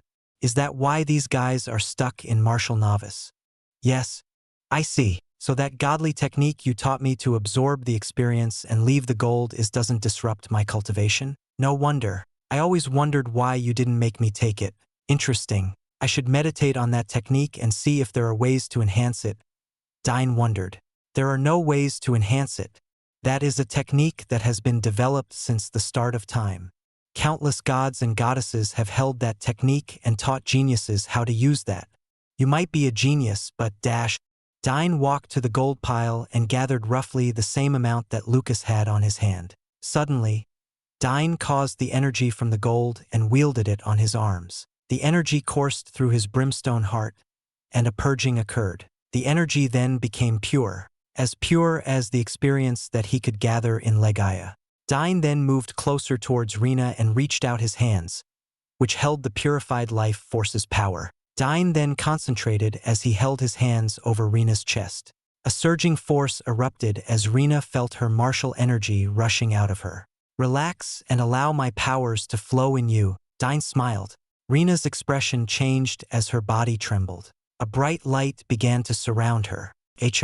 Big Sis, there are too much death energy and impurity in your body despite having a light alignment. Dyne frowned. Dyne then concentrated, and a dark, red color appeared. It was as if Dyne was holding lava in his hand. Bear it, Big Sis. I'll be sending some energy in, alright? Dyne motioned and pressed the upper chest portion of Rena. Rena groaned as she felt the power but trusted Dyne and allowed the wild heat to course through her veins. Grim, purge the black icky stuff, Dyne ordered as Grim secretly sent his holy fire into the mix. The death energy and filth in Rena's body were being expelled, but the color of the strange slimy color was now dark brown. Instead of some sweaty, black slimy energy, it looked as if something burnt and bloody emerged. Dyne was proud of himself. This way, there won't be some black slimy stuff. Dyne laughed inwardly. More and more filth was being expelled, and there was a strange change in Rena's body. Rena's body began to glow. Some of the villagers watching were stunned at what was happening. She's breaking through. One of the villagers had curiously used detect. At these words, many also did the same. Rena was a mind cultivator, so her martial cultivation was very low. She only had body cultivation of being on the second level of the martial advent stage. Martial advent level 3, martial advent level 4, martial advent level 5, the energy condensed and disappeared. Rena, they could feel that Rena's martial cultivation had increased. Many used detect now and was stunned to see the drastic increase in Rena. From martial advent level 2, she jumped 3 levels. There. Now the godly technique is better. I modified it so that it can work on certain cultivators. But I'm guessing this should only be useful towards light, fire, earth, and metal cultivators. Dyne said to Strafe. My liver, Strafe and the soul poison felt pain in their liver, though they didn't have one. Ho-how! The age-old ancient technique of gathering the good from a fallen creature now had a variation. And it was so amazing. You forget, I'm brimstone. I purge the elements. This is nothing. Although its losses about 50% of the energy, it can still help cultivators reach the first bottleneck, which is level 5. And since I'm 10 years old, Dyne pretended to concentrate as his hands continued to rest on Rena's chest. Little brother, you're touching me. Rena was embarrassed. Although Dyne didn't touch it, it was pretty close. Oh, so sorry. Big sis. I was so focused on using my powers to help you reach the first wall of cultivation. Rewrite, it's okay. Even I'm shocked. So this is level 5? Amazing. Rena continued to feel the power pulse through her body. The villagers marveled at that skill. That ability would allow many cultivators to ascend earlier than possible. The miracle that they saw made them stunned. No wonder he's at the 6th level already, a martial novice exclaimed. Big Sis's dad. I think your element is compatible for me to use what I just did to Rena, so I guess I can make you rise about 3 or 4 levels. Dyne shrugged. Lucas, who heard Dyne, froze. He was at the 4th level of the martial novice realm. He had cultivated all his life but met this insurmountable wall. No matter how he tried, he could no longer reach the next level even though he had tried to absorb as much gold as he could. Well, what? I'll do it later. Big Sis's mom and dad will be waiting at home. Please buy whatever you can. Big Sis, let's go. Oh, and if the villagers give you a hard time, tell me. I'll kill them. Dyne smiled. Everyone felt a chill rang down their spine with Dyne's innocent smile. Dyne gathered the gold on the ground with his purple card, which absorbed everything immediately and left. The crowd parted gave way at Dyne's march. Rena quickly bowed to her parents and urged them to follow what Dyne said as she turned to leave. Little brother Dyne, Rena called as she chased. Everyone was quaking in their boots as they saw Dyne leave. There was silence, and then the first villager came to his senses. Big brother Lucas, big sister Trina, I just caught a boar ox. The goblins captured it, but my brothers and I have caught it. I can offer you great discounts for buying it. A man suddenly emerged from the crowd. All of a sudden, many came to their senses. They had just witnessed Rena rise 4 levels in their cultivation with the gold that Dyne had. While no one would dare to steal it, everyone has gone mad and began to offer their best prices. Big brother Lucas, you always said you liked my hammer. Here, take 2. Who needs your hammer? Big sister Trina, remember you said you fancied my arm guard? I can give you 7. I can even make cute designs so that you'd look good when fighting. 7 arm guards. She only has 2 hands. Big sister Trina and big brother Lucas. Didn't you once say that I was good at imitating the sound of a dog? Make me your pet. Big brother Lucas. Rena is too old for that young master. I have a daughter. Please introduce us. Big brother Lucas, we have the best weapons in town. That gold can buy you a lot. Give me just a little bit, and I can give you weapons that are 1/5 the market price. The merchant of the town spoke. With a cultivation jumping gold, everyone lost all sense and began to offer the couple everything they had. It made no sense. How was that gold able to make Rena rise the ranks? And seeing that Dyne had consumed the gold made them wonder just what miraculous form of gold did Lucas have on his hands. With this, big sister, I don't think the villagers will make it difficult for you and the family. I mean, other than the fact that they are afraid of me, there are tremendous benefits if they make me their friend. Dyne began to explain his actions. Rena kept looking back as she heard the many offers made towards her father and mother. In just a few minutes, Dyne turned the tide around and changed how she and her parents were treated. Chapter 113, The Plan. Rena followed Dyne. Brother Dyne, how did you raise my cultivation? It's not that amazing. You see, you have already absorbed a lot of monster blood. How much of those gold did you use to try to break through? Dyne asked. I am a very unskilled in bodily cultivation. I managed to acquire around 300 units of gold, but couldn't even break through the 3rd level. Rena sighed. It isn't that you are unskilled, but that is incompatible. If you have some items, artifacts, or someone who can convert neutral to light, your body would have accepted it. By the way, Boaz is only strong because of his earth elemental affinity. The monsters in this place have high death energy. Thankfully, the Kong apes and the other monsters seem to have an earth alignment. I use brimstone, so I was able to convert the dormant energy in your body. Since you're light, it matched perfectly. I can't do the same to the others here, though maybe unless they are fire or metal. Lucky that your dad is fire. I should be able to purge the death energy in his body and make him rise a few ranks higher, Dyne explained. Strafe was looking at Dyne with a very dazed expression. Brimstone cultivators are such cheats, he cursed. HRM? I sorta am, aren't I? Dyne laughed. That's unfair. No, this shouldn't be possible for most brimstone cultivators. It's your illegal ability in soul cultivation. And what in Sovereign's name taught you such secret and advanced elemental laws? Felt natural. Was I wrong? No, you unnatural freak of nature. You were right. So right that it answered several unanswered questions. But how did you purge it? I am brimstone. You said space and time is the element that creates matter. It is the total opposite of brimstone. Isn't brimstone depicted in my world as some purging element? I just sorta knew. Strafe and the poison spirit were now suffering from internal bleeding from Dyne's words. You said that you could help my father. If you do manage for, he should be the strongest cultivator in this town. Rena exclaimed. Probably. Where I'm from, it isn't just about being stronger. The weak can overpower the strong with the right means. Rena contemplated but realized that the battle against the Kong apes and even how he fought the villagers earlier are evidence of this.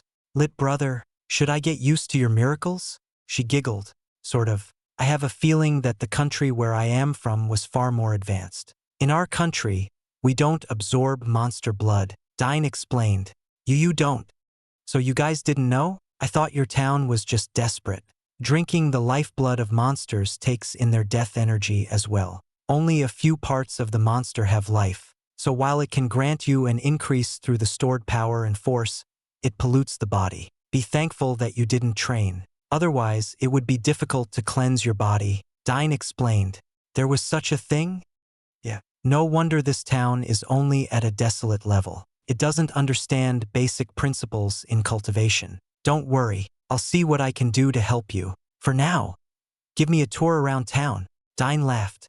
Rena leads Dyne into the deeper parts of the town. Since more of the villagers were present at the town gate, only a few curious bystanders remained and glanced at Dyne with a questioning expression. The news of Rena's alleged death had already reached them, and while most busybodies rushed to the entrance, a few remained to do chores. Rena's appearance drew more gossips. Isn't she supposed to be dead? Why is she still alive? Some of the villagers cursed as they saw her. Rena was silent but didn't pay any heed to them. She was also afraid that Dyne would rampage again. Little brother, please don't get mad, Rena pleaded. Oh, don't worry. That skill I showed earlier can't be used again and again. I have to gather the death energy in my body once more. I was bluffing, Dyne smiled. Bluffing? Oh, what's that? Dyne was curious at the many peculiar objects. There was a tall wooden structure. That is a catapult. We use it to shoot rocks at the incoming monsters. Oh, so that's what those big rocks are for. Dyne was impressed and began to ask a lot of questions about the town. The inside of the town was more advanced than Rim Elm. It had plenty of stone walls and even some houses reaching 2 or 3 stories high. The wall around the city had ongoing construction. The training fields were used by various young cultivators who kept on training. That's where our fighters train. The archer field is on the other side. Wow, this town is quite large for a desolate level. I thought it would be small. Small? What do you mean? Well, in my country, there was a town that only had less than 100 people. Dyne explained. What? That's impossible. How? They must be as strong as you. Well, not that exactly, but we did have a lot of Grimm. Dyne realized how Rim Elm lived prior to the mist. Amazing. It seems that there are no normal people where you came from. How many people are there here? Around 3,000. Around 3,000 people. That many? Dyne was stunned. Yes, regardless of whether you're a man or a woman, you must cultivate. If you are old or frail, then they would be assigned to manage the farm inside the city. Some would mine in the nearby mountains or cut trees on the edge of the forest to build. The rest stay and scout the forest region or hunt. Of course, the bells that you see in every part of the town are used to alarm us so that the village would prepare if ever there are monster raids. Rena explained. I see. Then at least this town does have some defenses.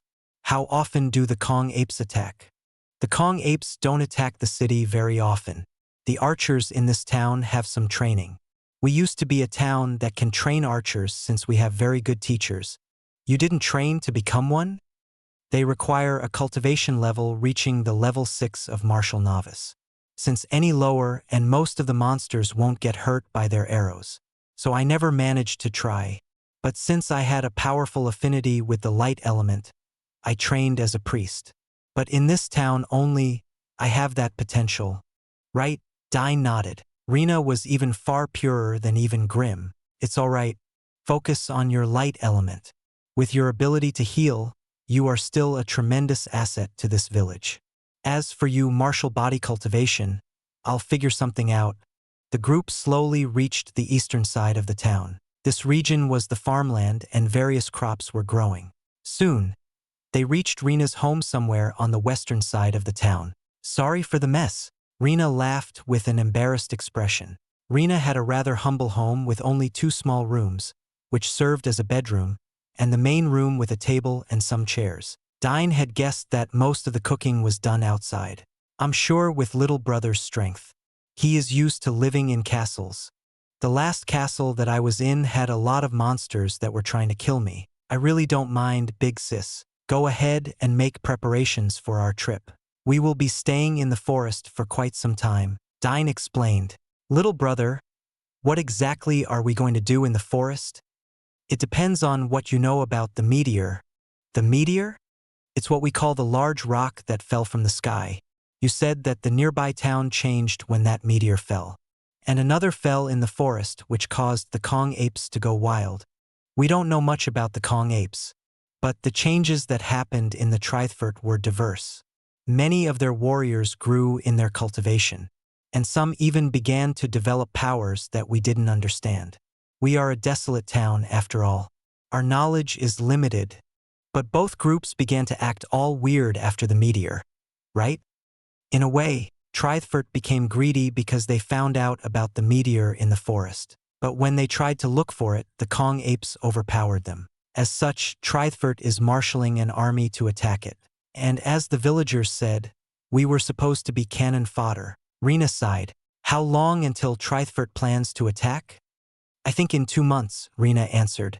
What's going on, little brother? Do you know what's causing all of this? It's some dark magic. But it's encouraging people to kill each other. Something in that meteor is telling this planet to kill each other. I don't understand. Ever since I've woken up, I could sense powerful dark energy in the forest. It's very weak but similar to the mist in my world. But this also offers a great chance for all of us.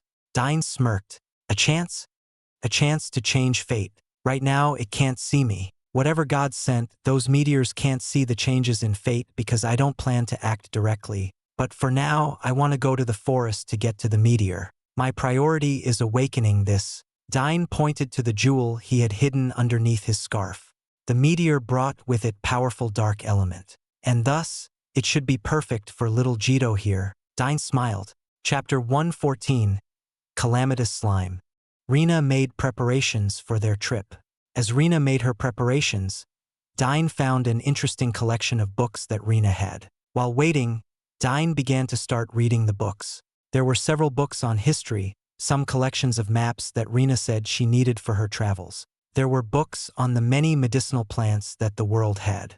Dyne kept reading it and sighed. There were just too many strange things that he couldn't understand as the items were bizarre. In Legaia, the items primarily followed what it was in the game. Although there were other herbs, Dyne never bothered with them since he had no need. But now that he was in a world similar to the plot of Star Ocean.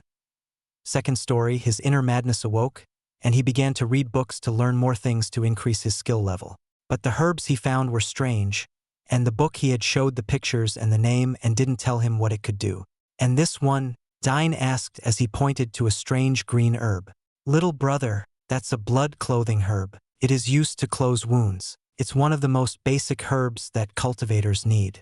Mom and Dad should be buying more of this since you said we would be leaving, Rena explained before continuing to arrange the necessities that they would be bringing. Every time Rena would pass by, Dyne would ask what these strange herbs could do. Rena was stunned as he kept telling Dyne these items and pondered how it was that someone like Dyne couldn't understand what these items were. Dyne scratched his head as he bemused at the many items. Man, there are too many herbs. How can I learn to compound? Dyne cursed. Compounding?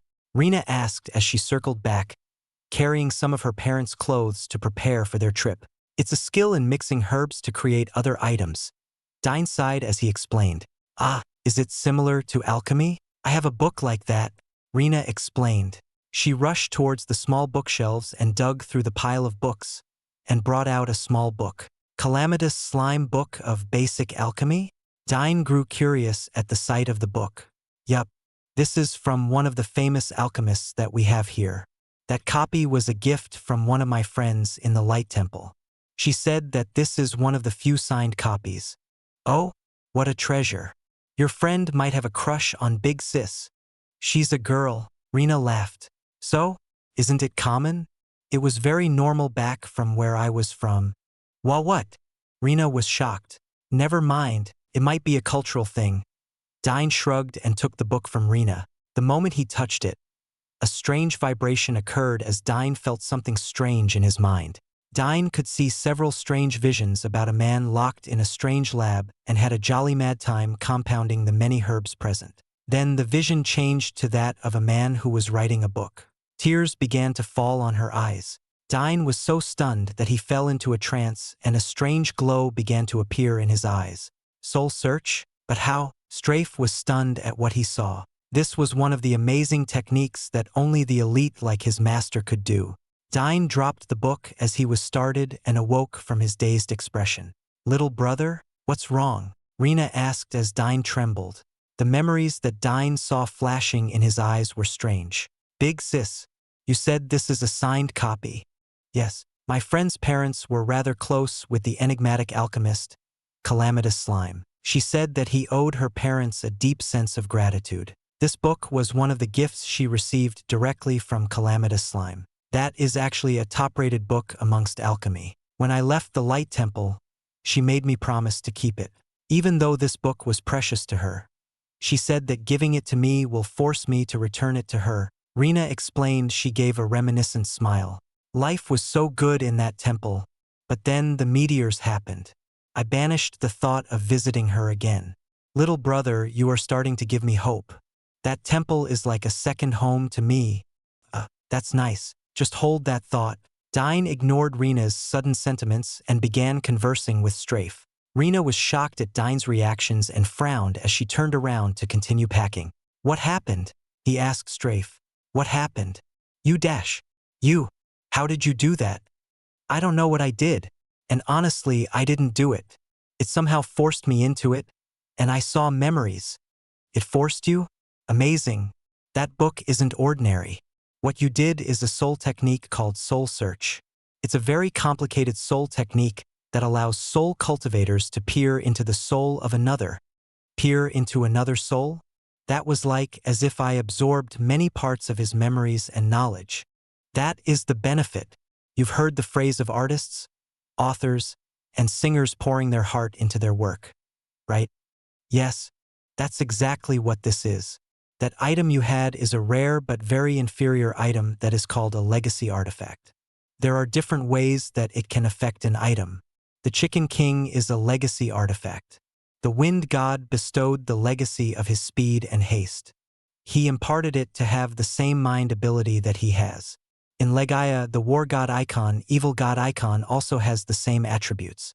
Legacy artifact may contain the mind or body legacy of the bestowed. In this case, you found a legacy artifact which had the imbued soul of a soul cultivator. And this soul cultivator is powerful. How can a soul cultivator live in this place? And someone as strong as this? Who is this calamitous slime? Such person surely has succeeded in their soul severing. As such, unless I willingly use my powers, I wouldn't be able to detect him or see how his actions affect the fate of this planet. But that book is a legacy artifact. A soul legacy artifact. This is his work which does not contain his wisdom, his power, but his passion and soul itself. Dyne pondered and opened the book.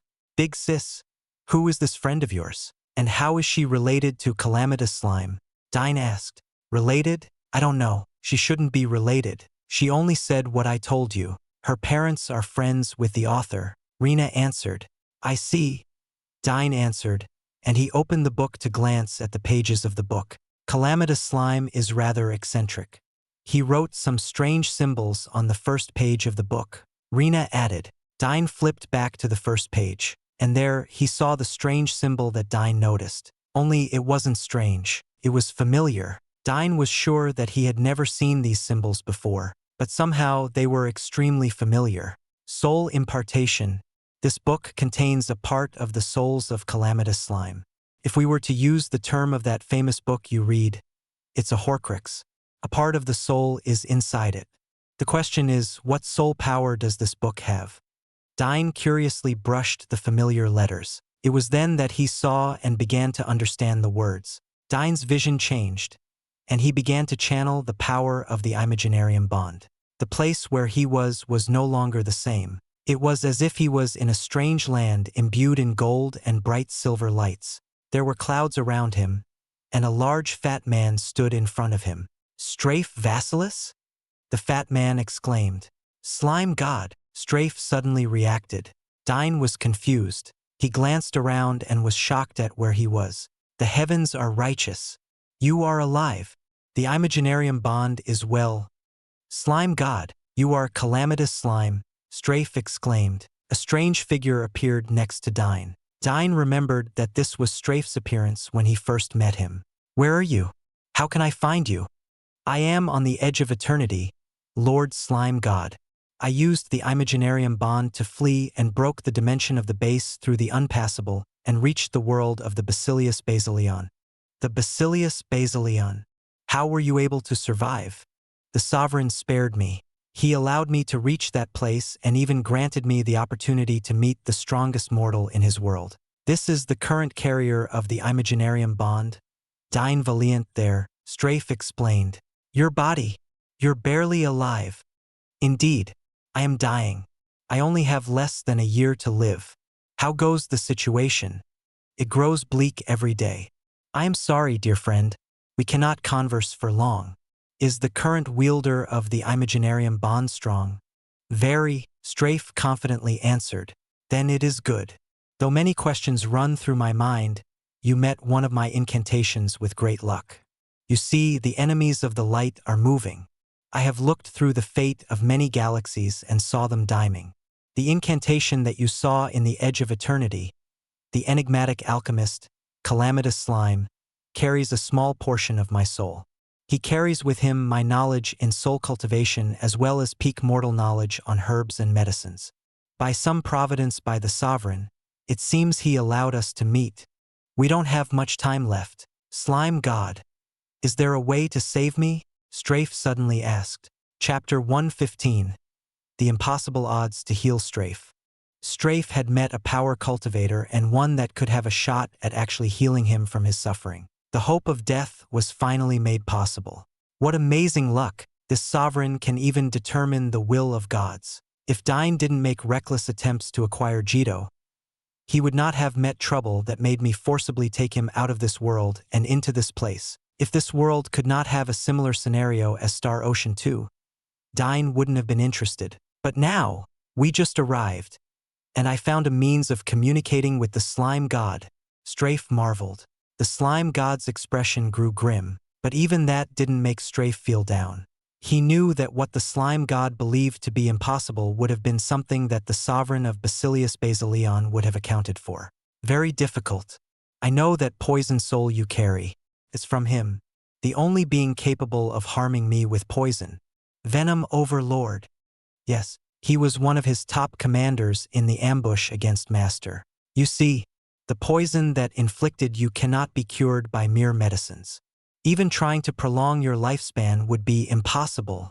So no medicine can cure me? Medicine is not the issue.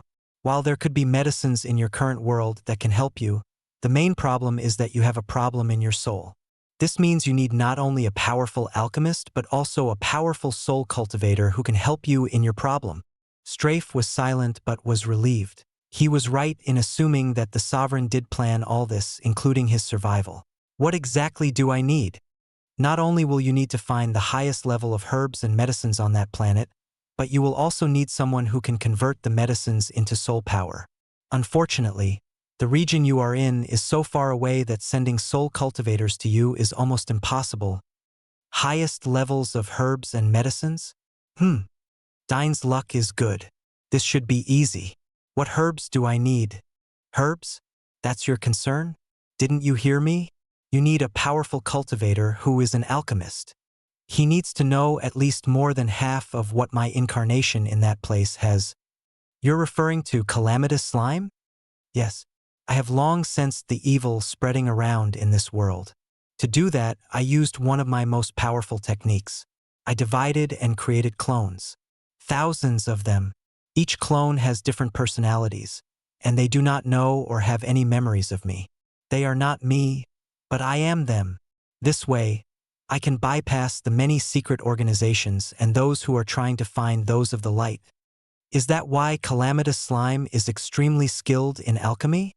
Yes, he has my potential and I can even feed him some of my memories. But getting to him will not help. He is not a powerful soul cultivator. So even with my memories, he has to achieve soul cultivation on his own. And while he has touched it, it will take more than 100 years for him to be of any help. What if I find another soul cultivator to help him? Strafe asked. Not possible. It has to be one person. You cannot divide the task to a soul cultivator and an alchemist. The slime god answered. And unless you can find someone who is at the soul master stage. Strafe was in deep thoughts. Soul master. Can Strafe reach that high? And that's just the minimum. The crux of the matter is that the herbs that you need are very dangerous and dark. Many of them are actually poison, and if you take these, you will suffer great limitations and pains. The only way to survive is to find a soul cultivator that is strong or someone that has an elemental affinity of brimstone. Strafe perked up. I understand. Where are the herbs on this planet that I am? Which do I look for? Strafe asked urgently. You are not hearing me. The herbs are the least of your worries. You need a soul cultivator, at least in the soul master realm. And other than that, he has to have a strong amount of knowledge in alchemy. Strafe turned to Dyne to ask him if he was able to learn so much in the few memories that he did. Soul Search enabled Dyne to create a link that brought him to this world. But since it began, Strafe knew that it wouldn't have just that effect on Dyne. He had seen Dyne's potential, and showing him how to do soul search will only end in Dyne's growth that breaches the heavens. As he glanced at Dyne, he saw that Dyne was in a deep trance. Strafe was in a state of euphoria. He would survive this calamity. Where are you going to find that? You won't even reach the next galaxy with the remaining energy I can sense in the Imaginarium Bond. And there are no soul cultivators in the fringe regions of eternity. Much more the desolate region of the edge of eternity. Slime God continued with his rant. How long can you maintain this state? Is it enough to wait for Dyne to finish his enlightenment? Strafe asked. Enlightenment? That isn't enlightenment. This was part of my plan. Whenever one of my clones reaches a certain level of power, I use my inner connection with them and make them fall into a trance state. They will unconsciously create something and leave a spark of their soul in anything they create. A soul legacy artifact. Yes, when they pour their heart out in crafting it, they leave a small portion of their soul in it. So these objects become popular books, manuals, artworks, and whatever. And since it's originally my soul, every time I detect a strong soul cultivator holding these legacy artifacts, I draw out their souls and force them to do soul search. This allows me to bring a person into this place without knowing it. If the person is good, I will impart certain God-tiered techniques to help him change the fate of their world. If they are bad, I will scan their soul to see the current situation of the world and see the situation and determine if our enemies have been making moves on that planet. Strafe frowned. The way the slime god explained it is that the technique should have forced them into this place. But Dyne was able to resist the first and only achieve soul search. It was only after that, when he willingly touched on the words, that they were brought here. Amazing! Dyne resisted the soul power of the Slime King. Although the soul he left in his incarnations should be very weak, still, Strafe marveled. Strafe's luminous and transparent body turned towards Dyne. Is he really under your control? What kind of oh my sovereign? The slime god shouted. This is soul steel. The Slime King felt that the soul he imparted on the book was disappearing. Oh, so that's compounding. Interesting. Hey Strafe, I think I can delay your illness and keep you alive for about a year or so. Dyne laughed. It was then that Dyne remembered where he was. Oh, right. I forgot. Sorry. It was just that soul was disappearing. I figured that it would be a waste since it was dispersing. So I tried to take that soul's memories. Anyways, where is this place? I feel powerful soul energy around here. Wah what? The slime god exclaimed. You broke through my technique? You managed to destroy my attempts of beguiling you. Strafe, is this guy evil? No. He belongs to the faction of light. Dyne, meet the slime god. A slime cultivator who reached the same heights as a god. He's quite strong. He wanted to beguile you or put you in a trance to see if you're good or bad. Basically, he's trying to create powerful cultivators, or if this book lands on some bad guy, he plans to take advantage of that bad guy and make him a spy. Oh, so that means this place is in more trouble than I thought. Hey, slime god, I'm sorry I fought back. I also ate the soul lingering on that book. Do I have to pay you anything? Dyne asked. Oh, how did you eat my soul? How did you do soul steal? Down right arrow, down left arrow, plus, attack. Dyne answered. What? Sorry. Dyne. He meant how you ate his soul, not the commands in Castlevania. Symphony of the Night. Oh, right, sorry. I was confused since he also called it soul steal, though. Well, compared to Alucard's version, I was only able to absorb that one, so I managed to acquire quite a bit of his memories. It's a good thing that the book I got was something he wrote personally, since it was some form of a special book. Was that like the first edition? Dyne explained. Quite a bit. You ate it all. It's now only by my powers that you are linked to this place. Once you leave, you no longer have any more chances of meeting up with me. The slime god angrily chastised. Do you realize what you've done? Your master, Strafe, loses his small chance of surviving. Well, can't I just make the soul reviling pill myself and channel brimstone energy to it to make its wild nature tamer? With Jito's help, I think I can make a pill that should help Strafe live for another 2 years. Maybe even 3, Dyne answered back. You can't just wait. Brimstone, The slime god shouted in shock. Your Majesty, slime god. This is Dyne, a soul-gathering brimstone cultivator. So soul-gathering? The slime god was surprised. How long has he been cultivating? The slime god asked Strafe. Nearly 3 months. It should be in around a week when he began cultivating. What the fragment? The slime god cursed. Impossible. 3 months. Yes. Through the Imaginarium Bond, I made him 10 years old. You can check his bone age. And he hasn't aged much since his rebirth. The slime god began his scan. Wait, don't check his heart. Otherwise, you'd collapse this link in shock. Strafe shouted as if recalling something. His heart? What's with his, my sovereign? TCH, too late. Slime god, relax. What the fragmenting fraction is that friction doing? The slime god cursed and cursed. The space began to tremble, and the entire place was somehow distorting. Slime god, your Majesty, calm down, Strafe shouted. Dyne shook his head as he saw the slime god shouting curses. So undignified, Dyne judged. The slime god realized what was happening and used his powers to fortify the place. A bright light glowed and enveloped the surrounding, and the trembling disappeared. As the light vanished, the slime god gazed at Strafe as if he was looking at a horrifying creature. Chapter 116. The Shocked God. This, impossible, such a heart. Strafe, did you use the Imaginarium Bond to create that? The slime god asked. No, he did that on his own. Slime god, you claim that I need high-quality herbs, an alchemist, and a powerful soul cultivator. If Dyne had done soul steel, then he should have a running knowledge of mortal alchemy. But his capability as a soul cultivator will shock you.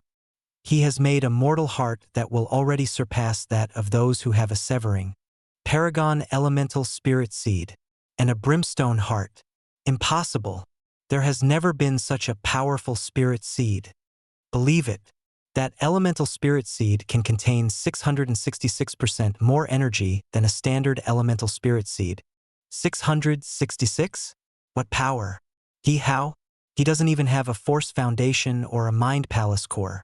How did he create an elemental spirit seed? What was the core that created that energy? 2 sprites gave fire and earth, and I gave him a healthy dose of pure light energy. We don't have time. Slime God, what medicines do we need? He already knows of it. He mentioned it earlier. If he has such pure brimstone, then it's easy to prolong your life. The soul reviling pill is a concentration of dark poison that rampages and attacks the soul. But with brimstone, the effects can be limited. You see, that poison is supposed to attack the soul. But since there is a soul poison in you, then it's possible to direct it towards the soul.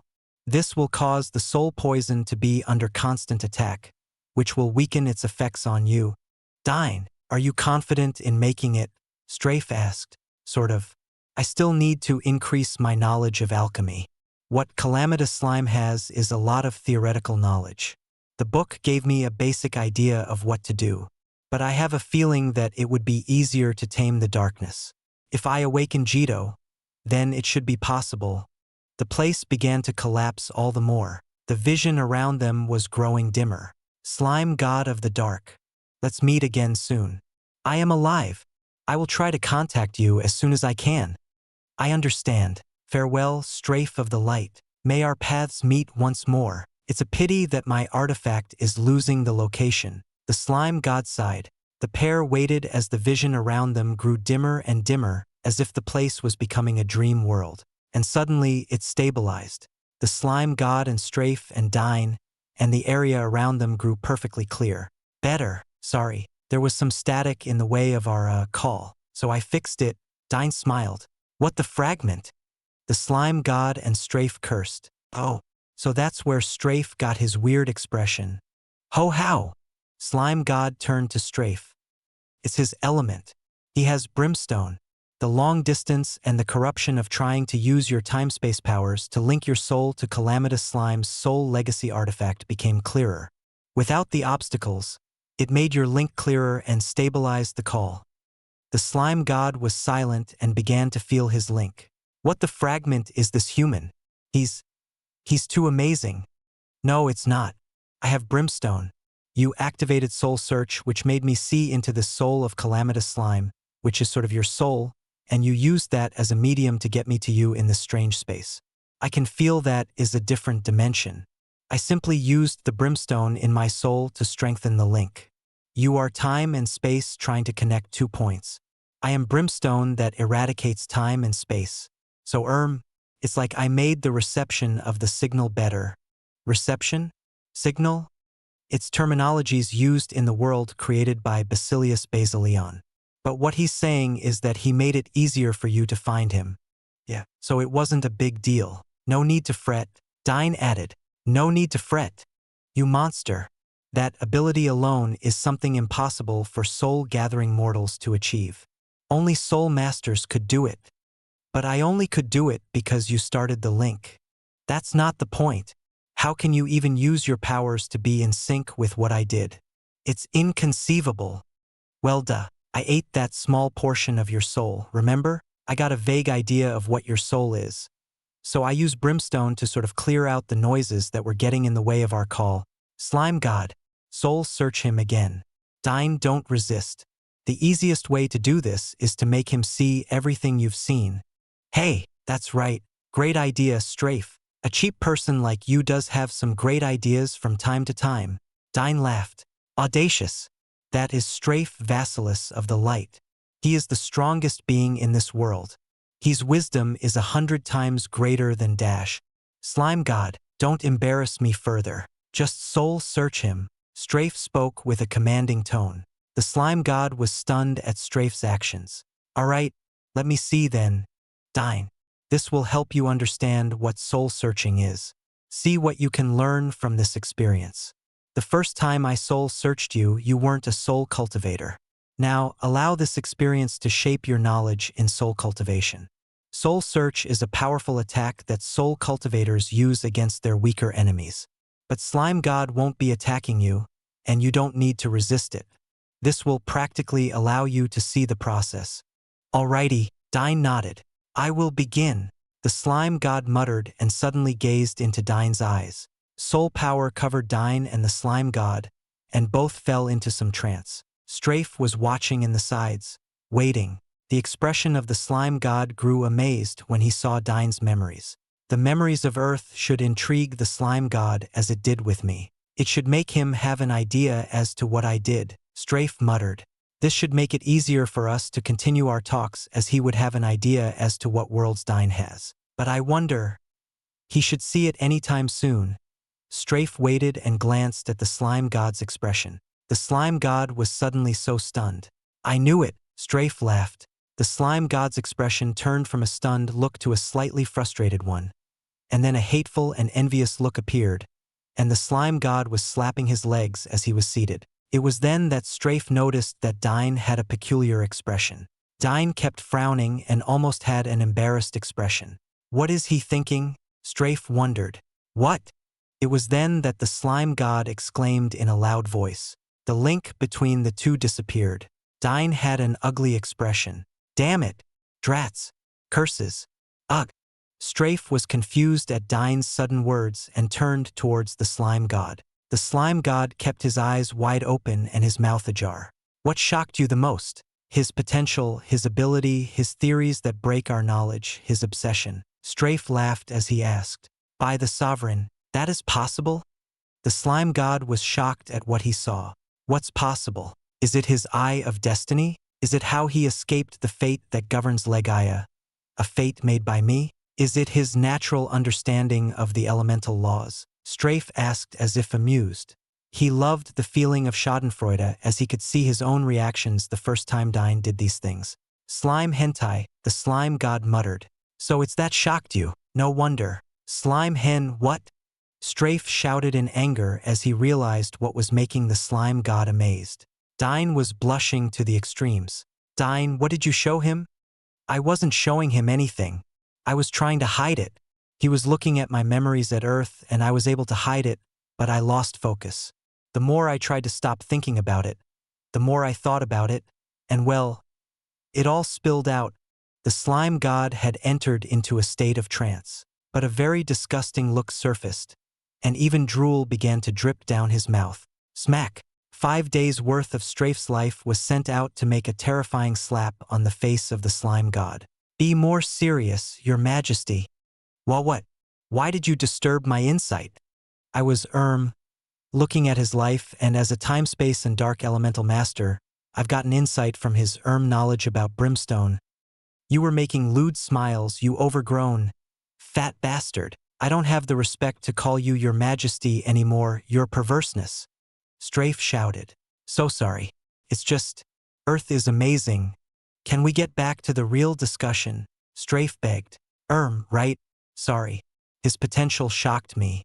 By the looks of it, the hateful soul poison in your body was also so shocked and so jealous that it even hurt itself. Yes, I felt it too. I was hoping that Dyne would anger and make that soul too jealous that it would kill itself. But that's just wishful thinking. The good news is that you found yourself an amazing student. I can only imagine the world you've given him.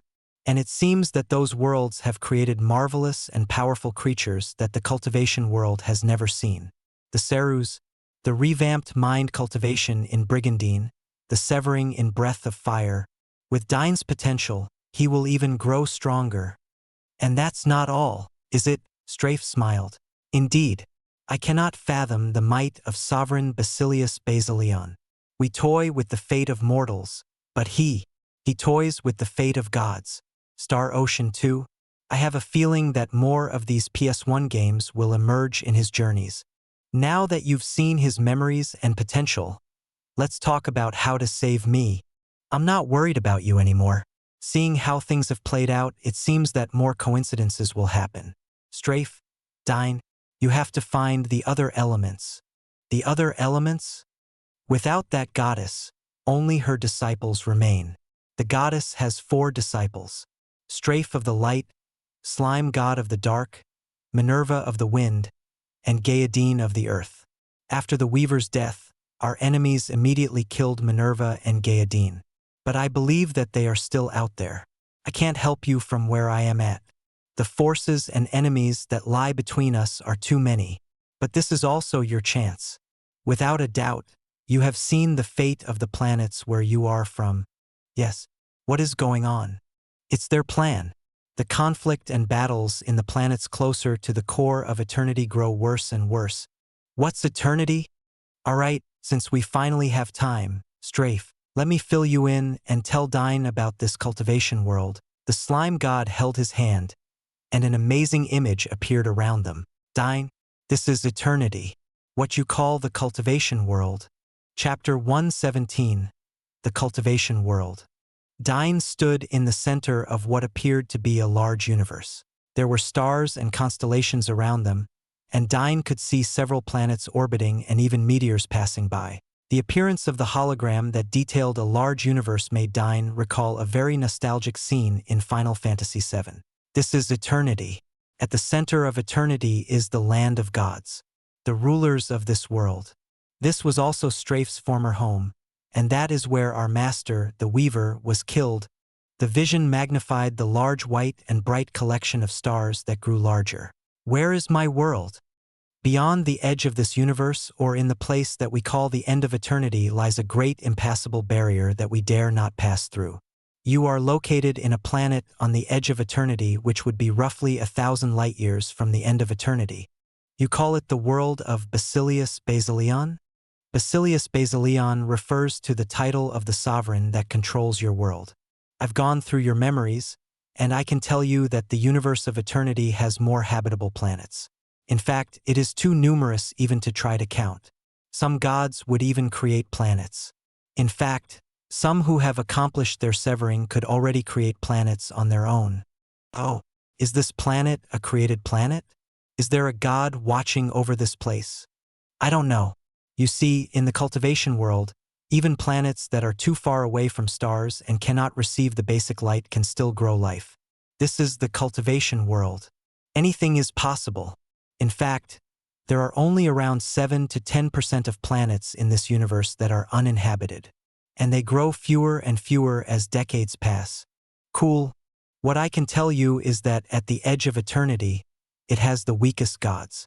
In fact, most of them aren't real gods but only saints or those who have performed a severing.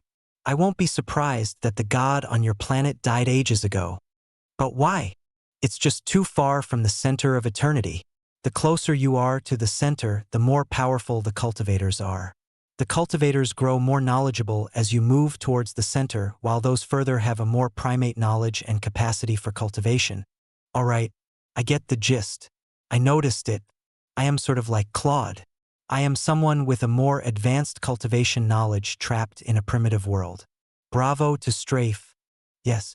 But do you know why I sent my incarnations all over the many galaxies? Is it because of some grand evil scheme to conquer the whole universe? That's exactly it. You see, we live in the era of balance. That is what we cultivators call the time. But before this were darker times. The era of springing life, the era of discord, the era of war, and so on. In those times, cultivators and killed each other. And that was a problem. Yeah. Killing each other is problematic. That's not what I mean. So, killing is not problematic? Dyne was confused. Calamitous smiled. Look at eternity. I am using it to emit the actual soul fluctuations needed. The slime god pointed. Tell me what you sense. Dyne frowned and moved around the large room. He moved from the edge of eternity and on to the fringe of eternity, the middle to the inner and finally to the core. There seem to be rings around the areas of eternity. It's like there's a succession. This ring has strong life energy. The ring next to it has high death energy. Dyne frowned. Very perceptive. You are correct. That is indeed true. Do you understand why? Going by what this era is, it should be balanced. Correct. The era of balance placed an end to wars. But not the wars of mortal cultivators or the gods. I am referring to the wars against the strongest gods. The gods of light and dark. You guys. Correct. A war between the gods on our level will practically spiral into a battle between several galaxies. The death toll would be a number that cannot be expressed with 100 zero digits. And the main cause of possible wars is, of course, disruption of power. Disruption? You mean, if light and death becomes unbalanced? Dyne asked. Correct.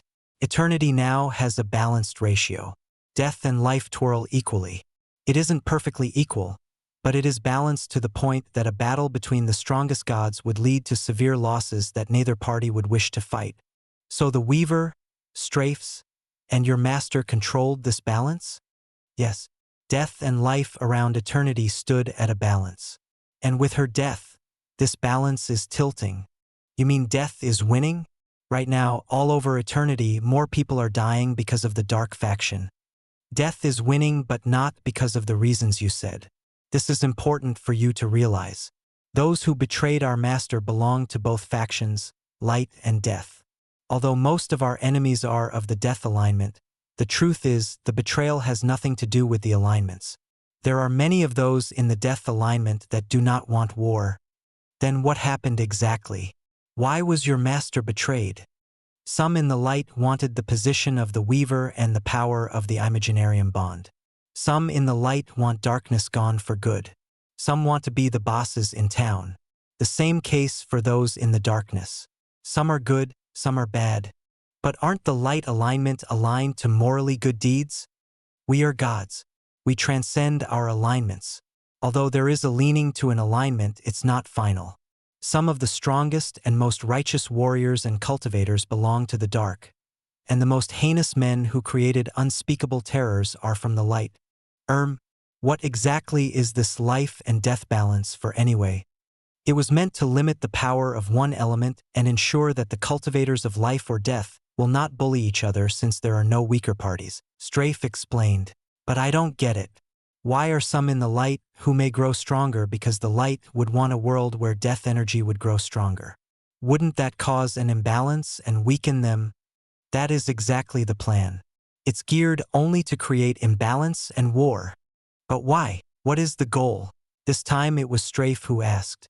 I only have a guess, but it's the only logical answer. Those who betrayed Master and tried to kill you, my dear colleague in the elements, is that they want to harness death energy. Those of the life who betrayed us want to monopolize the life source. meaning all light sources. That way, if death or dark increases, the few cultivators can still fight. I see. This scenario plays out well for both parties. If the light is concentrated, it will make a life cultivator that we cannot even imagine. The dark will also grow rapidly. They grow stronger, making them the most powerful cultivators eternity has seen. Exactly.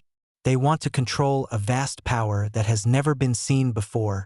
What for? Why not simply monopolize the light? Why is there the need to grow dark or death? Dyne asked.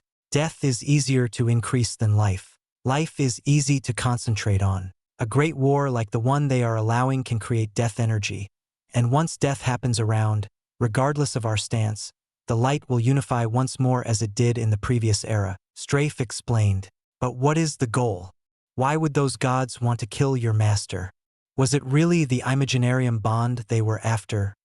It is one important tool that they could use, but that's not the real goal. The real goal is the place you've been to. Or rather, it is the sovereign of the place you've been to. What? You mean this plan is to attack Basilion? Exactly. That is the plan. Naturally, there are many who oppose this plan. And so, those in favor of this plan to gather energy are naturally causing wars all over the place. Our forces are trying to stop the wars and create support channels to many of the main planets, but we can only do so much to the planets on the edge of eternity. Have there been attempts to cause death on your planets? I could see through calamitous slime that some dark magic is affecting that planet. It's some time and space magic mixed with darkness. The goal of the enemies is to cause the core of the planet to go out of control and move out of orbit. For what? Cultivators can still live through such environments. Only mortals will die, and their effect on eternity is too small. They plan to collide the planet with another. That's the plan they have for small planets which have no gods. And this should be happening all over eternity, Strafe explained. The slime god's expression changed. Damn it! They must have prepared this for a long time. Such plans will naturally be out of our sight. We have been monitoring the core and middle areas and seeing the fate of mortals and cultivators. The regions you are at are too far from our location. We haven't noticed that. How so? Dyne asked. Wouldn't you see that the planet has a fate leading to death? Fate is not that simple, Dyne. Unless we gods are close to the planet, we cannot see its fate.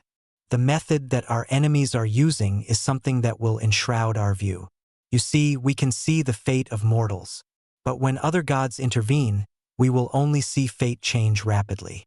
In the case of these planets, we would only see that it would be doomed to die when it's too late. Besides, not every planet has this. The enemy only chooses a small number. Small enough to evade our eyes. Correct. The only reason you fell into a planet with such circumstance is because of sovereign Basilion. So you're telling me all of this to stop such events if possible? Yes. Start with returning Strafe back. If he can rise, then the fates of many planets will not come to pass. But your primary task, Dyne, is to grow stronger, play the games and play them well. Be a powerful cultivator, the slime god declared. Chapter 118, Book Absorption. Alright, that's the plan after all. Besides, I noticed that the strange coincidences and events mimic certain events in the games I played. I just got here and found myself in the same plotline of Star Ocean. And now, with this event, I basically managed to read a book. You mean you managed to learn the book like in Star Ocean too? Happy that it increased your skills? Yes, but isn't that something I can't do again and again? Slime God, please help us. Is there a way for him to do that like in the game? Strafe pleaded. To help him in his insanity? The slime god smirked.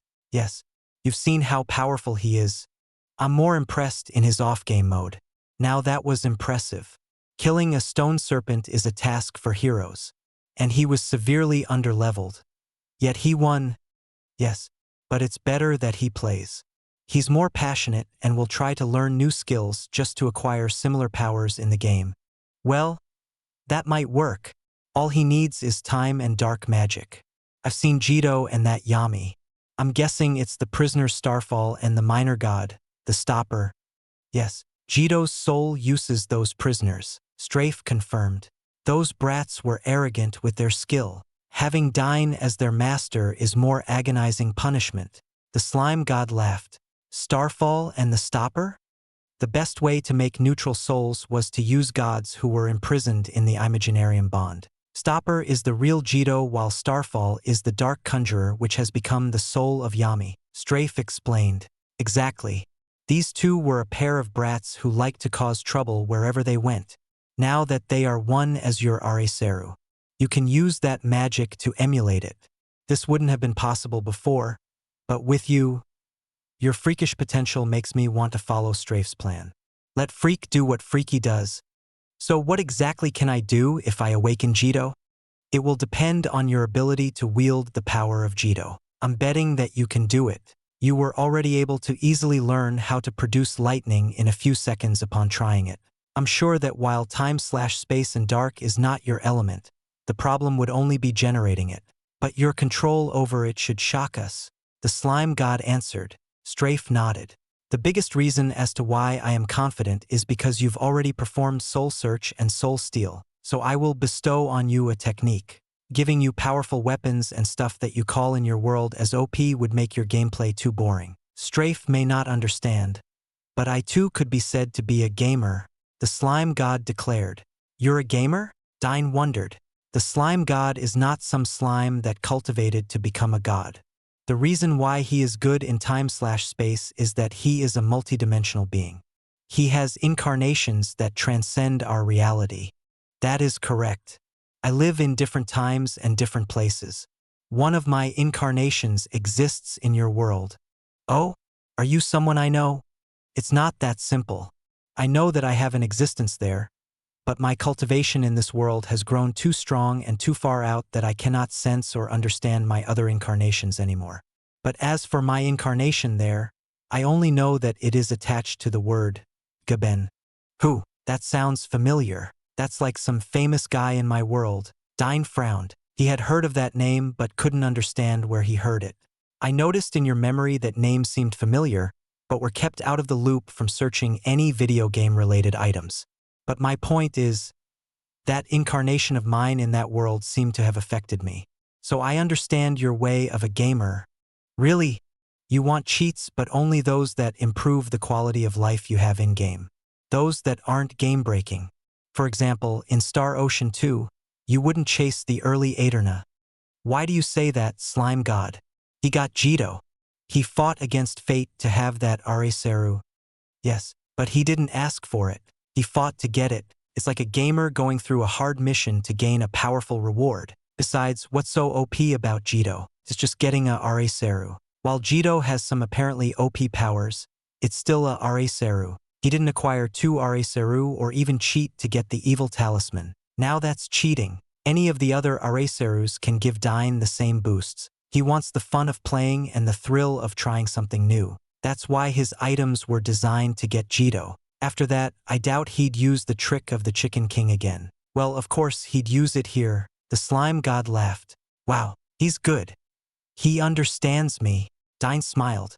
Strafe has always been a strict person. It's his alignment. He has the holiest of light, so he's very strict on doing what's good. As such, he tends to pass it along with his other traits. The slime god laughed. And the slime god is the total opposite. He tends to play around and toy with mortals' lives by governing their fate. Wait, he can play Sims? Dyne asked. He had seen people playing in the computer shops he used to hang out with when he was a young soldier. Sadly, the government strictly prohibited him from playing those games. Now that you mentioned it, Strafe realized what the slime god could do. Become a god. And you could do that. Slime god, toying with the fates of others is unethical. And that's why I toy with the lives of people who are scum. The slime god countered.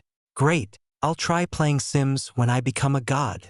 Dyne bellowed excitedly. Strafe shook his head. The slime god was just a bad influence. I will give you an interesting ability. Not too overpowered, but just enough to make your life easier. It will practically lower the need to grind. Oh, of course, the trick is you still have to work for it. I will give you the ability to do what you just did. You can absorb a portion of the knowledge and memory of the author of a book. Just as reading a book in Star Ocean allows them to learn and increase their skills, so can you. How? Through time/space and dark magic, it's possible to draw it out. You see, books that are written personally by the author may contain their passion in them. Just as a painting can instill the soul of the painter, so can a book. Through time magic, you may awaken the memories of this soul, and through dark magic, you can awaken its desires. The slime god explained, there is such a mystery behind dark. It awakens emotions. It's part of the whole yin-yang thing about life/light and dark/death element. Life and light give or pours out emotions, while dark and death magic desires and takes for itself. I never really thought you that and wanted you to discover it on your own, Strafe added as he glared at the slime god. Haha, same old strict Strafe. You should learn to give him a bit more. Yeah, Strafe, Dyne seconded. I have my style in training him, slime god. Give him that benefit, and let's end this lest you ruin his training. My dear Strafe, as stoic as always. A cultivator's path must not follow your ascension. That's not why I'm doing this. He is a genius. He must forge his path. If we limit his understanding according to our own, we will hinder him, Strafe argued. The slime god fell into contemplation. I guess you're right. All right, Dyne. Let me rephrase what I said. Dark and light represent two different extremes, giving and taking. The light is empty, while the dark is full. But as Strafe said, it's not wise to limit your understanding of these concepts to elements. You are a genius sent by Basilius Basilion, and I am not surprised you will understand the meaning of the other elements. But through dark you can take. Unlike what happened before where I intentionally allowed calamitous slime to leave a soul that linked with me and made it easy for you to devour it, the future books will require quite a bit of effort on your part. As long as I can read them, I'm good. Dyne laughed. Good. Then I will bestow on you the secret art. If you can comprehend this and awaken Jito, then some books that an author has personally written will have a small chance of allowing you to absorb it. Does it have to be handwritten by the author? How is the soul passed to the book? We don't have a printing press in this world. Cultivators can find numerous ways and become their own printing press through various means. What you need is to find a book which the author personally created. That sounds difficult. I have to look for the first book authors make. Not really, because cultivators can become their own printing press. Authors tend to create hundreds, and the richer ones would create thousands immediately. This is because they sell it to merchants who reprint it and pass it along. The planets here are larger than Earth and harder to move from town to town. Any high-tiered city would have a copy of these books. Some cultivators even use mind recorders to store their knowledge. But the place that you are at is too poor and lonely to have those. Mind recorders? I take it. I would absorb more with those things. Yes. Mind recorders are small jade stones that immediately record the thoughts of the author. Those who have it can mentally read the contents simply by touching it, as it will automatically release mind magic which links it to those holding it. Of course, they have to charge it through external means or use their own mind magic if the energy of these jade stones run out. Interesting. But what if I find mind recorders that aren't the original copies? It won't work. While mind recorders can perfectly let you learn all of it, they are much rarer than books. After all, a single mind recorder in this desolate land would cost an entire city. It's basically booked for the elite.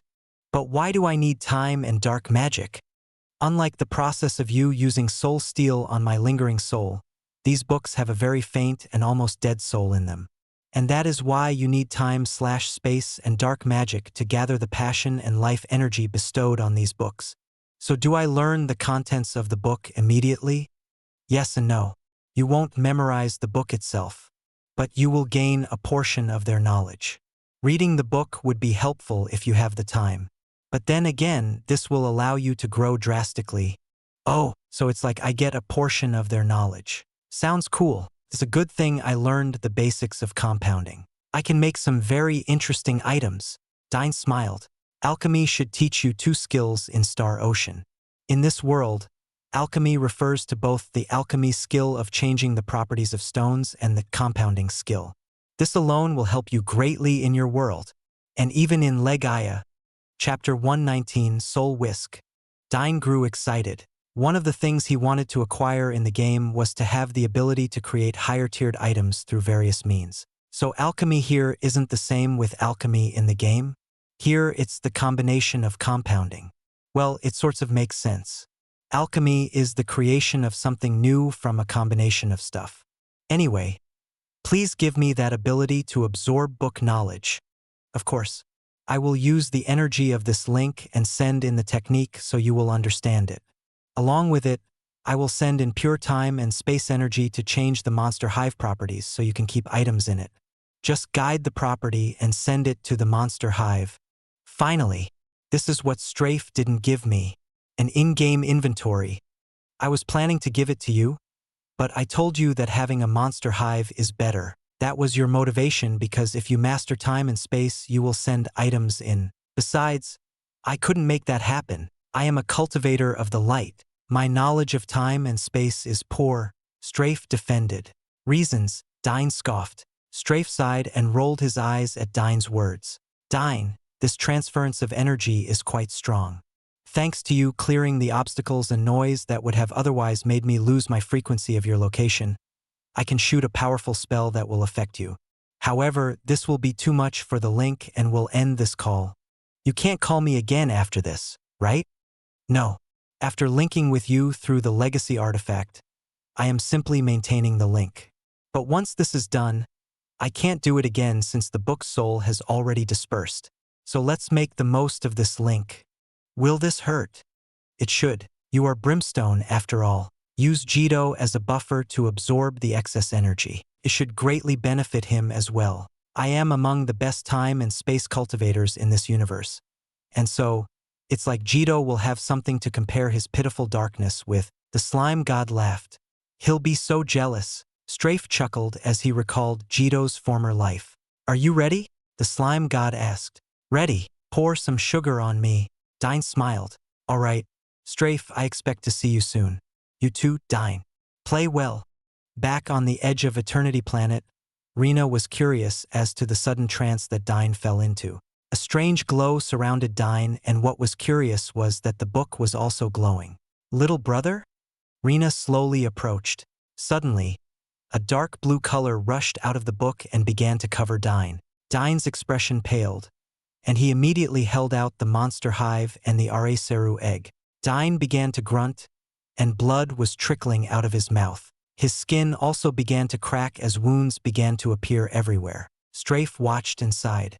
The slime god seems playful, but he's a very sadistic person. I knew this would happen. I'm strict in ensuring a cultivator's path slowly follows a step-by-step principle of biting on what they can swallow. Hence, I always limit the knowledge, items, and powers that you should have. But the slime god is someone who believes in no pain, no gain. You can bypass things and gain great knowledge and cheats, provided you have suffered for it.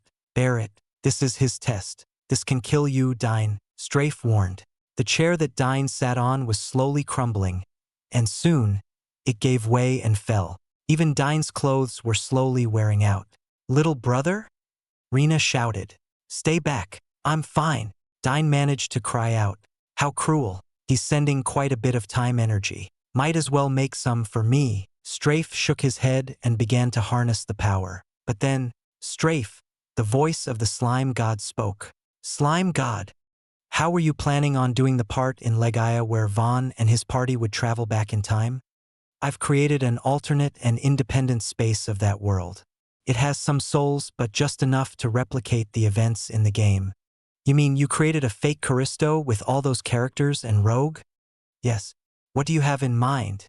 That dimension should be a time/space world using various artifacts, right? Yes. Then I will send something to you. Let's transform that place into a timeline shadow. An alternate fate dimension? Yes. I've got the perfect creature. When they betrayed Master, some of the traitors fought me, and in their last moments, they used the time nihilium magic to kill me. What? You managed to survive? I was already guarded against everyone, even from you. I knew that someday greed would manifest. You people of the light have always been optimistic, but I know that betrayal would always happen. When these people sacrificed themselves and became time nihilium beasts, I was already guarded. The time capturer has already been prepared. It's against our nature to be skeptical. So do forgive me. What do you want to do?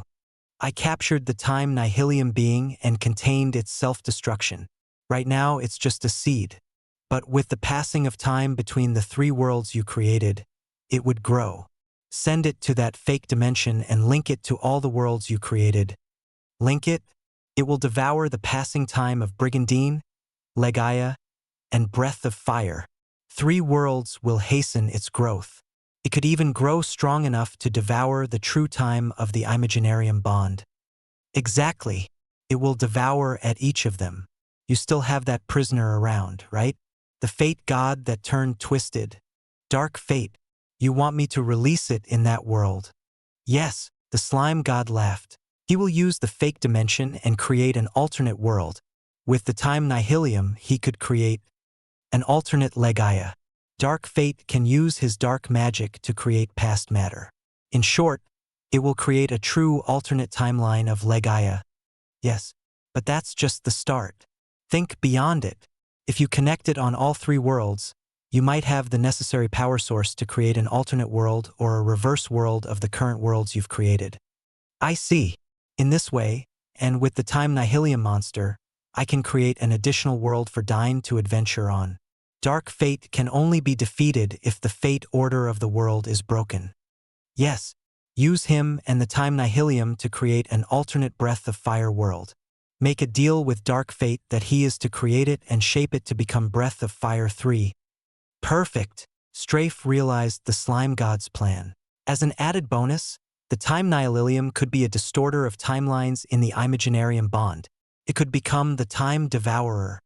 Ah, interesting. Chrono Cross. He'll love it. But the side effect is that dark fate will try to move and make Rogue more powerful in alternate Legaia. The Breath of Fire 3 world will also be vastly more powerful. Yes, exactly. If Dyne fails to reach that timeline quickly and kills Rogue, that world will superimpose itself on the real Legaia. You've seen what a freak he is. It's such a waste that you've made this world very easy for him. Make it hard. Push him to cultivate against a monstrous fate monster. No wonder you were so generous. I agree. As payment, you and I should become equally accredited masters. So that's what you're after? How vain. Fine. That doesn't bother me. This is perfect. I have been trying to find a way to imprison the time nihilium. No doubt our enemies are working hard to get this being back. The slime god laughed. So this is why you've been acting generous? I thought it was just the pain, but you're deliberately pushing the games he's playing to super hard mode. We are cultivators, after all. We fight against fate and the heavens. But see what he can do in order to play. A stone serpent. He defeated a stone serpent in the martial advent stage. What a monster. With this, the world he is playing will definitely be harder. But the rewards of beating it will be more games to play. I have a feeling that you crafting the world of Chrono Cross won't be so far off. Alright, send it now. The Imaginarium Bond is ready. The pain he'll feel will be tremendous. But this should help him in his soul cultivation. His soul is pure because he is brimstone. The energy I will send will attack his elemental spirit seed. You plan to attack its soul. That's right. It's that torturous and diabolical training method.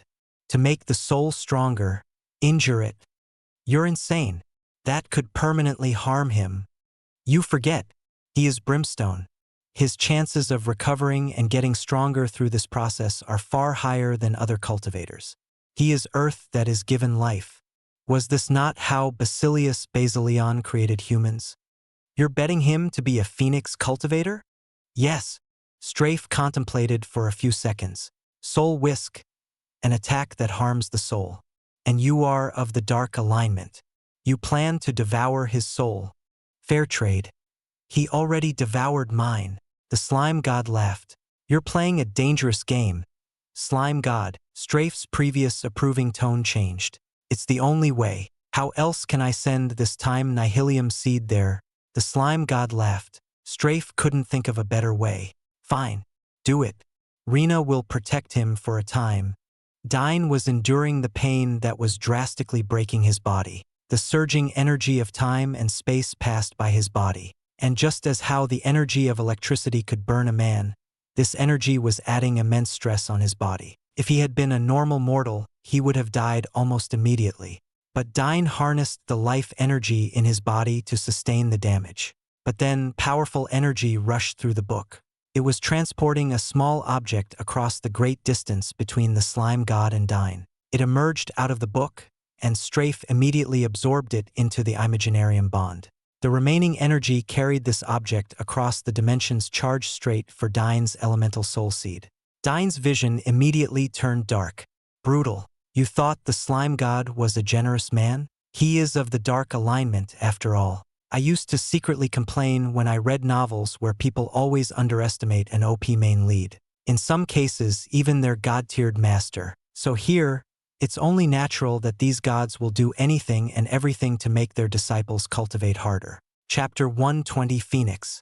Rena was panicking. Dyne had fallen unconscious for some strange reason. It wasn't long before Rena's parents rushed back home. They had yet to finish their errands when a peculiar force began to gather on the hut where they lived. The townspeople even grew curious at the sight of the fluctuations and energy erupting out. Even the clouds above began to gather as if a tornado would soon strike the land. When the villagers all saw this scene, they were even more fearful of the young man called Dyne. However, the stories of his miracles had already been spreading all over the town, and many even began to call Dyne the hero of light. Rena's parents rushed towards the house and were stunned to see the state of Dyne, which was practically lifeless. Rena was worried and had already begun concentrating and cast the most potent healing spells she knew. But while Dyne's outward injuries and cuts were healed, his countenance remained grim as if he was moving closer and closer towards death. When her parents arrived, they stopped Rena, pale white from overexerting herself in casting her spells. Rena tried to explain what had happened and began to cry. The wounds that she healed on Dyne's body began to resurface again. Suddenly, a twin-headed serpent emerged from a strange rock near Dyne, stood over Dyne, and rested at his heart. A jewel also began to shine and somehow floated near Dyne's chest. Soon, the glow around Dyne gradually disappeared, but Dyne's appearance began to look worse.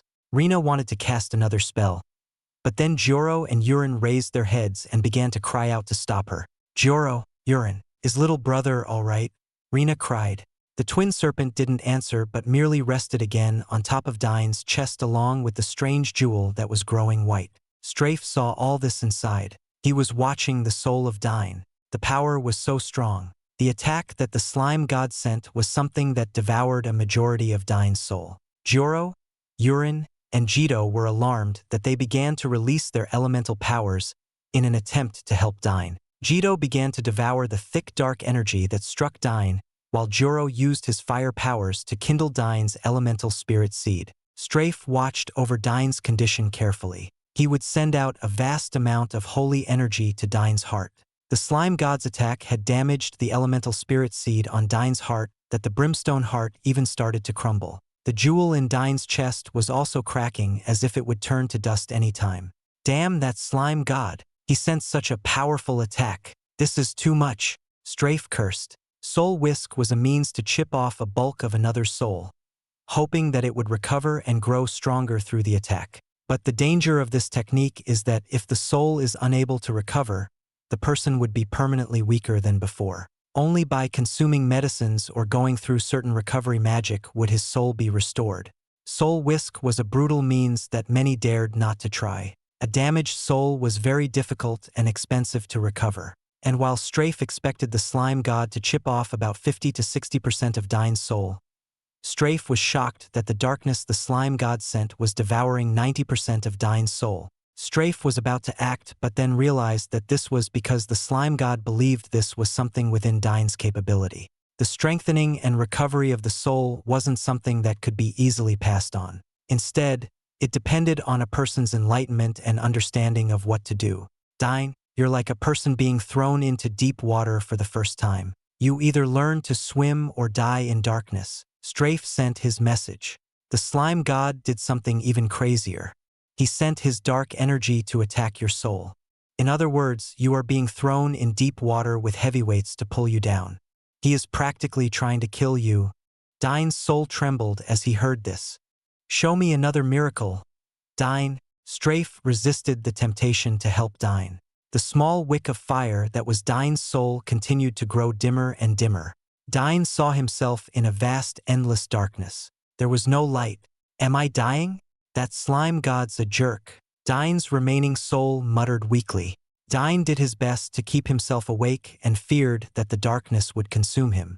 What a terrifying darkness. Dyne sighed. The darkness began to move around him, and for the first time, Dyne could feel the darkness. Fragmenting slime god. Dyne cursed as he thought hard about what to do. He could feel the fire element and another force that was devouring the darkness. But the darkness around him was too thick that these external forces that were trying to help Dyne couldn't save him. Dyne realized that this must have been Joro and Jito trying to save Dyne. If only Rina's light magic could be directed to this darkness. Dyne cursed. Rina was not skilled in soul cultivation and may not have any means to direct this magic towards the soul seed. Only Joro could help as he is fire. He had been absorbing energy from Dyne's elemental spirit seed when they were being sent into the cultivation world. Jito, on the other hand, began to devour the energy to save Dyne. If Rina were to cast her magic, it would only cause more trouble as it would distract the two of them in their attempts to help Dyne. I wish I found even just one phoenix in Legaia so that I could use it on myself. Dyne lamented. He recalled the item that was used across many games. Phoenix was a consumable item that would revive a fainted or fallen ally. But when Dyne reached Legaia, he already expected that such an item would be rare. In his dying moments, Dyne felt no fear, no sense of regret or longing. He had treated this world as a game and was already on the brink of death before entering Legaia. What he felt was a sense of curiosity. I wonder how the Phoenix item works in Legaia or in the cultivation world. Dyne wondered. Is it a soul item? Is it something that heals a person physically? Does it literally act like a phoenix? Are people reborn from the ashes? Dyne's peaceful thoughts brought him all over the place as he recalled how Phoenix is used in Legaia or Phoenix Down in the Final Fantasy series. It was then that it occurred to him. Wait, ashes? Brimstone? Dyne began to realize something. If the god in my world, Basilius Basilion, created us by breathing life into the earth, then isn't that what brimstone is? Dyne's realization brought him out of his melancholy. I forget. Brimstone isn't earth and fire. It's earth and light. Life granted to the dust of the ground. Dyne's soul began to glow as it forced itself to produce brimstone energy. The light shines in the darkness, and the darkness has not overcome it. Dyne recalled a certain Bible verse in his world. Let there be light, Dyne declared as he released the brimstone energy. The powerful surge of brimstone began to devour the darkness. The darkness was melting away, and the consuming force that was chipping away Dyne's soul was slowly diminishing. Jito's Ariseru began to glow brighter and brighter as it greedily devoured the weakening darkness. The darkness before was too strong to pull out of Dyne's soul. But now it was easy. Joro and Urin had a peculiar look on their face, and they began to panic and kept leaping on and off of Dyne. They couldn't understand what was happening, but soon, Joro released the fire energy sent towards Dyne's chest. The wounds around Dyne's body began to emit red light as if it was burning. Little brother, Rina shouted. Stop, Rina. We don't know what's going on. Even his pet is hesitating. We can't be reckless, Lucas shouted. The process took several minutes. Soon, Dyne's entire body showed cracks, as if he was a stone sculpture on the verge of breaking. Rina, heal me. Dyne's mouth moved weakly. Rina, take this quick. Trina shouted as she gave Rina a small black fruit which Rina immediately ate. Rina's magic source recovered, and she began to cast healing magic on Dyne. As the light magic fell on Dyne, Dyne's body began to glow bright red. At that moment, several villagers took a peek inside the doors and windows. They had long heard the shouts of Rina and her family. At first, they opted not to approach in fear of Dyne, but curiosity got the better of them and they took a peek. Dyne's entire body began to release red flames, and a thick amount of ashes began to scatter as Dyne slowly seated up and sat down in a meditative position. Rena and her family quickly took the nearby items that could catch fire. Dyne's clothes were strangely not burning throughout this entire process. Outside the house, the villagers dreaded the sight of this as they couldn't understand what was happening. The wounded Boaz was also among the crowd. His cultivation allowed him to recover after taking several expensive medicines. He harbored ill intent and wanted to attack Dyne in the commotion, but what he saw brought even more fear to his heart. Fire? Is he a mind cultivator? He was shocked. You idiot! He said he was in trouble. Boaz suddenly smacked the nearby villager, who reported Dyne's strange circumstances. But, Boaz, I definitely heard it. Rena and her parents were shouting stuff. And that Dyne was definitely in danger. In danger? Does that look like he's in danger? Sense his cultivation. It's rising, Boaz shouted.